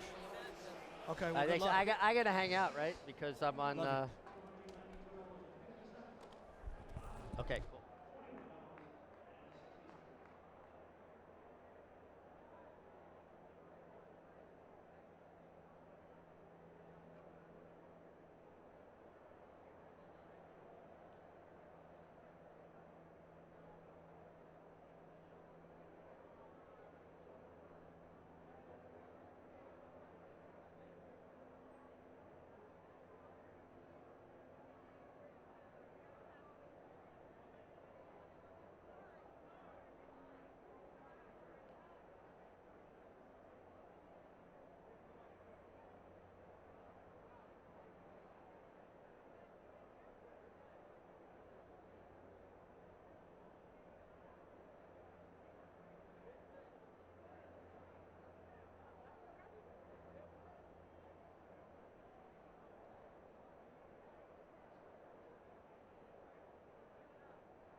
The colors of the Blue Rose Farm, winning owners of the Belmont Stakes, all part of the tradition. Arcangelo in the 155th test of the champion. Trainer Jenna Antonucci, there he is. He woke up all right with Javier Castellano. Opened up that big cushion, able to hold off the late runners in the stretch, and now the chase for a 3-year-old championship. As you look at the results, 1780. It's going to be a fun summer at Saratoga with a wide open 3-year-old division and no clear-cut standout. As big a player in this division as anybody right now. When you think of the possibility, and they're sort of all pointing there right now, of all 3 Triple Crown winners coming together in the Travers. You know, Forte and Tapit Trice are going to try to get there as well. Others in this race, Angel of Empire. This could be an incredibly exciting, it's going to be an exciting summer. It could be even more exciting. And I'm not sure the last time we had all 3 Triple Crown winners in the Travers. I know it happened with Conquistador Cielo back in the early 80s. Finger crossed. Maybe this season. Arcangelo in the Belmont. You'll hear from winning trainer Jenna Antonucci when we come back in the hoisting of the hardware following the Belmont.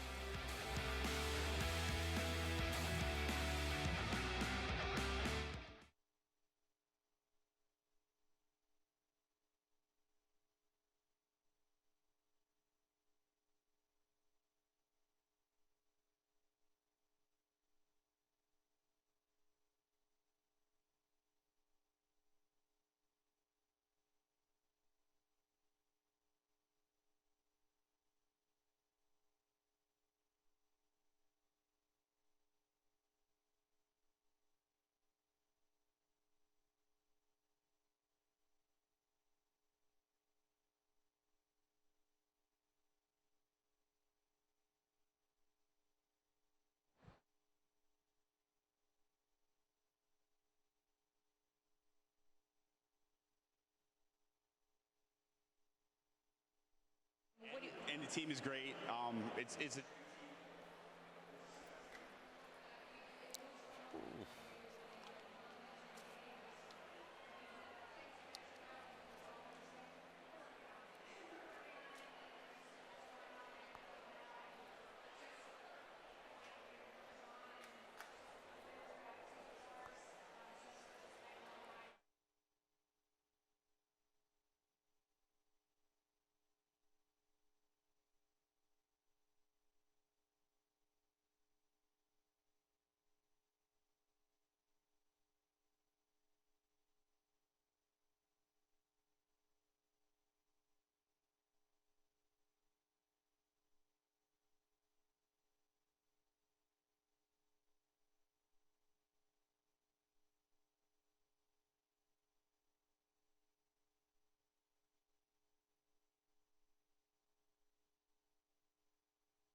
Dust settling here at Belmont Park following that stirring edition of the Belmont Stakes.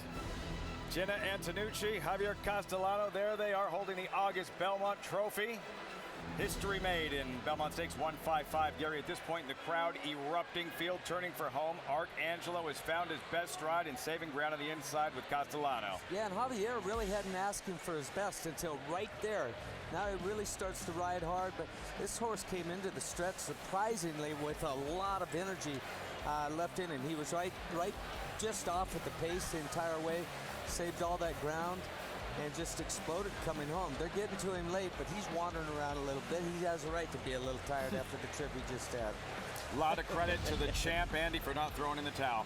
No, I thought Forte ran fine in there. I mean, he didn't have everything go perfectly, but I thought he got a good ride overall in this situation.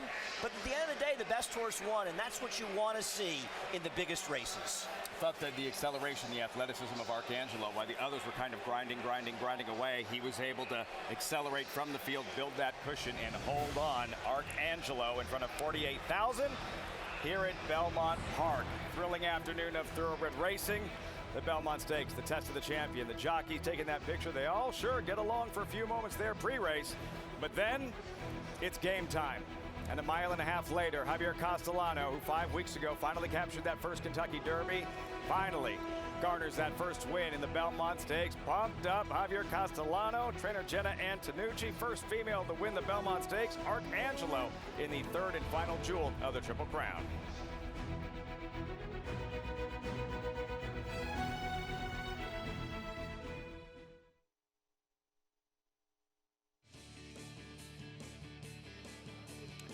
The test of the champion, it is in the books. Welcome to America's Day at the Races, and the test is aced by a rookie trainer in a Triple Crown event. History made by Jenna Antonucci as Arcangelo moves to the front, drifts a little bit, maybe a bit tired after this mile-and-a-half trip, but able to hang off and hold off the 2-year-old champion Forte for the victory in the Belmont Stakes. First female trainer ever to win this race.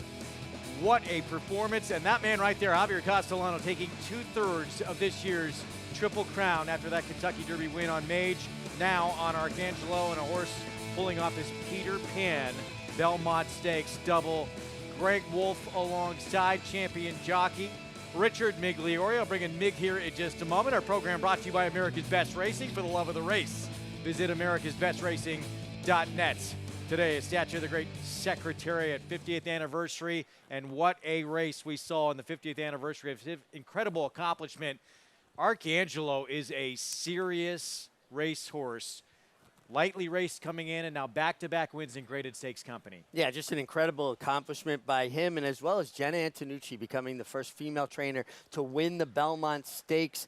What a great job. This horse winning the Belmont in his 5th career start. What a beautiful trip he got under Javier Castellano, who has reemerged as one of the leading riders in the country, one of the go-to guys. A Derby win now under his belt, a Belmont win, kind of 2 glaring omissions to his already Hall of Fame resume. And congratulations to Javier and his agent, PJ Campo, who had a big part in this resurgence of Javier Castellano's career. We'll talk about the 3-year-old picture and some of the others in this race as well, because I think it's important to get to that. But Arcangelo, that Peter Pan win for him That was his first try in graded stakes company. He showed incredible determination, grit, and heart to get that victory, and now he does that again in a huge win to vault near the top of this class. Let's go to Acacia Clement for more. Greg, this is a very special interview for me, joined by Belmont Stakes winning trainer, my friend Jenna Antonucci. And hopefully I'm not the one that starts crying during this. But Jenna, the first female to win a Belmont Stakes, first female trainer. What does that mean to you, and what do you hope that shows to young women who hope to get in this industry? You just got to work hard. I said when we were walking out here, if there's not a table made for you, you make a table. And you put great people around you, and you work hard, and you be quite okay with people that don't want to see you, because you're seen, and just work your tail off, and it will come. Do it the right way. Do it the right way. And you've done it the right way. And Arcangelo, you've brought him along patiently, the Peter Pan last time onto the Belmont. What is it about this horse? Man, he's just figuring it all out. You know, such a big kid, and Javier did such a great job. You know, he had a lot of horse in his hand going to that first turn, and he sorted that out and got him to take that breath in the backside, and then kind of made that way up the rail, and we knew we wanted to get a little jump on him. We weren't ever worried about the distance, and his cruising speed's just stupid fast, and it just went. You won the Peter Pan last time with him. Prior to that, you had Dr. J-Dub win a Grade 3. This is the biggest win of your career. That's what they say. That's what they say. I'm just, you know, it's the horse, and I'm just so grateful. We'll forever be indebted to his honesty to us and his heart, and that's why you get up 7 days a week, and I didn't get a lot of sleep the last few nights, not gonna lie, and I'm so grateful. Jenna, huge congratulations. Congratulations to your whole team as well. Thanks, Acacia. Greg, this is what it's all about, breaking barriers, and hopefully we will have many more female trainers winning the Belmont in the future. Groundbreaking performance from Jenna Antonucci. We had a chance to talk to her earlier on the program in our coverage on FS1, and she was very loosey-goosey. I would think you'd be super tight in this huge moment, chance to make history. That's not Jenna Antonucci. No, she was very confident. She was great in the interview. I love the way she addressed the camera as well as us. And I think Jenna Antonucci gave Arcangelo confidence, and Arcangelo gave Jenna Antonucci confidence. You know, they kind of fed off each other's energy, and Arcangelo was sleeping in his stall earlier, got a beautiful trip, and this is the first female trainer to win a Triple Crown race of any kind. You know, we've had some big milestone wins. You think Janine Sahadi with great success in the Breeders' Cup, but this is the first for Triple Crown success for a female trainer. And high time. Female workers on the backstretch have been the backbone. You get the best exercise riders usually are the ladies that have soft hands and treat the horses with that kindness and respect. Terrific grooms. It's a great milestone, but a long time overdue. Historic victory, and she deserves a lot of credit for how this horse came along. A late foal. She really took her time with this horse. She was patient. And even with that Peter Pan victory, they did not immediately commit to this Belmont Stakes. They wanted to wait. Logical step would be, of course, we're going to go to the Belmont Stakes. It's the prep. They wanted to wait and make sure the horse was ready to take them there. But that's what your best horse people do. They wait and assess their horse, how they come out of races. You know, you can make plans, but the horse has got to cooperate with your plans. And obviously, he showed all the right signs coming out of the Peter Pan. And by my count, just quickly going back to the history of the Peter Pan, since they started running it in 1940, that was the 8th horse to do the Peter Pan Belmont Stakes double. What a performance from this horse. We're going to take a look back. Pletcher with two big guns in here. They started to make that run. Turned out not to be enough. Let's look at the start for Arcangelo. Yeah, he broke, well enough. He was able to establish position. What struck me, Greg, is he's always traveling in the bridle, and that helps the rider so much. You can gauge how much horse you have underneath you, where you're able to go. He got to save every inch of ground. He took up residence right in behind the pace. He's saving ground. He's not having any contact there. Down the backstretch, again, staying in the bridle. Look at the way he's traveling. Tappet Trice had already moved to the outside. He's been under a rider. We know he's a bicycle kind of horse. He comes around Tappet shoes here, and then goes right back to the fence. And he's following National Treasure, who you know is live cover. You're always looking for that fullback who's going to carry you through the line, right? Carry you through the hole.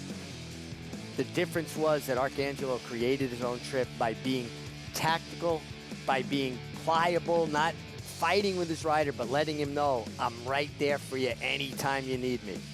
And two, just so easily splitting horses, continuing to stay in that real nice rhythm, and getting that much cozier trip than Tapit Trice got going wide. Well, Tapit Trice kind of creates his own issues because he won't run through kickback and he won't find his stride. Arcangelo never left the fence. He came around one horse, went right back to the fence, slid up inside the National Treasure, not being asked for his best until we almost got to the 8th ball. Now Javier finally sets him down, and I think he got to wandering a little bit, maybe because he was by himself. They are herd animals, and also maybe a little bit tired. This is only his 5th start. And you see Javier, yeah, going to a right-handed crop. It still didn't work. He was still drifting out, but able to hang on for the win. And we'll get to Forte in a moment, who winds up second. He ran a brilliant race for a horse who had been off for a while, not having run in that Kentucky Derby. He's going to be a major factor going forward. He's a major force. To do what Forte did today, 10 weeks off to run second in the Belmont with less than a perfect trip, which Arcangelo got the perfect trip, but he helped create. I don't want to take anything away from Arcangelo's effort and Javier Castellano, but when a rider has a horse that helps him the way Arcangelo did and allows him to gauge how much he has underneath him, you know what holes, what gaps you can make when a horse is underneath you and answers the questions for you. And I mean, this horse he's still really coming into his own and getting better and better. Where does he factor into the mix right now in this 3-year-old picture? Oh, he's high up on the list. Listen, out of this race, you've got to put him in the top 3 of this division. I think Forte lost nothing in defeat here. If anything, he gained in defeat. Horse, just had his schedule blown up, wasn't able to participate in the Derby. And in hindsight, you might even say that, well, maybe that was a mistake. Yes, he had a little issue, a little foot bruise. They're athletes. They're going to run with little dings, if you will.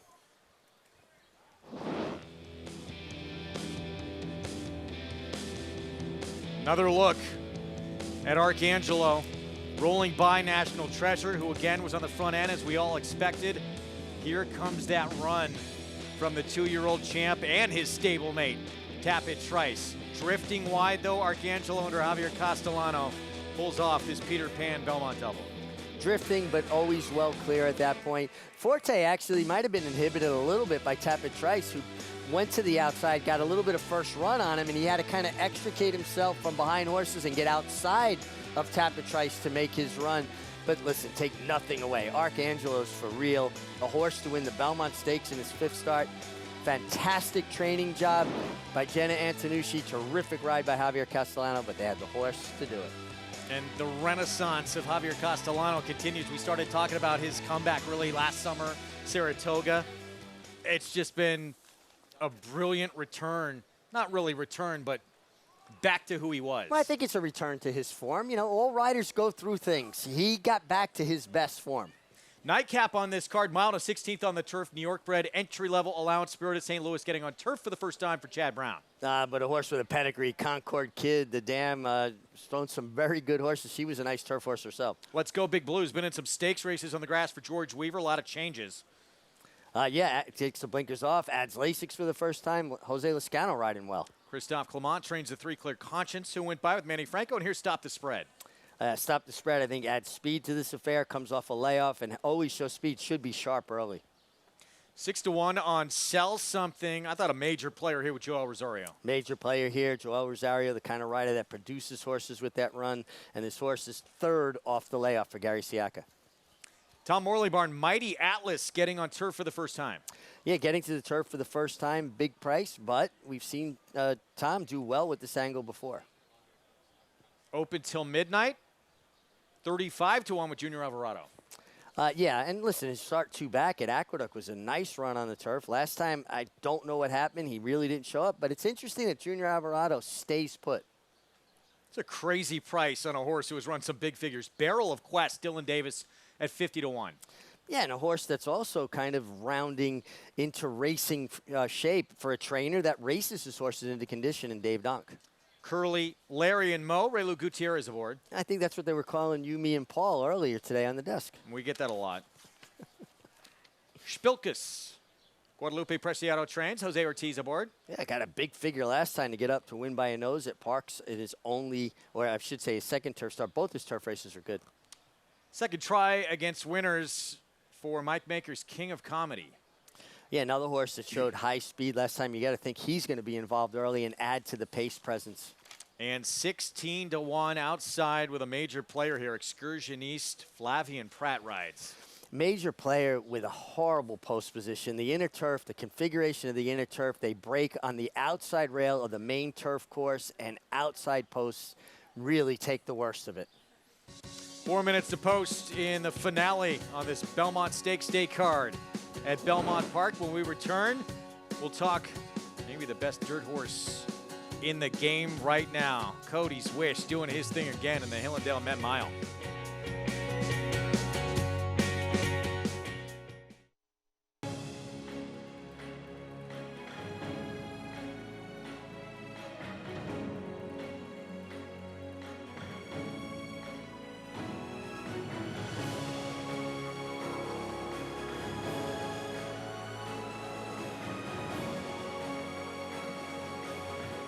Olympiad leads American Revolution. Olympiad gets the gold in the Jockey Club Gold Cup.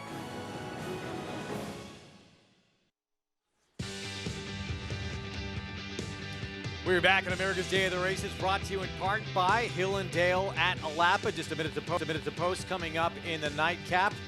Joining us, had some extra work to do after the Belmont Stakes. Nice interview with Jenna Antonucci, Keisha Clement. Hey guys, nice to be here. And if it didn't show in that interview already, just so very happy for Jenna Antonucci being a woman that's involved in the horse racing industry. You just love every opportunity that we get a chance to highlight all of the amazing women and people that work so hard within this industry. So she's breaking barriers. Somebody got to know right at the start when I began at Gulfstream in 2016. So a very special win today. I would think, too, that phone is going to start ringing a lot more with arrivals to her barn. Well, success breeds success in this game. When you can show you win those kind of races, yeah, I expect her to be getting some phone calls. What a moment. History made. Groundbreaking victory. First female trainer ever in the Belmont Stakes. Our Nightcap coming up. This is a very good race. Chad Brown very high, apparently, on Spirit of St. Louis, who's the 4-5 favorite, who will be trying turf for the first time, and as you mentioned, does have pedigree to like the grass. A really strong pedigree. Concord Kid, the dam. I actually broke her maiden right here at Belmont Park. She was a stakes winner on the turf. She's produced horses like Bar of Gold. She's a producer. She is, and Bar of Gold, while she won the Breeders' Cup Filly and Mare Sprint on the dirt, she also won on the grass, and Bar of Gold herself has been a producer of turf horses. You think about Coinage, who was a graded stakes on the grass for Mark Casse. So there's plenty of turf top and bottom. Still, that said, 4-5 is a very short price on a horse that's doing something for the first time. I think that he should like it, but it's a short price to take. And it's a bit curious because this horse has run some very big figures on dirt and could have a future on the dirt. So you would think has to be showing Chad Brown something that maybe it's a leap forward on turf. Well, one of the benefits, and you see that this horse has been based at Saratoga, they haven't had the opportunity to breeze on the turf yet, but at the Oklahoma training track, you can gallop on the infield turf. So you have the opportunity to just see how your horse moves over it. And I'm sure if this horse has been based at Saratoga, they've done that with him, Richie. Yeah, I'm certain he's had plenty of gallops on the turf. And listen, Chad is just so sharp at identifying where his horses will excel. Now, obviously, this horse runs some big figures on the dirt. The fact that he's moving to the turf kind of leads you to believe that he loved whatever he saw in those gallops. Meanwhile, those who have run on the grass, you have a horse next door, Let's Go Big Blue, the 2, who has been in multiple stakes on the grass, is stakes placed.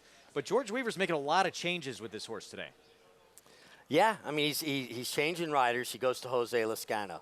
He takes the blinkers off, and he adds Lasix. So pretty much a full makeover, isn't it? And they tried the blinkers in the Central Park, the last race of his 2-year-old season, and obviously it didn't have the desired effect. Now, he does come back off the layoff, and I think always a change off the layoff when there's multiple changes. I find it very hard to realize what it is exactly needed to be changed, if that makes sense. Does he just need to mature coming back as a 3-year-old? We'll see. He's obviously run some good races when he was younger, and he looks pretty sharp out on the track today. Meanwhile, we have that 10 who is coming in from Parks, and that's a different level obviously coming to New York. Horses currently at 10-1 on the board. We're looking at the 5 right now. Sell Something, Joel Rosario, Gary Siaka, and Chad Brown's runner's taking so much money. This is the co-second choice at 6-1. He's a generous price, Richie. He did win against softer competition 2 starts back, but when he stepped up to that New York bred allowance, which is the condition that he's running in today, he actually held his own.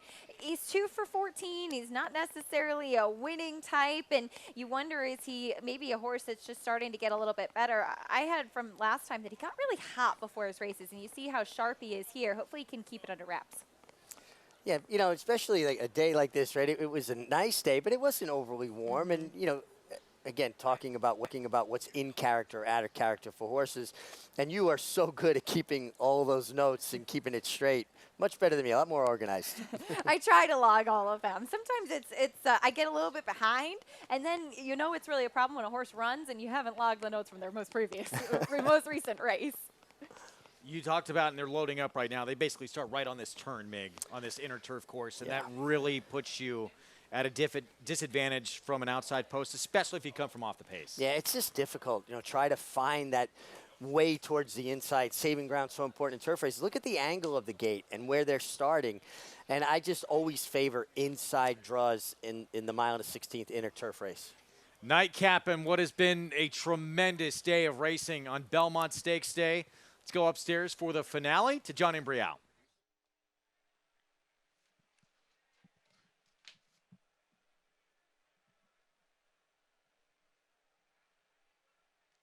And we're waiting now for Mighty Atlas, King of Comedy, and Excursion East.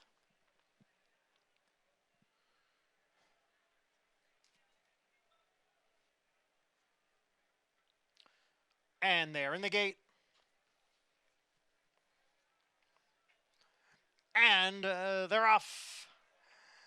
And it is a Clear Conscience who goes out for the lead, but quickly passed there on the outside by Curly, Larry, and Moe. And King of Comedy is racing in second with Excursion East up on the outside and in third. Open until midnight. Down at the Hedge runs in fourth. Barrel of Quest is next in fifth. 2.5 lengths to Clear Conscience, who's right alongside of Stop the Spread. Then we come back to Spilkies, followed by Let's Go, Big Blue. And as they continue along, Sell Something is next, followed by Spirit of St. Louis, who is towards the back of the pack right now after a quarter that went in 25 3/5 seconds. So it is Curly, Larry, and Moe leading here by a length. Excursion East in the white blinkers runs in second. King of Comedy is third by a head. Open till midnight down on the inside in fourth. Barrel of Quest is racing in fifth. And then it's Clear Conscience on the inside and in sixth. And then comes Stop the Spread. Oh, pulling up there, pulling up and out of the race, number 12, Excursion East. The field is going around the turn, and it's Curly, Larry, and Moe with the lead over King of Comedy. Then comes Open till midnight. Followed next by a Barrel of Quest. Gaining ground on the outside now is a Spirit of St. Louis. Let's Go Big Blue is down at the rail. Here comes Spirit of St. Louis now to take over the lead in deep stretch. And a Spirit of St. Louis is going on to victory here in this nightcap. Spirit of St. Louis is the winner. And it looked like Clear Conscience got up for second. We saw Excursion East pulled up, taken out of the race in there. Spirit of St. Louis did not break well last early, and a pretty convincing win first time on the grass for Chad Brown. Madacat Stables, Michael Dubb, and Arad Ortiz Jr. We'll be back to wrap up the nightcap right after this.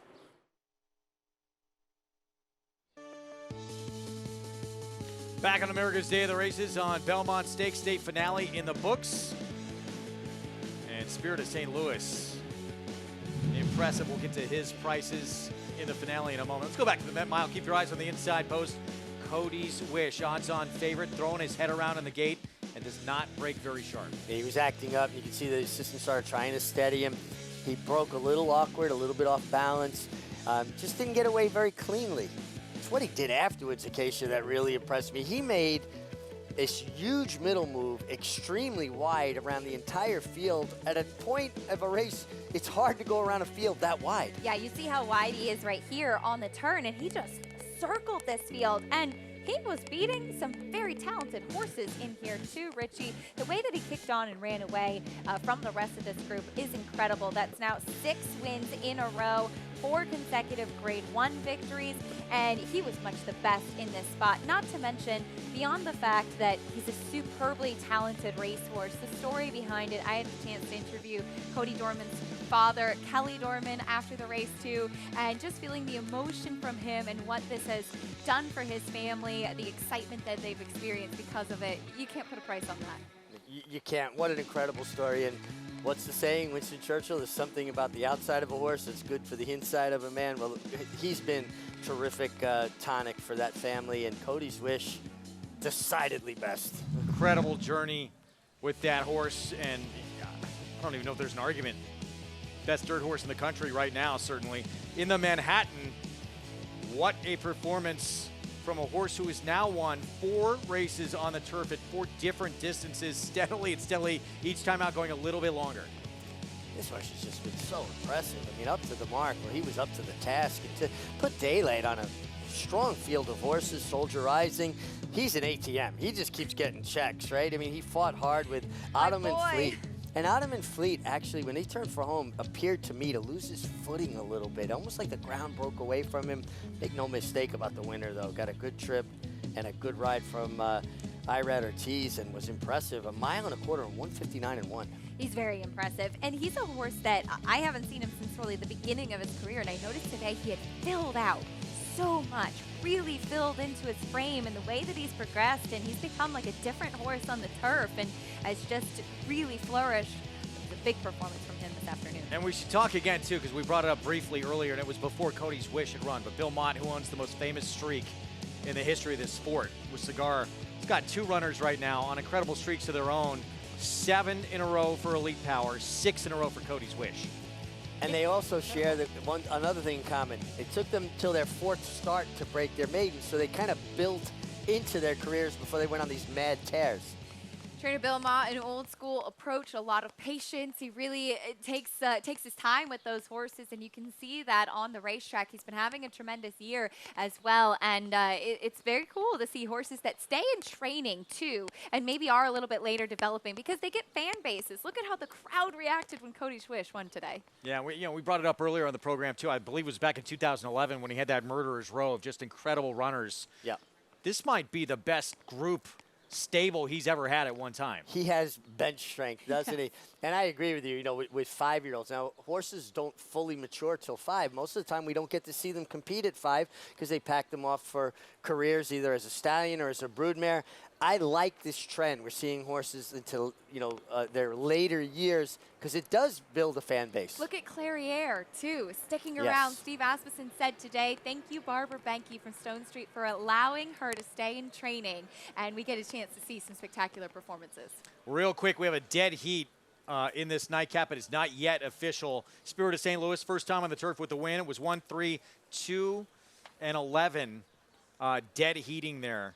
So we're waiting for this one to go official. If we are off air, which it looks like we're going to be by the time it goes official, go to Naira Bets. You can get the official results from this finale.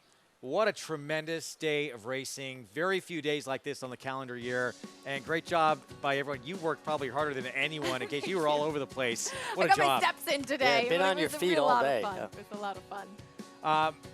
Final thoughts on this day. Who impressed you the most? There were just so many impressive ones, but Cody's Wish and hailing the field that wide, you don't see that very often. I thought Clairiere was spectacular today, too, but all the stars were out in full force. August Belmont Trophy for the first time ever in its history.